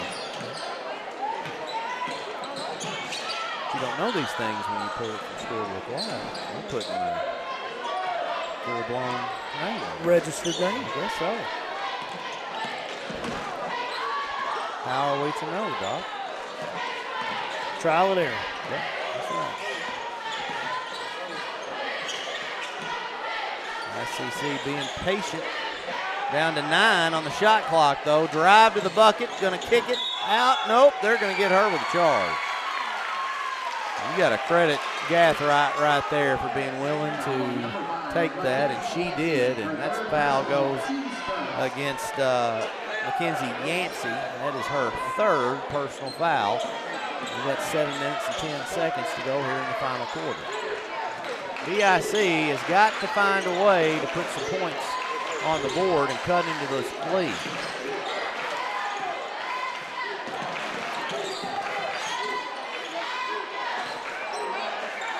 Hannikin, that's a good job. That's a good entry pass there by Hannikin to Riley Parker. He's going to get whistled for a foul here. It's going to go against Bailey, I believe. Number 14, Tiffany Bailey, her third personal, team second.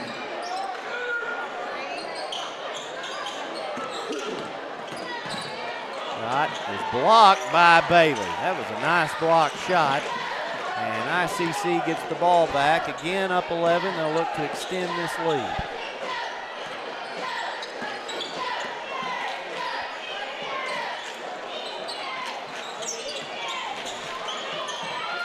Cougars going to be a little patient here.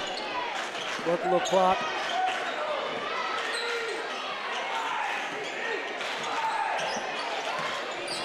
Good move there by Johnson. Got it. Tough to defend. Yeah. Up 13 now. Time running out for BIC. 3 going up. That's no good. Cagle hit the first shot of the game for a 3. But has struggled on her last couple attempts. Sometimes you can be too wide open. That is a thing. And again, same type of mechanical issue I feel like I saw right there on that shot.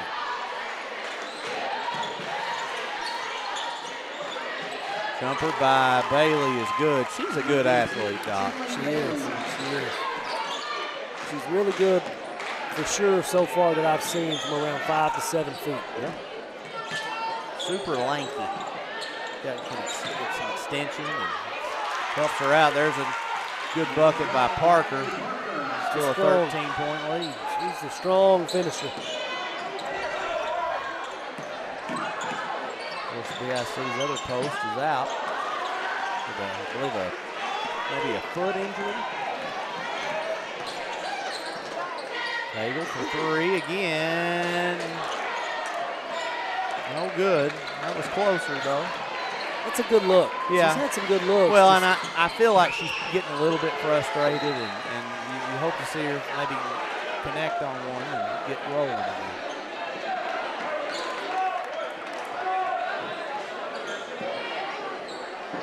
She's too good of a shooter not to keep shooting.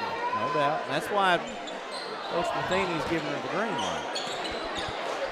In a game you're down 13, you need some outside shots. 3-pointer from the corner is good. And that's 50 points now on the board for ICC and a 16-point lead with 4:47 to go. 21 of those belong to Quinn Johnson. Bailey again blocks another shot. They're going to push it ahead. 3-pointer going up. It's in and out. Rebound Hannikin. Hannikin going to push it on ahead to Cagle. Cagle hand off to Gathright. Back to Cagle.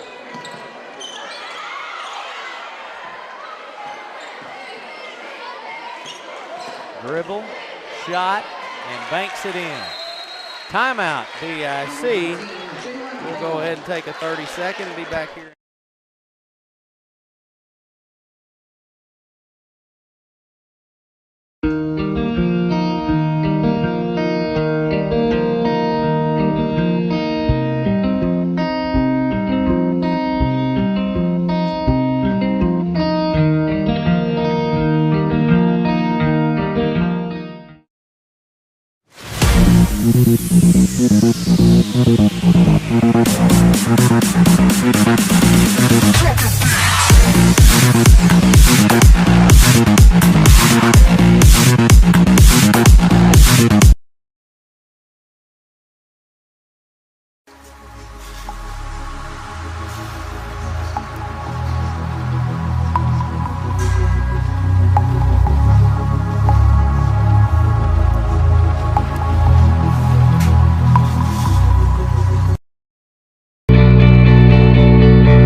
Back here in Lake City, ICC beating BIC 50-36, 4:10 to go in the basketball game.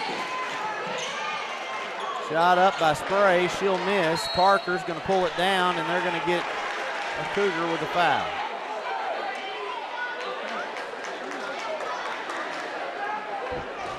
Foul number 2, Olivia Spray, her third personal, team's third.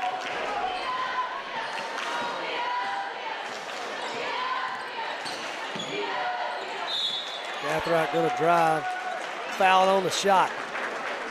She's going to go to the free throw line, stops the clock with 3:54 to play. Well, I mean, Doc, we've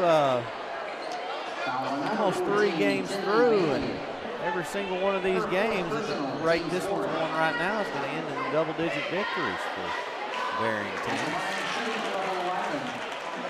Number 20, Chandler Gathright. Game 1, Riverside put away EPC, beat them by 20-plus, I think it ended up.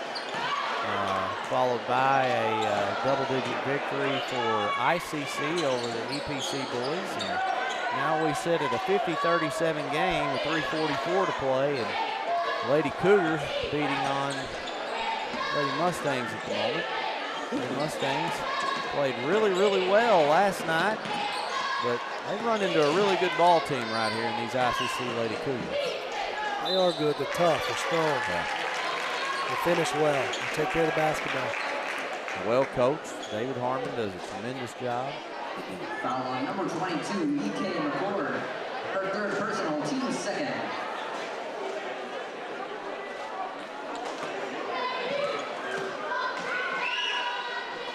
And we mentioned the games that have been and currently are, and what is to come is the Cedar Ridge Timberwolves and the Tuckerman Bulldogs.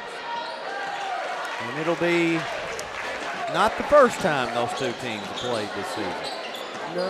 I'm anxious to watch Cedar Ridge again after that performance they put on the other night. Kegel going to draw the foul. He'll go to the line to shoot 2. I've had the fortune of watching Cedar Ridge now. This will be the 4th time, I believe. Well, I have been impressed each and every time. You know, you and I called that game against Sloan at Newark back in mid-January, and that was the first time I got to watch it. I turned around and called the game at Tuckerman a few nights later, so I've actually seen these two play each other.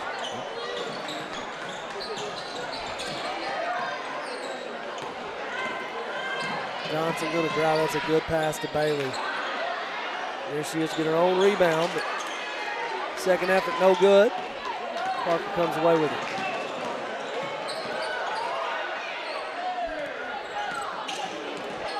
SC needs to get something in a hurry here. Good entry pass there. Parker's going to go up and draw the foul.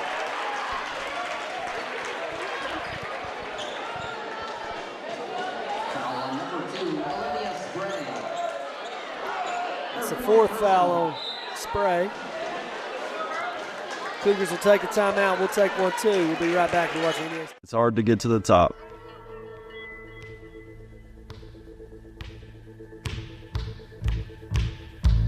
But how do you stay at the top? Hard work every day.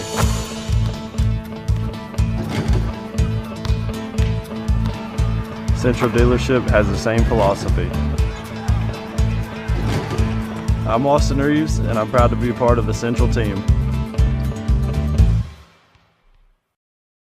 We are Straister Brothers Construction in Blytheville, and we build industry. We're one of Middle America's top providers of construction, engineering, and design services since 1980. We are a debt-free company, own our own equipment, and complete projects on time and on budget. So from conception to completion, Straister Brothers offers all the services needed for your next industrial build.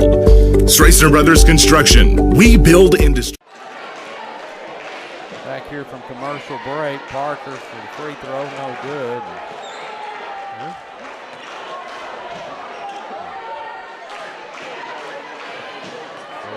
This second. Down 14, misses both. And late in the game when you're trailing, especially by double digits, you need those. And ICC will continue to milk the clock. That time stolen away. And a foul that's going to be called against ICC. That'll be free throws for BIC. And we'll send McCord to the free throw line. Going to have to hit all of these. The clock stopped. Number 5, Mackenzie Yancey, her 4th personal.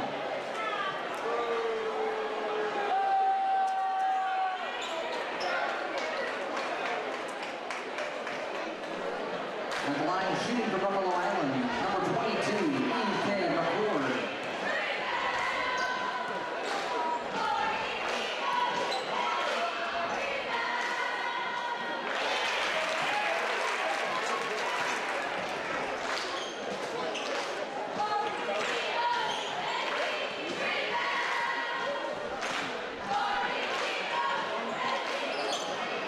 That second one, so one for the last 4 from the free throw line, and now we've got a foul. I believe that may be on Spray, and it is, and that's her 5th personal. 2.5 to go. I mean, she's going to foul out. I'll say this. I mean, Doc, they're stepping to the free throw line to shoot 2 more. What should be, or very well could be, Yeah. a 10-point game. Yeah. Just from free throws alone. And they keep stopping the clock and fouling. That's the worst thing you can do at this point. Worst thing you can do. So this Gathright, she can shoot them. See what she does here. Number 3, Brianna Courtney. Courtney into the game for the Lady Cougars. I'll remind everyone that tomorrow there will be 4 games. Consolation games at 12 and 1:30, and then the championship games at 6 and 7:30. So we will go off the air and then come back on. Doc, will you be joining me for that? For all 4? Yeah. If you would like for me Yeah, to. well, yeah, I do. Would love to. I knew we had talked about doing the both Right. championships. but Well, we're just going to do them all. yeah, I'm all for it if you want to. All right, let's do it. All right, timeout going to be taken by ICC. Coach Harmon frustrated. He's going to take the timeout. We'll join him here for a 30-second timeout and be back here in just 50 years, Black River Technical College has offered quality, affordable education to prepare students for the job they want. We're here to help you make a better life for yourself and your family. We're Black River Technical College. Whether it's your home or your business, Delta Glass is Northeast Arkansas's clear choice for superior glass products and services. Delta Glass is known for their internally produced insulated glass units, providing quick and precise replacements for most all windows. If you've just completed your dream home or a recent remodel, Delta Glass provides the most sought-after custom shop. back here in Lake City. 52-40. BIC gets the basketball. They will try to score. Floater, no good. Tipped and rebound. Whose ball is it going? Oh, they're saying it's staying down here with BIC.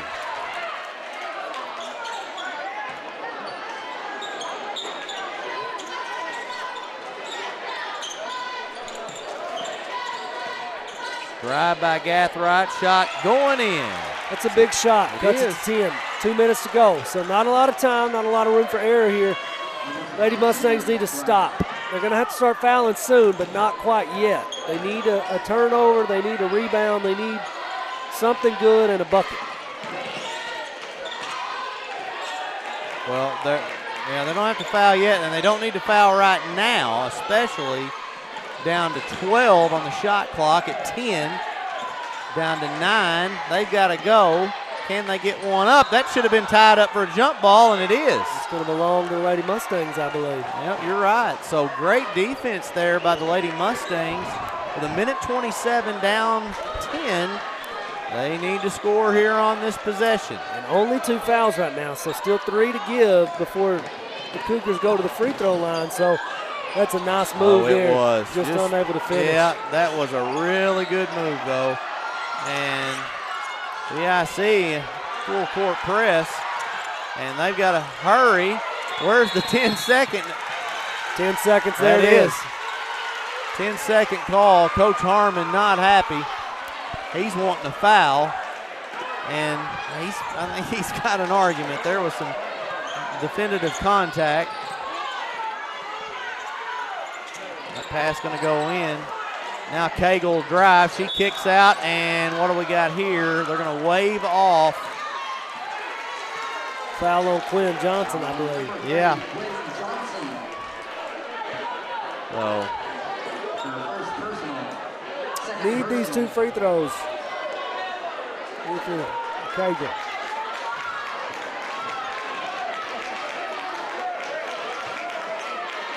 First one's good.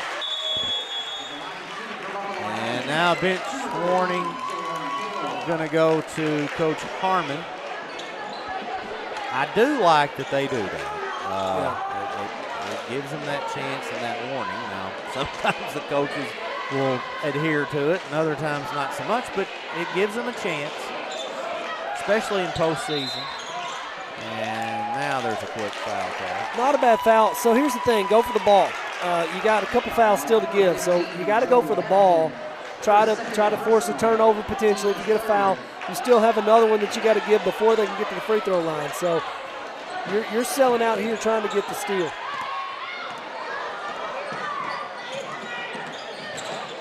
It's a good job of Johnson pulling that one out, not shooting there.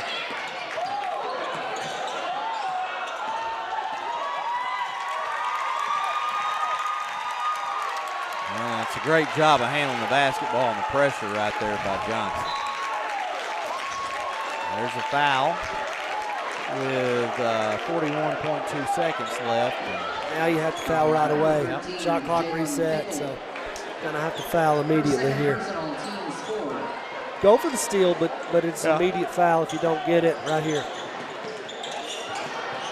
But they're not. I think they're trying to.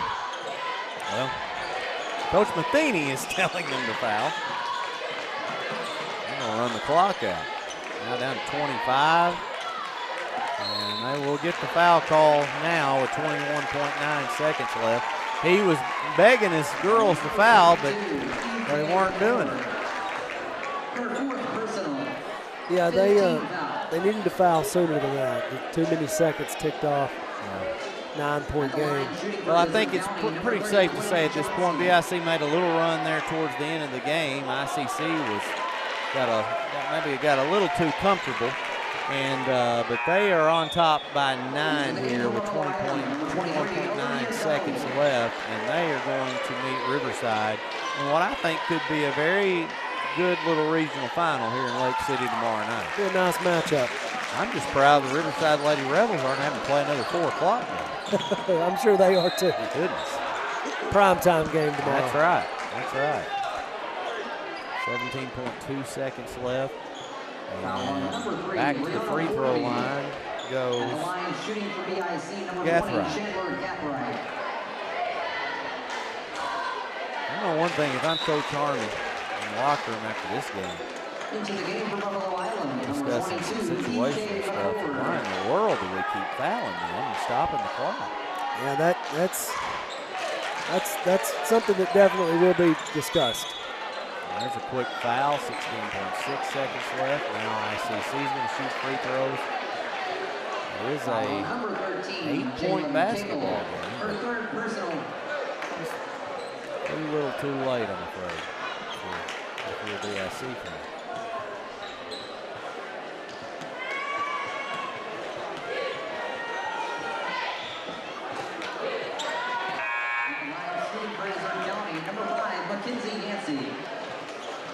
Into the game for BIC, number 23, Olivia Duffel.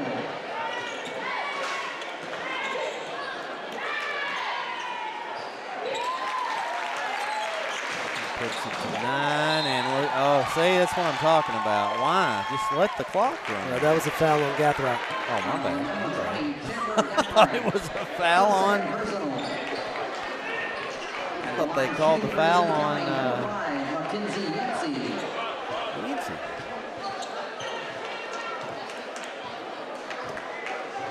All right. If you're ICC, just get out of the way. Yes, well, and Coach Harmon's got all the remaining of them down here on the other end. I just say let them dribble, and I mean, I guess if Coach Matheny's got some timeouts left, he can use them, but now a 10-point game, 11. DIC will play in the third-place game against a conference opponent and rival EPC at 12 tomorrow. It'll be a good game. I think so. 3 up, no good.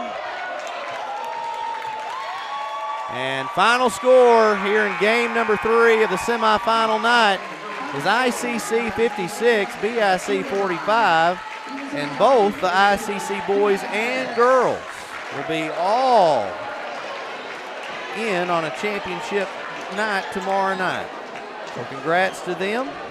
We will remind everyone that we will take a commercial break, an extended break, and when we return, we will have the Cedar Ridge Timberwolves and the Tuckerman Bulldogs here on the NEA Sports Network.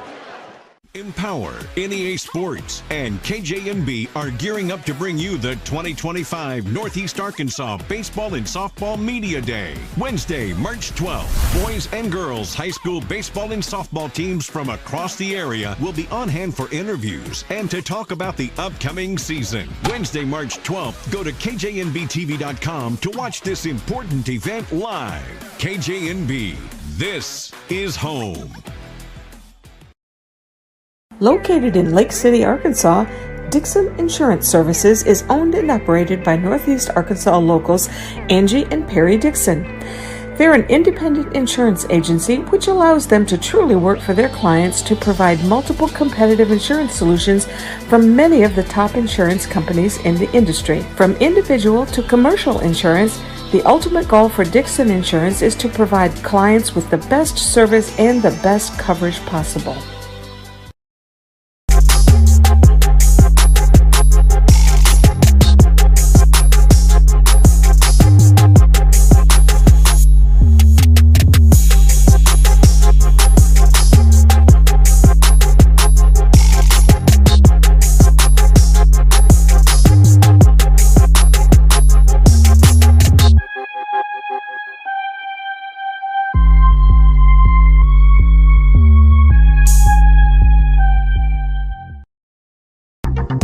Milligan Heating and AC works to serve the Northeast Arkansas community in meeting all of your HVAC needs.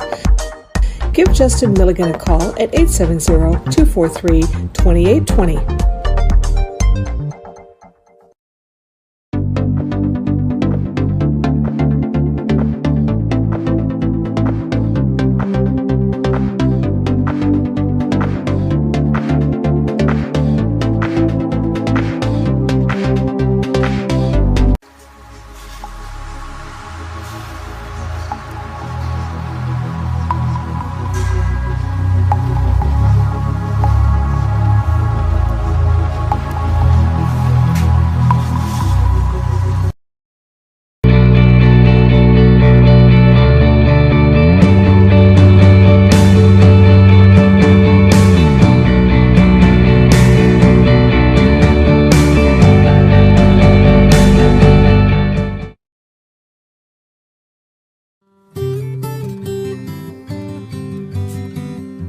Life is filled with important moments.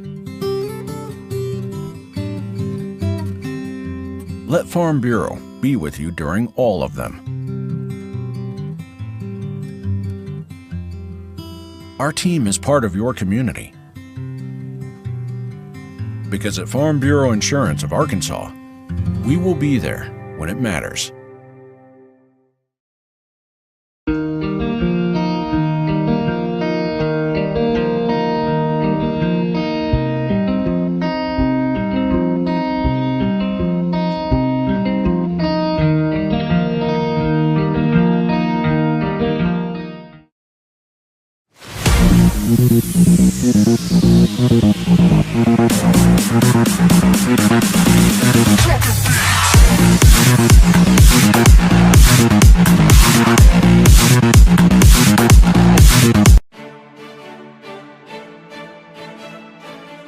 The Arts and Sciences Division at A&C is where education comes to life. Quality teaching is our hallmark, delivered by dedicated instructors passionate about your success. We lay the groundwork for transfer degrees, ensuring a seamless transition to universities. The Arts and Sciences Division offers an assortment of associate degrees, technical certificates, and certificates of proficiency. All of this comes at a fraction of the cost because we believe in accessible education without compromising quality. Experience the best of both worlds with our unique blend of face-to-face and online courses. Forge lifelong connections through vibrant social interactions. Join us at A&C, where inspiration meets innovation and your journey to a brighter future begins. Your adventure starts here. Enroll today and unlock your potential.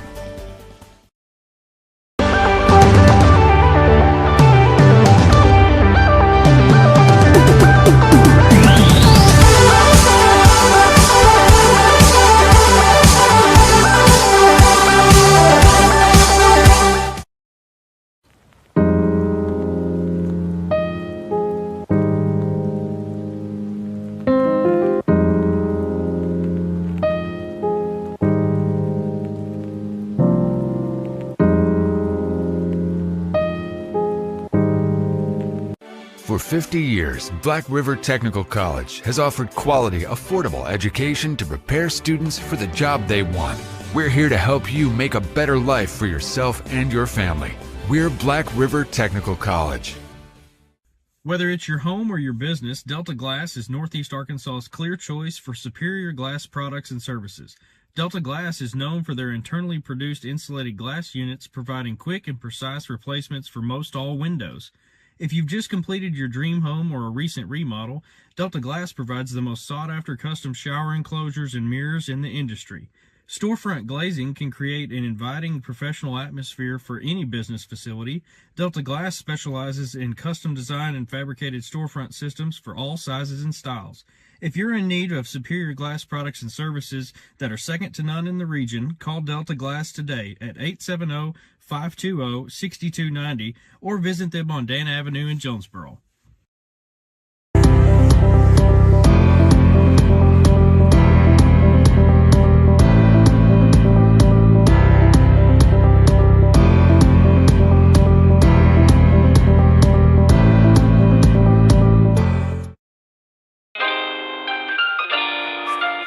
Southland Gin Incorporated, located at 900 Highway 135 North in Lake City, Arkansas, is a proud supporter of the state champion Riverside Lady Rebels softball team. At First National Bank, our mortgage lending team knows what it takes to make a home and a superior home loan process. Simple, proven, and reliable service with competitive rates at a bank that already feels like home. Since 1889, that's been the First National Bank way, because for our people in all our locations, this is home. Apply online today. It's easy. From our family to yours. Welcome home. First National Bank. Our journey began way back in 1891 with a group of folks who believed that this community deserved a local bank. Well, it's been over 130 years, and we're still the only true community bank in Northeast Arkansas. Our core beliefs in supporting the places that we call home hasn't changed, and it never will. We care about you. We care about our communities. because every journey matters. It's hard to get to the top.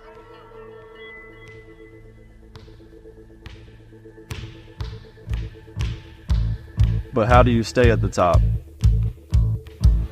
Hard work every day.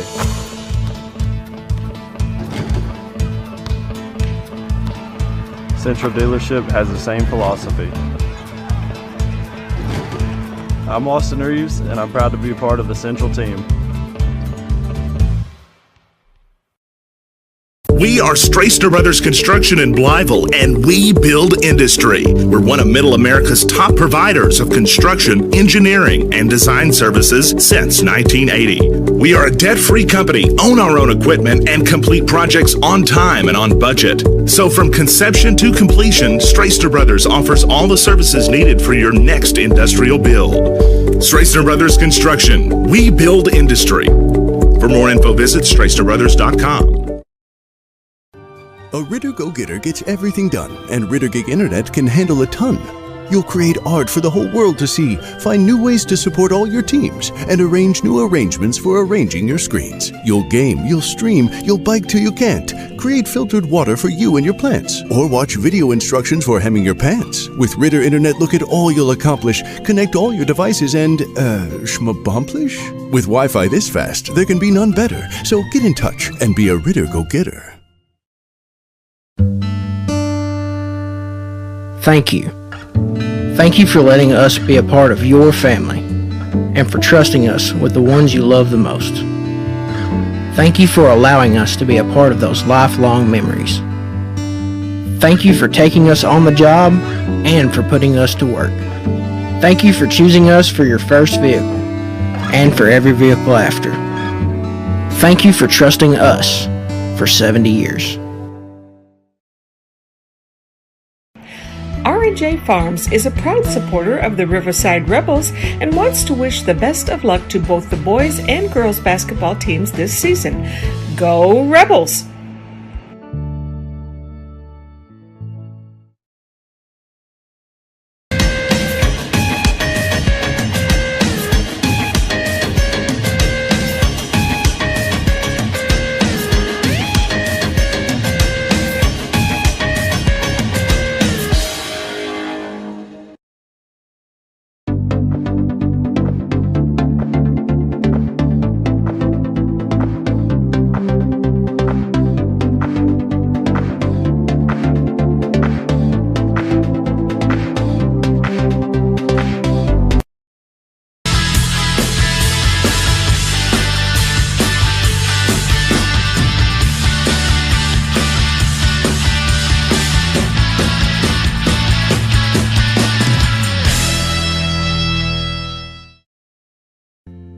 When I was growing up, I would chop cotton occasionally for my dad. He let me start working with him at the gin when I was 16. We have about 15 family farms that we are working with through the gin. A lot of those are descendants of farmers who helped raise me in the cotton gin, and now I'm starting to see the third generation. I feel like as a ginner and also as a producer that we have to do our best job for the consumer. We are trying this by being able to trace this back with DNA, to be able to not just say this is what it is, this is where it came from, but being able to prove that. All you have is your word and your work.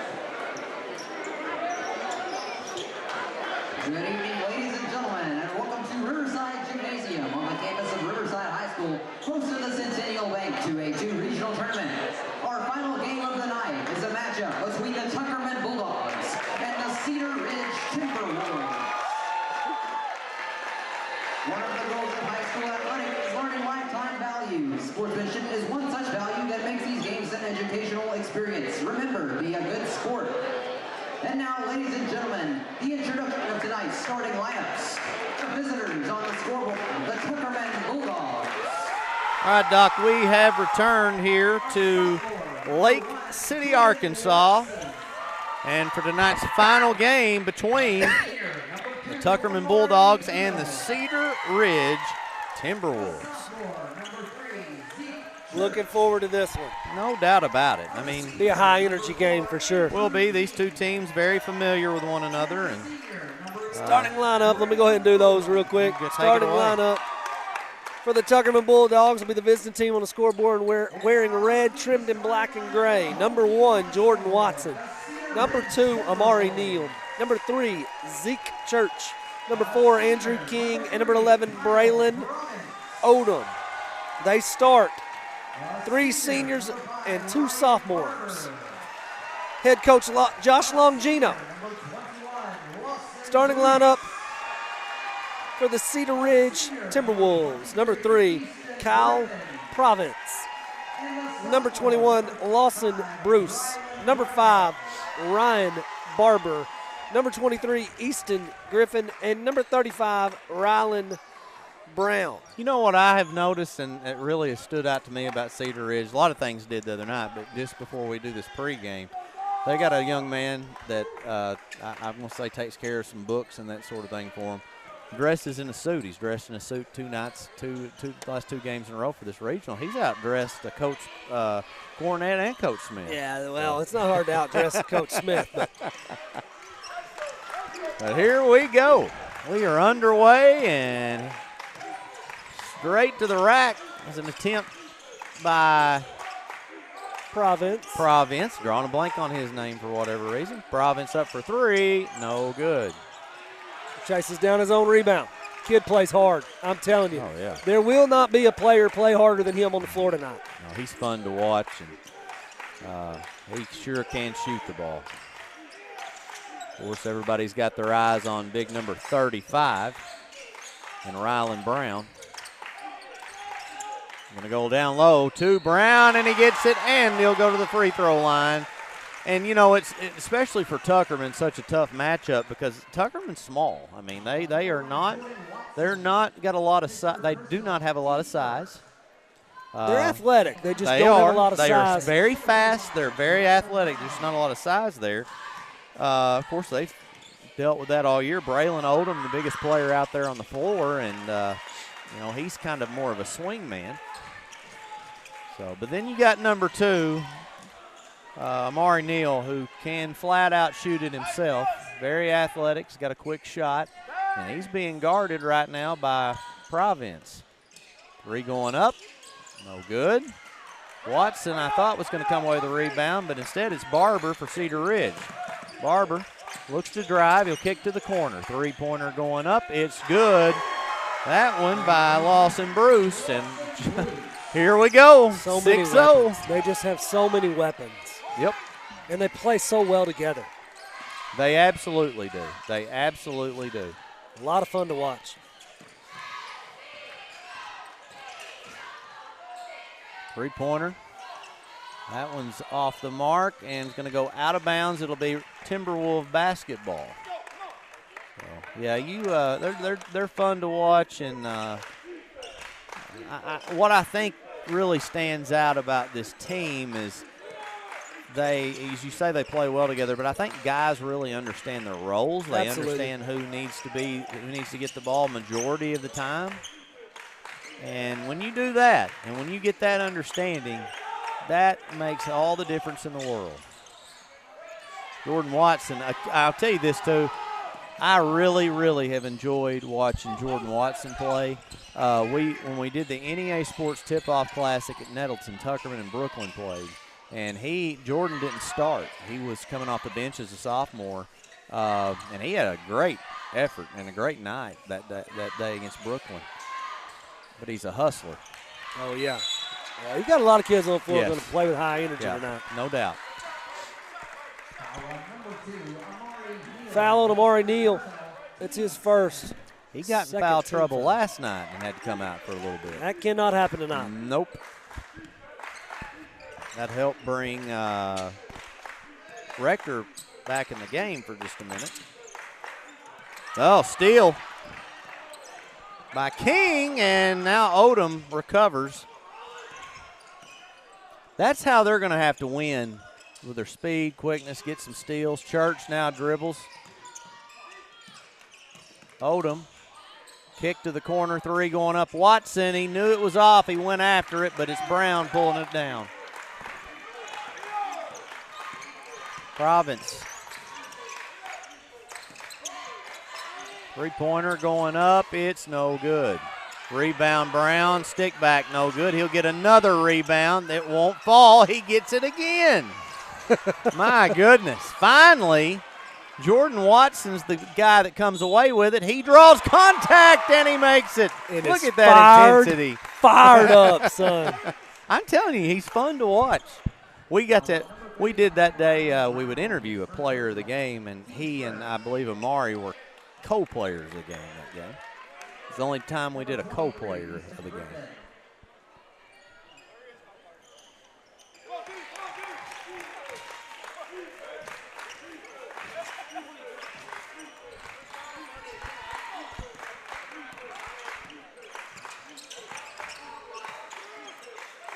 I'll tell you this, Amari Neal's not going to be able to hang off of Province that way. As Griffin knocks down a big three, he can flat out shoot it too. If he gets in rhythm, he can go get 20 as well. So they're going to have to find him on the defensive end of the floor. But Amari Neal's not going to be able to give Province a couple of steps defensively because he can shoot it from anywhere. That's right. Yeah, one thing I'll say about Easton is I've watched him play several times.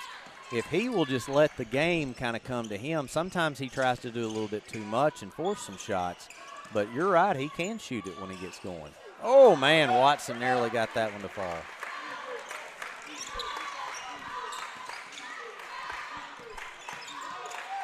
That's not a bad look. He made it. That's his shot. That was a great shot. That's his shot. That jumper at the free throw line, about a 12 to 15-footer, he elevates so well, and he shoots it in rhythm. That is a smooth shot for him. When he gets that, he's dangerous. Amari Neal shot, no good. Rebound Odom. Kicked over to the corner. Watson. Watson goes up and no good. Just can't get him to fall, and that has a lot to do with Rylan Brown. He may not be blocking them, but he sure is altering them.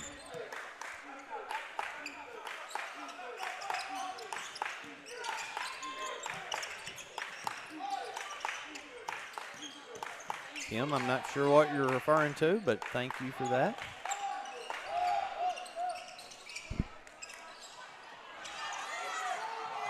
Out of bounds. And a lot of people following us on YouTube through the AAA app that's connected to that as well. So thanks to our people in attendance on there. But we also stream on Facebook, so I have a lot of people that will comment.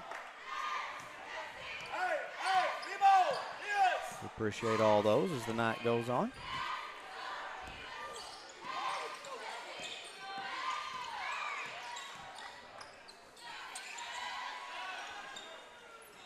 Three-pointer up by Ashley, and it's good. It's a big shot. Cuts it to a 5-point game now with 2:23 to play.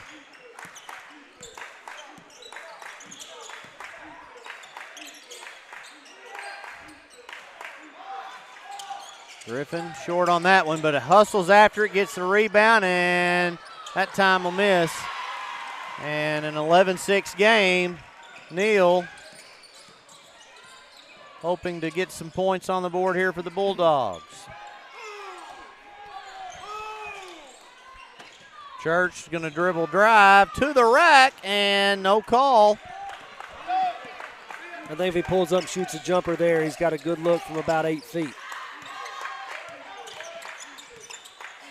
Well, again, how many times have we seen these guys get to the rim, but then you got big Rylan Brown and those long arms coming at you, and it's affected at least 4 shots that normally you would think would be made.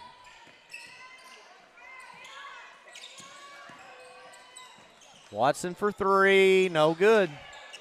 Brown comes away with it. He'll give to Province, and with 1:13 left in the first quarter, 7-point lead for the Timberwolves. Going to give off to Barber.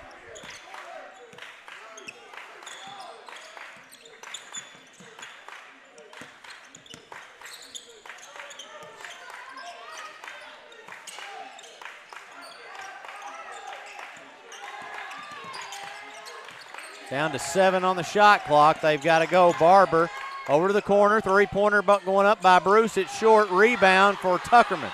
Here comes Neal. Pass to Watson. Reverse layup. Nice move. How nice about finish. that? Strong finish by Watson. He's not intimidated. No.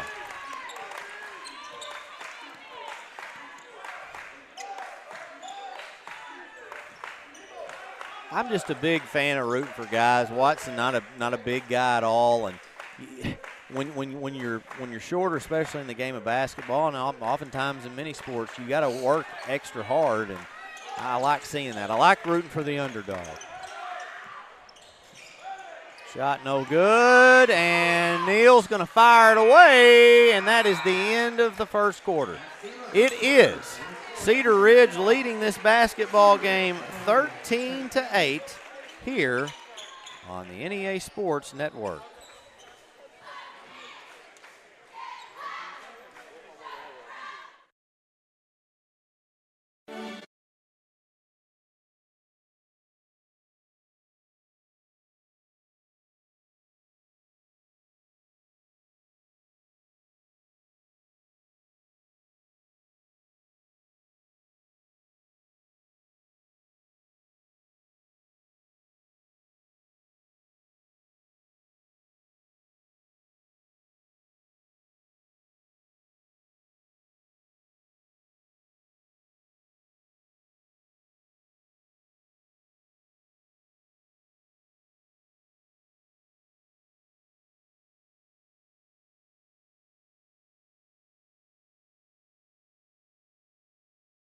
For 50 years, Black River Technical College has offered quality, affordable education to prepare students for the job they want. We're here to help you make a better life for yourself and your family. We're Black River Technical College. Back here at Riverside High School, the 2A North Regional Basketball Tournament.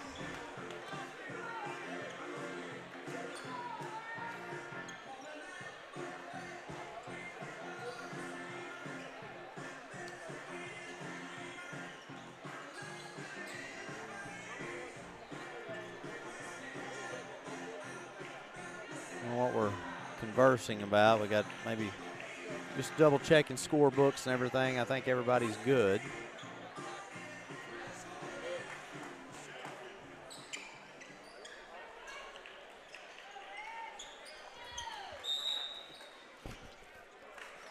Guess we got it squared away. Start the second quarter. You have any idea what it was about? I don't know. Foul count had to be, I was seeing.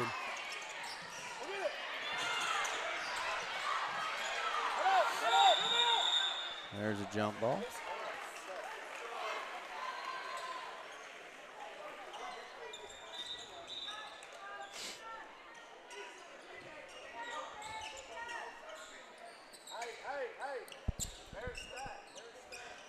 Cedar Ridge will get the basketball here. 5-point lead. 13-8 first quarter.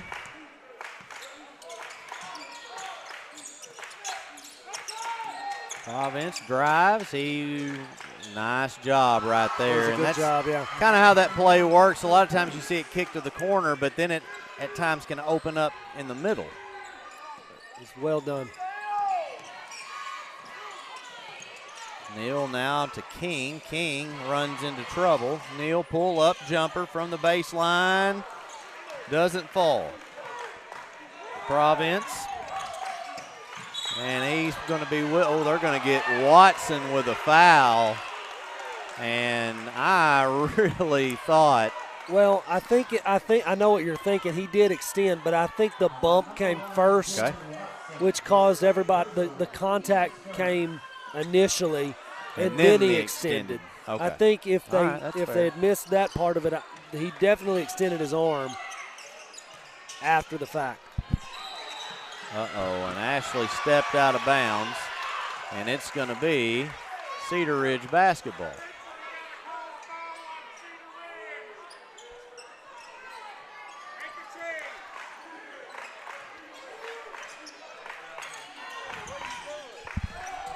Three-pointer going up, and it's good by Province, and it's 18-8.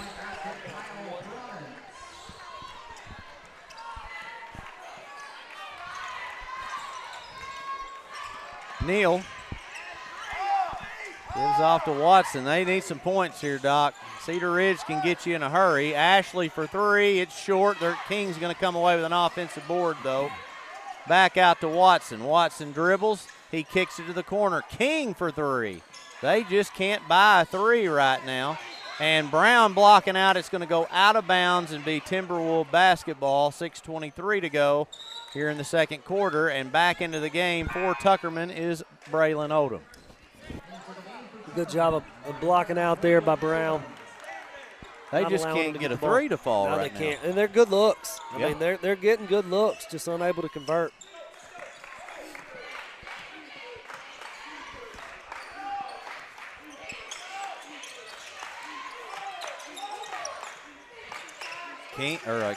Church being tasked with having to guard Brown, and that shot is up. It's a long two by Province, and it's 20-8. A 12-point lead now for Cedar Ridge.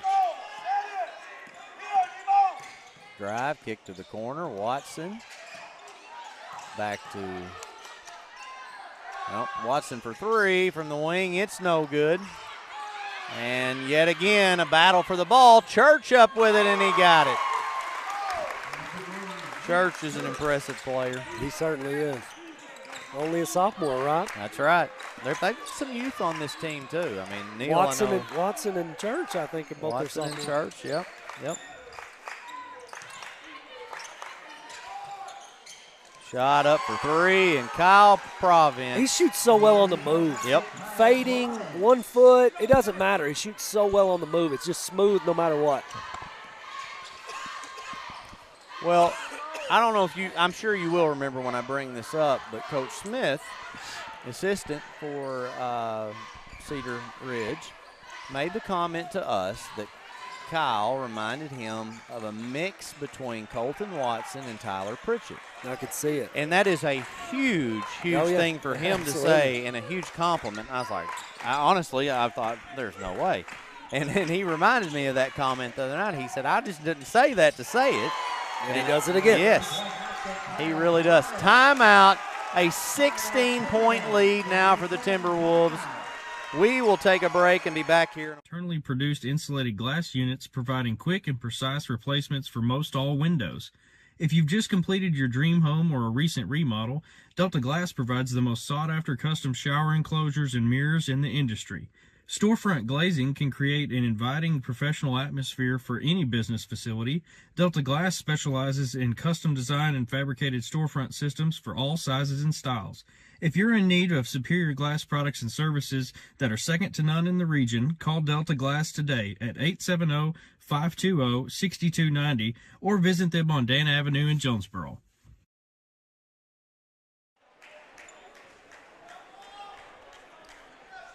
Back here in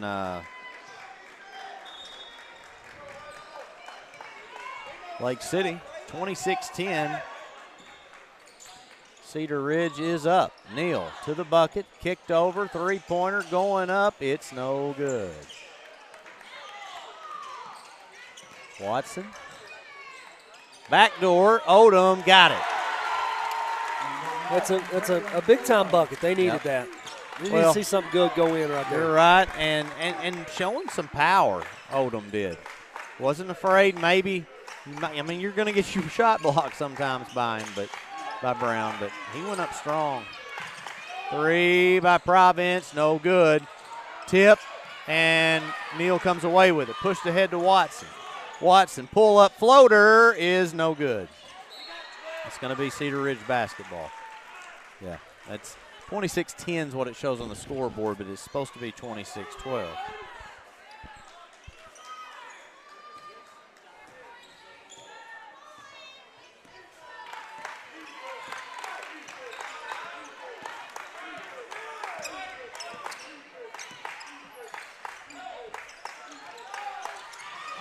Shot going up and good.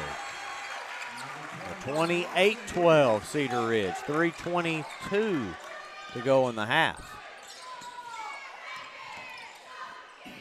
Neal's got one, no good. There's Christian. Still being batted around. Christian gets another shot and finally draws contact, and he'll go to the free throw line. Big thing here, I think, Doc, for Tuckerman is they just have struggled so mightily behind the three-point line and had open shots. Yeah, if they just hit a few of those, it's a different game right now.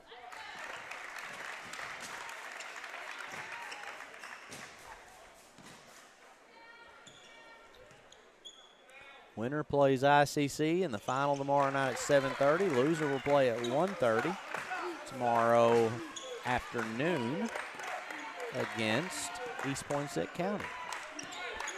Be some good matchups tomorrow either way. Drive. Kicked over to the top of the key. Easton Griffin pulls up and knocks it down.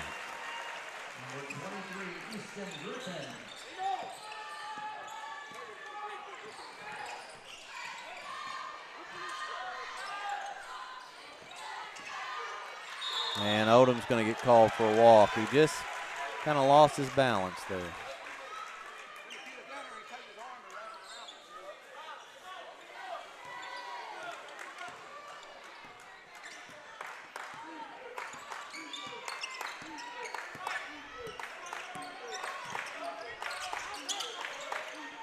Skip pass, Griffin over, and they're just going to work it right back around the perimeter. Doing a good job on Brown, and I say that, and they got him the ball. And now a foul called on Watson. He's just trying to breathe and calm down. He's aggravated.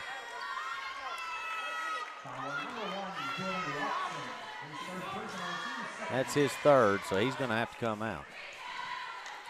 Yeah, he's going to have to sit the last 2 minutes of this one. You can't fault him. I mean, he's battling. He's playing hard. Yeah. Hard to get mad at a kid for aggressive fouls, you know. It's one thing, lazy fouls are what cost you, you know, possessions. Yeah, you're fouling right. out. But aggressive fouls, you can learn to dial those down a little bit. Brown got it.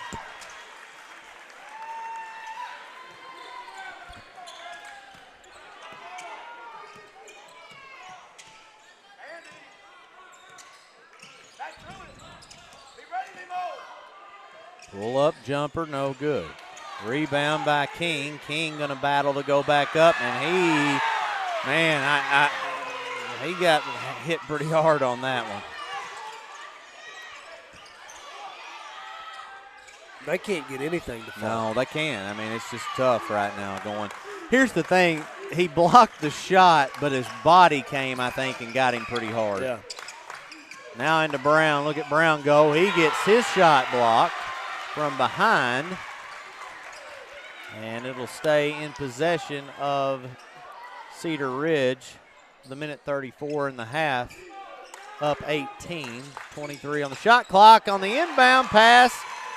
That one to Lawson Bruce, who will lay it in for two, and they are up by 20. Well, you got to focus so much on Brown and Province that guys like Bruce and Griffin, Barber, they all break loose, and they can knock down shots and make good cuts. And I mean, they just have so many guys that can do things so well. Yeah, and you know, me and you or whoever have done broadcast or people in general just talking about this team. Another 2 points for Ryan Barber. We got a timeout, a full timeout for Tuckerman. So we will take the break and be back here in a moment on the NEA Sports Network. Milligan Heating and AC works to serve the Northeast Arkansas community in meeting all of your HVAC needs. Give Justin Milligan a call at 870-243-2820.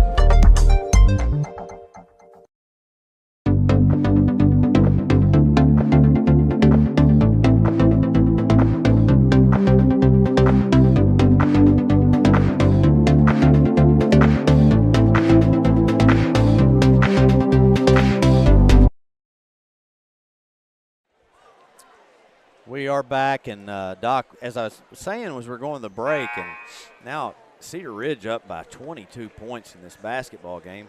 A minute 2 to go. You know, I was saying, us broadcasting are the guys that have done it in the nights before, and we talk a lot about Province and Province and Brown, as we should. But yeah, you're right. I mean, it's not like these guys are just throw-ins that. You know, I mean, they're guys that 3 other guys that make big plays. They make big shots. They play good defense, and they'll hurt you too. Well, they might be, scorers on other teams. Right. But on this one, they play so well in their roles, and that's crucial to a team's success. It's a big 3 from Ashley. Yep, they needed it. He's been close a couple times tonight, and he got that one to fall. And, I had some people say that they thought maybe that the group last year for this might be better, and I just can't see that with a 6'7", 6'8" Ryland Brown. I just can't see that. He's a strong piece on this team. He's just yes, and he's such a different piece that's so difficult, as you've said, for other teams to defend. Well, he makes Province better, and Province makes him better. That's right. Those two feeding off each other in the high-low, and you got to pick your poison most nights. Hard to guard both of them. It's like your Kobe Shaq. Absolutely. All right, that is going to end the half. Cedar Ridge leading this one 36-17. We'll take the extended break, and when we return, we'll have second half action here on the NEA Sports Network. Empower, NEA Sports, and KJNB are gearing up to bring you the 2025 Northeast Arkansas Baseball and Softball Media Day. Wednesday, March 12th. Boys and girls high school baseball and softball teams from across the area will be on hand for interviews and to talk about the upcoming season. Wednesday, March 12th, go to KJNBTV.com to watch this important event live. KJNB, this is home. Located in Lake City, Arkansas, Dixon Insurance Services is owned and operated by Northeast Arkansas locals Angie and Perry Dixon. They're an independent insurance agency which allows them to truly work for their clients to provide multiple competitive insurance solutions from many of the top insurance companies in the industry. From individual to commercial insurance, the ultimate goal for Dixon Insurance is to provide clients with the best service and the best coverage possible.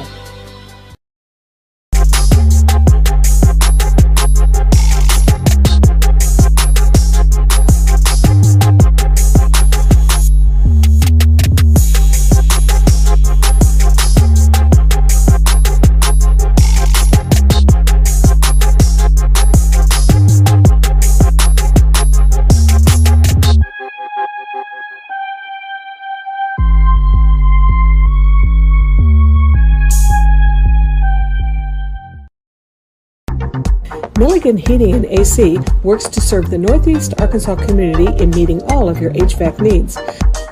Give Justin Milligan a call at 870-243-2820.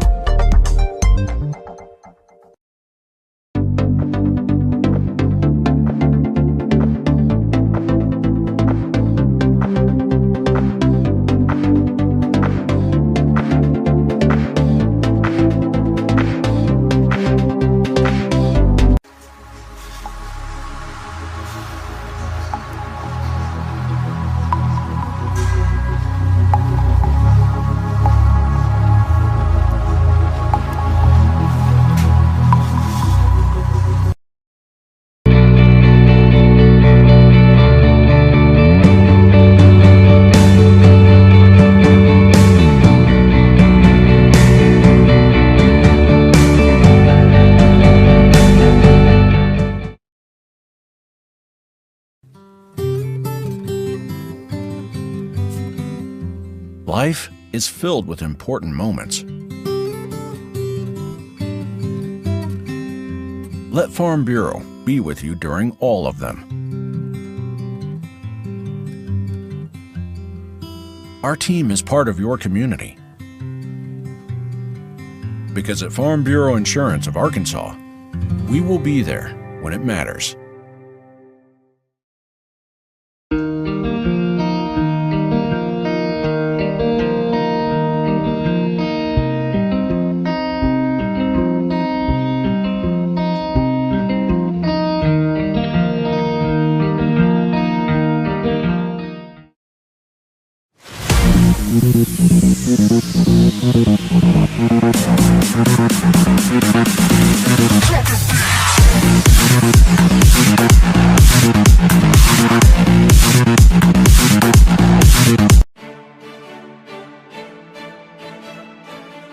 The Arts and Sciences Division at A&C is where education comes to life.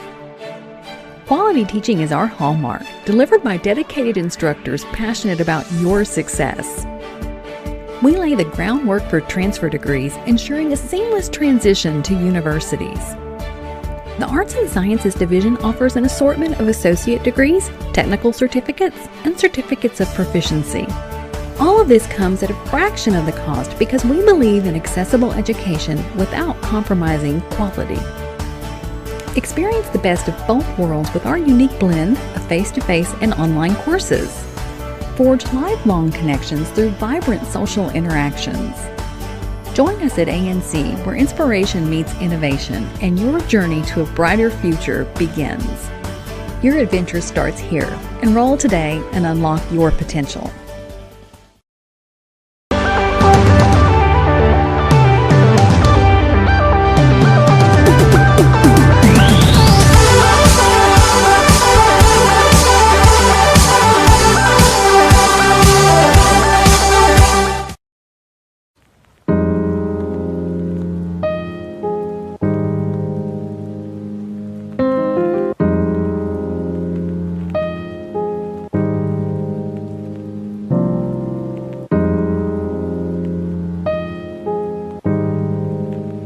For 50 years, Black River Technical College has offered quality, affordable education to prepare students for the job they want. We're here to help you make a better life for yourself and your family. We're Black River Technical College. Whether it's your home or your business, Delta Glass is Northeast Arkansas's clear choice for superior glass products and services. Delta Glass is known for their internally produced insulated glass units, providing quick and precise replacements for most all windows. If you've just completed your dream home or a recent remodel, Delta Glass provides the most sought-after custom shower enclosures and mirrors in the industry. Storefront glazing can create an inviting professional atmosphere for any business facility. Delta Glass specializes in custom design and fabricated storefront systems for all sizes and styles. If you're in need of superior glass products and services that are second to none in the region, call Delta Glass today at 870-520-6290 or visit them on Dan Avenue in Jonesboro.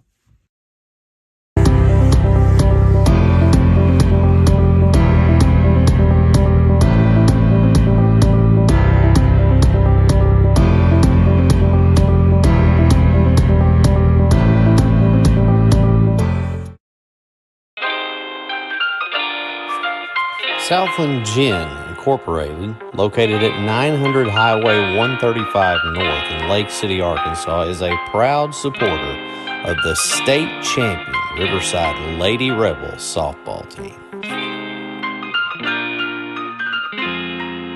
At First National Bank, our mortgage lending team knows what it takes to make a home and a superior home loan process. Simple, proven, and reliable service with competitive rates at a bank that already feels like home. Since 1889, that's been the First National Bank way, because for our people in all our locations, this is home. Apply online today. It's easy. From our family to yours. Welcome home. First National Bank. Our journey began way back in 1891 with a group of folks who believed that this community deserved a local bank.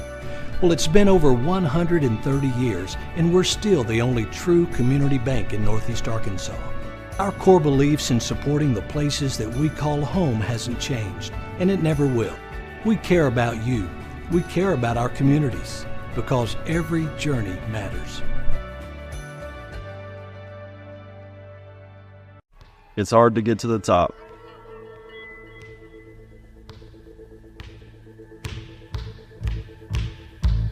But how do you stay at the top? Hard work every day.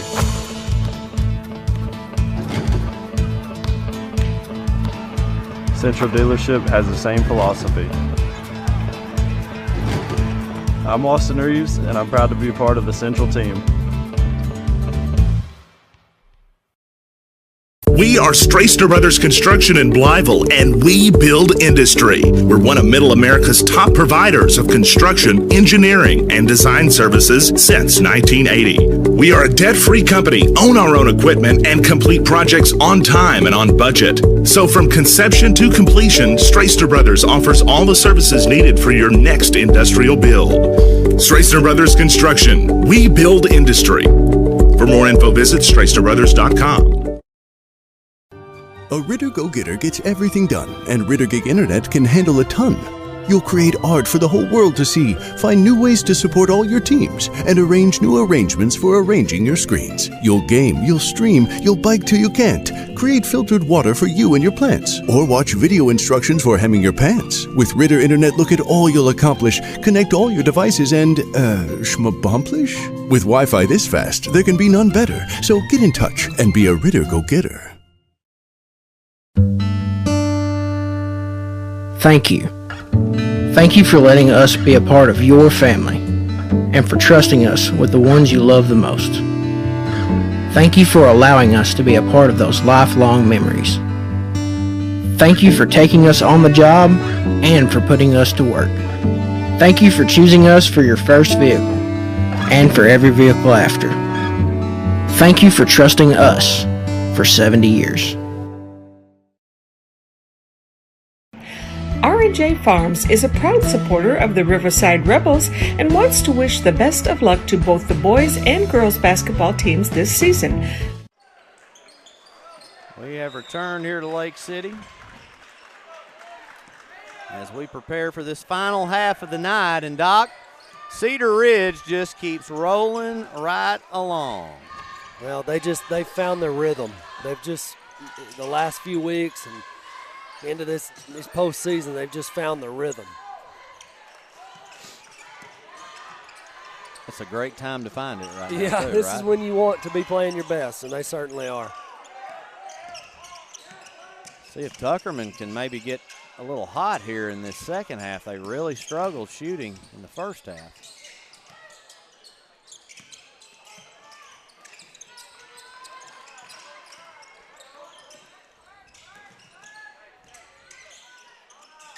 Down to 10 on the shot clock.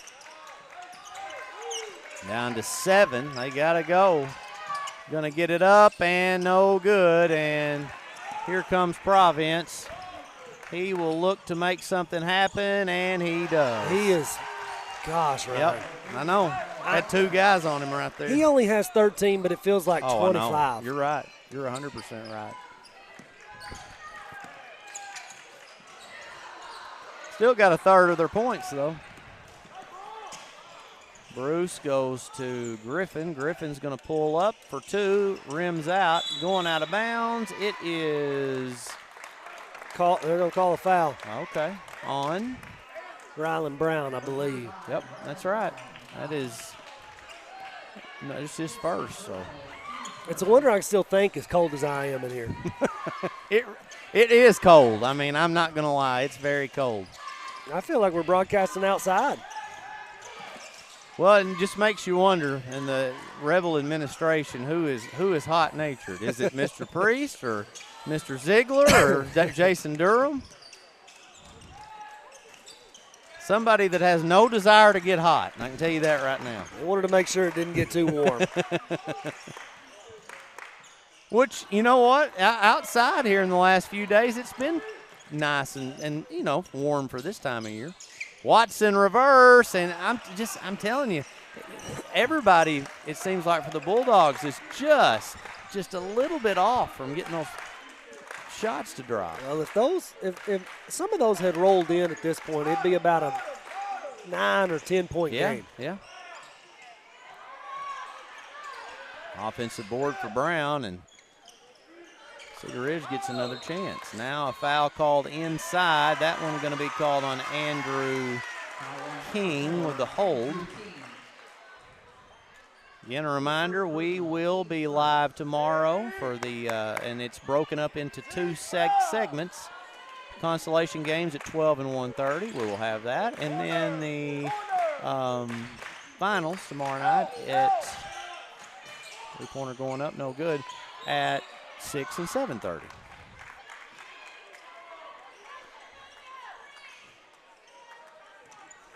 It'll be a fun day of basketball.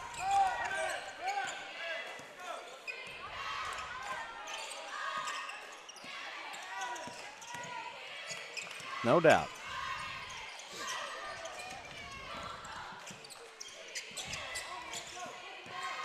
Dribble, drive to the bucket, and a foul. Amari Neal is so good at creating something out of Yep, nothing. That's right. He is really, really good at that. This second personal, team second. At the line shooting for Tuckerman, number 2, Amari Neal. That is as classy as it gets, Ron. Yep. Great teammates right there.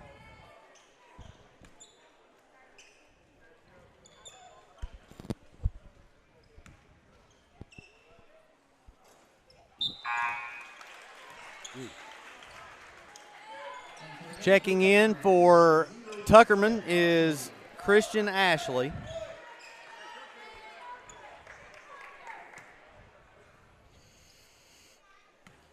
And Neal up for the second free throw. It's in.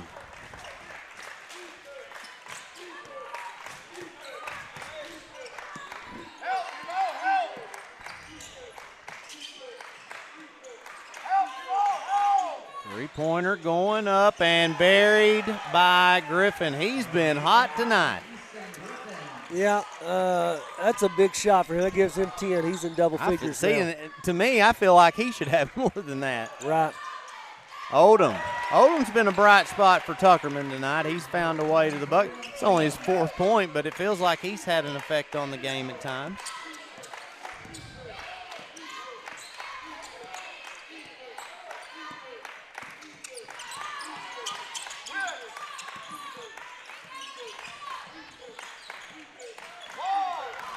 That was kind of odd looking.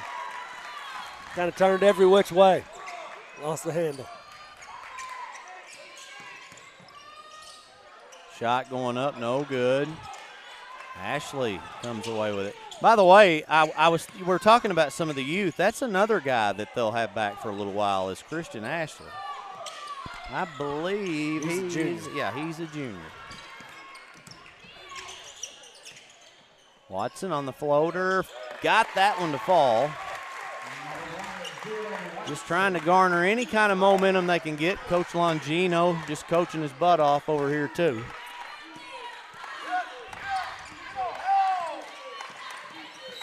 And they're going to get Neal on the foul.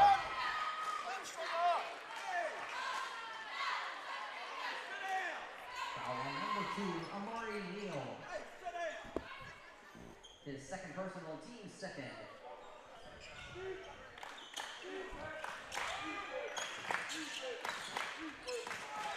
Turn around, bucket good. And he gets it there. That's tough.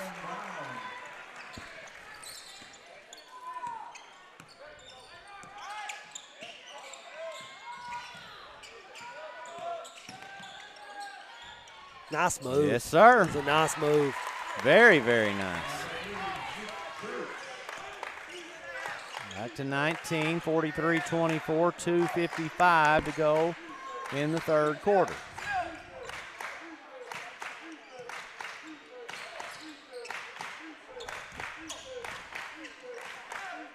Again, want to give credit to this side of the region. There's a three-pointer going up short. Rebound for Tuckerman. Here comes Neal.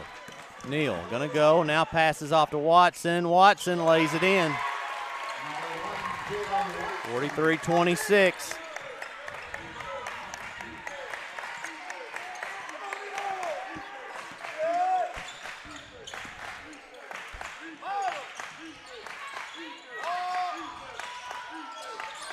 Griffin pass to Province, back to Griffin. Griffin going to go inside, back out, three-pointer coming up.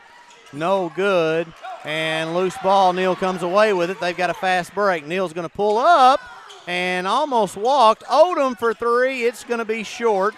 Rebound Christian, and he'll go to the free throw line.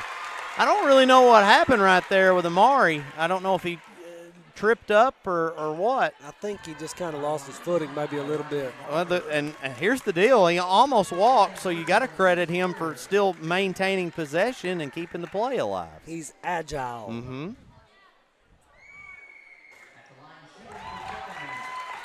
Tuckerman not going away. And Coach Cornett is going to take a timeout. We'll take one, too, and be back here in a moment on the NEA Sports. Milligan Heating and AC works to serve the Northeast Arkansas community in meeting all of your HVAC needs. Give Justin Milligan a call at 870-243-2820.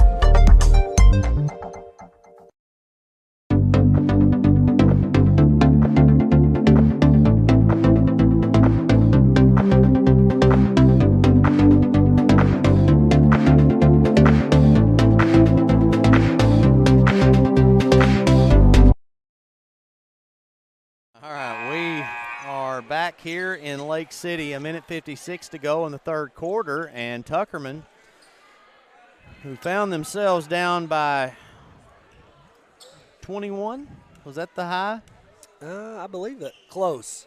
Right around that range, and they have cut into this lead. It's now a 15-point game, so it's one of those scenarios where if they could get it to maybe 10 before the end of this quarter, they'd have something going. They've certainly got a little bit of momentum, forcing Coach Cornett and a timeout, and a foul going to be called on Brown.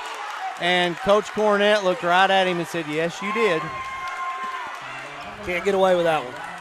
You get away with a little bit of bumping and pushing. You can't get away with that one.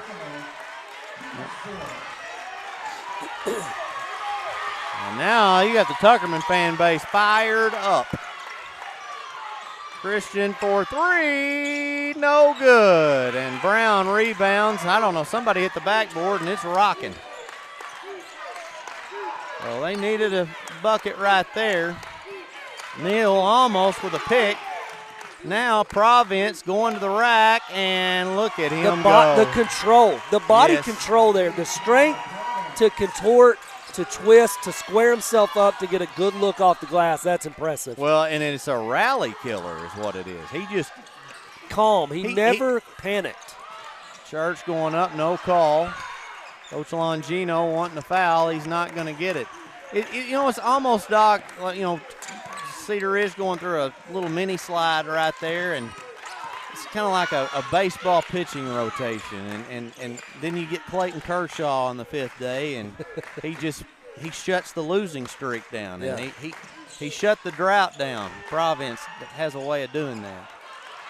Tip, Brown back, no good. He's going to get a second chance, and he gets mugged on that one.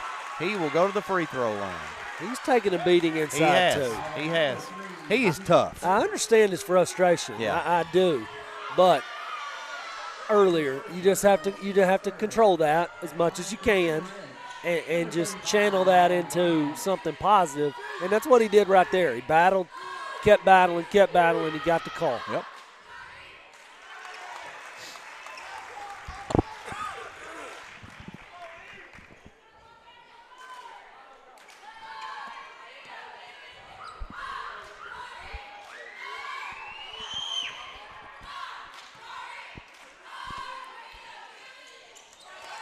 Got a nice touch, too.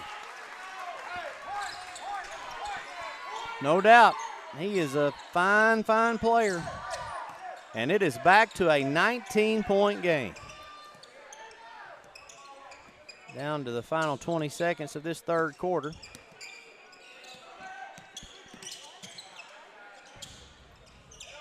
Drive, Neal. He's cut off. Christian for three. It's good. He has hit big shot after big shot for them. Province is going to make it close. Right up. He had a chance right there, and that will end the third quarter. Cedar Ridge leading this one 47-31 here on the NEA. It's hard to get to the top.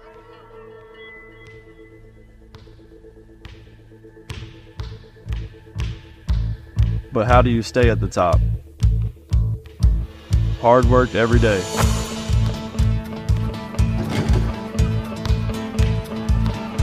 Central Dealership has the same philosophy. I'm Austin Reeves, and I'm proud to be a part of the Central team. We are Straister Brothers Construction in Blytheville, and we build industry. We're one of Middle America's top providers of construction, engineering, and design services since 1980. We are a debt-free company, own our own equipment, and complete projects on time and on budget. So from conception to completion, Straister Brothers offers all the services needed for your next industrial build. Straister Brothers Construction, we build industry. For more info, visit StraisterBrothers.com.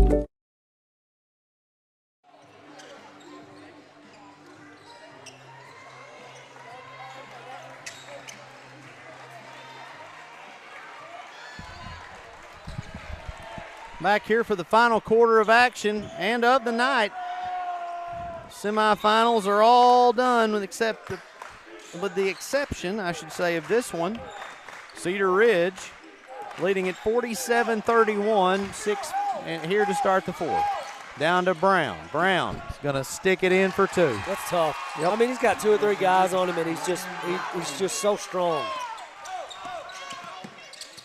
12 on the night now for him. 3 players from Cedar Ridge in double figures.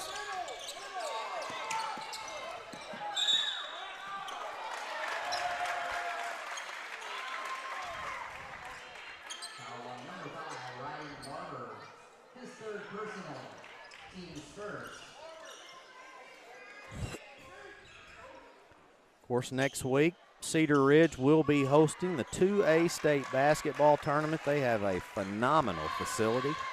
Older gym, but and on the outside looking at it, you can tell it's an older gym, but when you get in the inside, man, that place is a palace. That's beautiful. I've told you before, it's my favorite gym. It's be hard for me to argue that as well. Spin move, Watson, got it. Nice. Strong move, strong finish. He now has 11, puts him in double figures. It's a hard-earned 11, too. Hard-earned.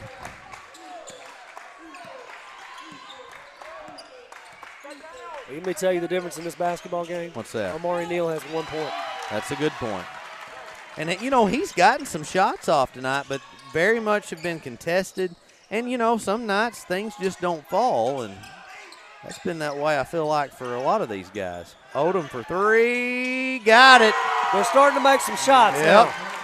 Closest it's been in quite some time. 13 now.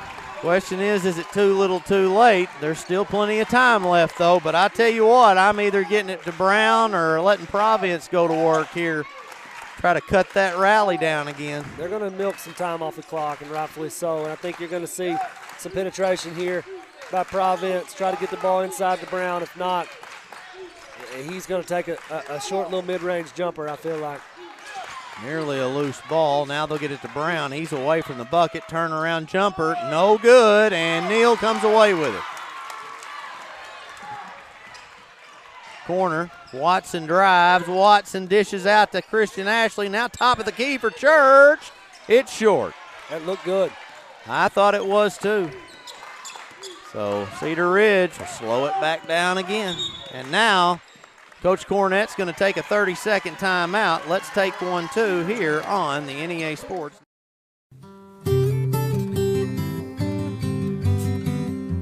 Life is filled with important moments. Let Farm Bureau be with you during all of them. Our team is part of your community. Because at Farm Bureau Insurance of Arkansas, we will be there when it matters.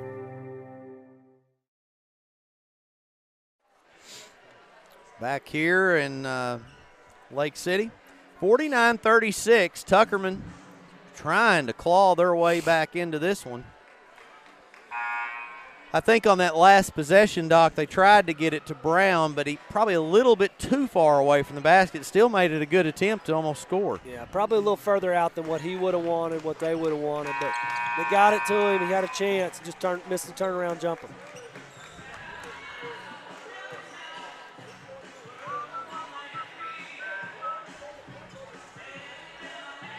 They've really played the oldies this week in Riverside. Nothing wrong with that. No? Before long, the oldies will be what we used to listen to. That's also true.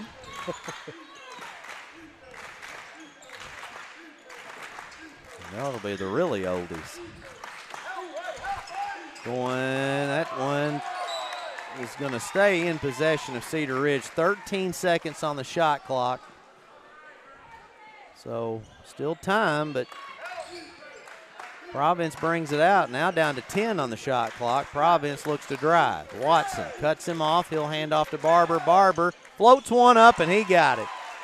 It's a tough shot. Nice finish. They needed a bucket right there. Ryan Barber comes away with a big basket, 51-36. 13-point deficit's the closest Tuckerman's been in a while, and there is Amari Neal. Was that a 2 or a 3? It was a 3. Counted it as a 3. Okay. It was in a bad spot for us to see. Brown, and he'll draw the foul. Even with all the contact, he's plenty strong enough to still get that shot off. So Odom called for the foul. It's just his first.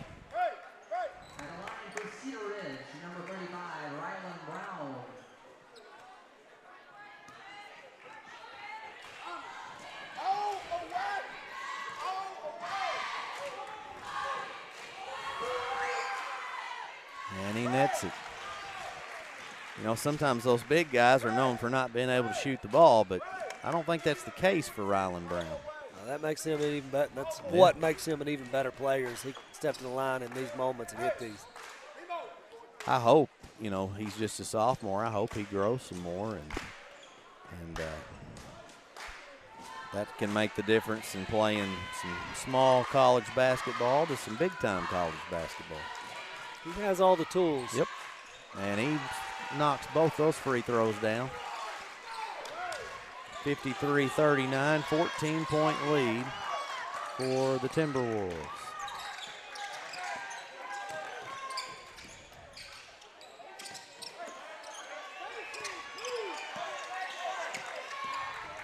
Three-pointer going up. That is an air ball out of bounds, and it's going to be Cedar Ridge basketball with 4:38 to go.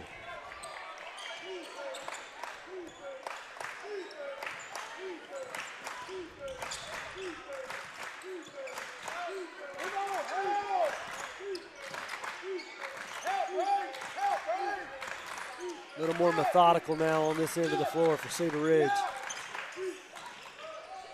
He makes tough shots. He just makes tough shots.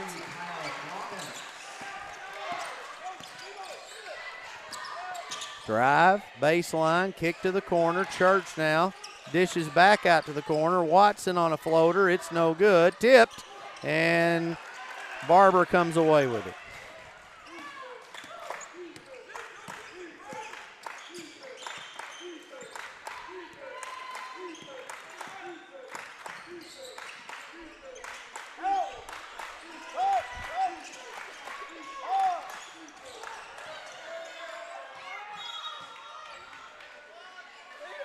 And they're asking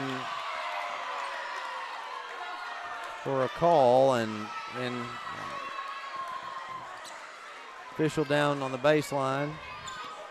So looking for some assistance there. I don't think he got a good eye on it, but it's Tuckerman basketball.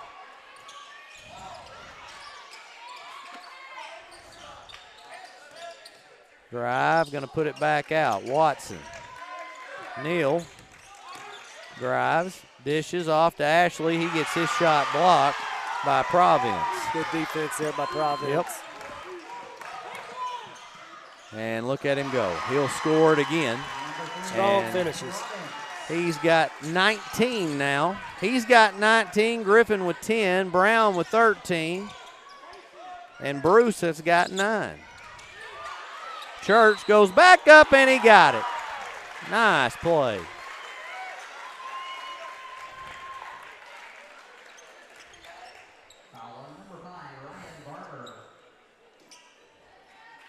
His fourth personal, team second. At the line for Tuckerman, number 3, Zeke Church.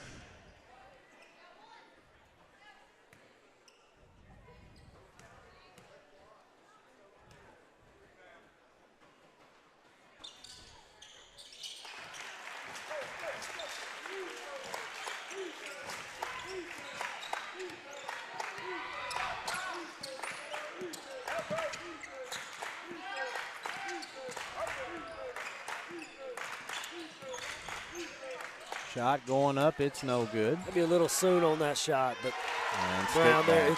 Sometimes you get away with that when you got Brown in there to clean it up. 17-point lead now. Watson loses the handle on it. Loose ball and jump ball. Andrew King coming back in the game. He'll relieve Odom.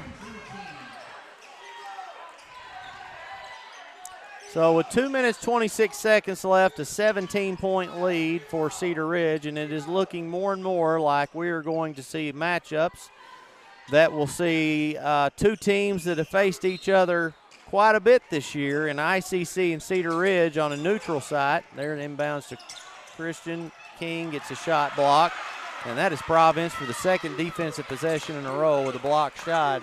But as I said, Doc, looking more like ICC versus Cedar Ridge in the final, and then Tuckerman EPC tomorrow at 1:30 in the consolation game. The key is going to be in that consolation game, getting your guys fired up, making sure they're ready to play. Because you would much rather go in as the 3 seed out of a region going into the state tournament, because you're coming in with a little bit of momentum. You just come in with a win, played a big game, got to win, resiliency, bounce back game, and you're going to play a team coming off a loss. Whereas if you're the 4, you're playing a team that just ran through their regional tournament, 3 straight wins at least. You want to be that 3 seed. You really want to be that 3 seed if at all possible. And that is a task that Coach Thaxton and Coach Longino will face have to be, especially for Coach Longino, have to be a quick turnaround, because you're going to finish here at 10 o'clock, a little bit before 10 o'clock tonight, and then have to turn around and play at 1:30. Driving back to Tuckerman, you're going to want to have some sort of practice to prepare for EPC. Now, obviously, it's going to be more of a light shoot-around. It's probably a shoot-around in the morning, get your mind right. That's a lot to ask. And asking guys to play full effort in a consolation game, where some will look at it and be like, oh, that's not really a big deal. And I'll tell you, if attendance is based on any of the other consolation games that I've called, and we'll just stay right here at this point, then the attendance is probably going to be pretty low. I mean, I've been here before where they've played these consolation games, and there were 200 people in the gym. So that in itself makes it the atmosphere just different. Yeah. But it's still meaningful. Absolutely. Now, with that being said, that 7:30 game tomorrow night is a whole different ball game. Shouldn't have any problem getting up for that. That's going to be a really exciting game. I'm really looking forward to that. I think so. I don't think there's any love lost between ICC and Cedar Ridge. So that adds to it.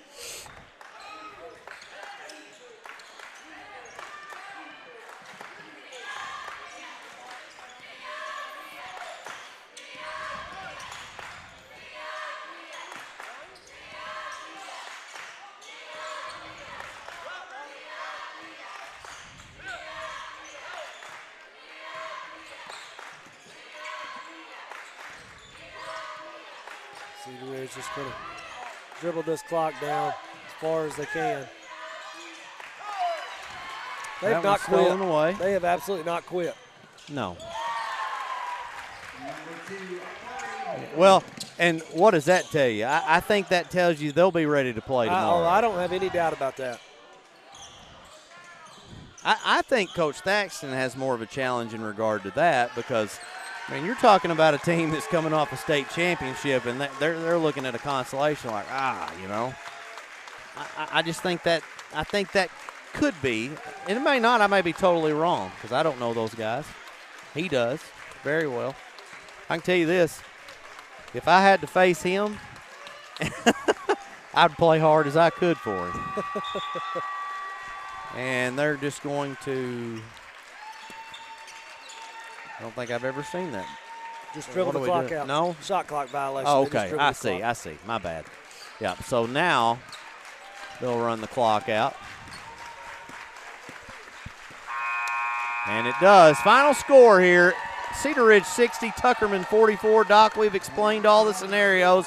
I do want to repeat this. 12 o'clock and 1:30 for the first segment. We will then go off the air for about the 2.5-hour hiatus and return for the championships at 6 and 7:30. For Caden Hartley and Easton Fletcher that have ran all the technical stuff, for the Dr. Garrett Weaver, I'm Ryan Fletcher.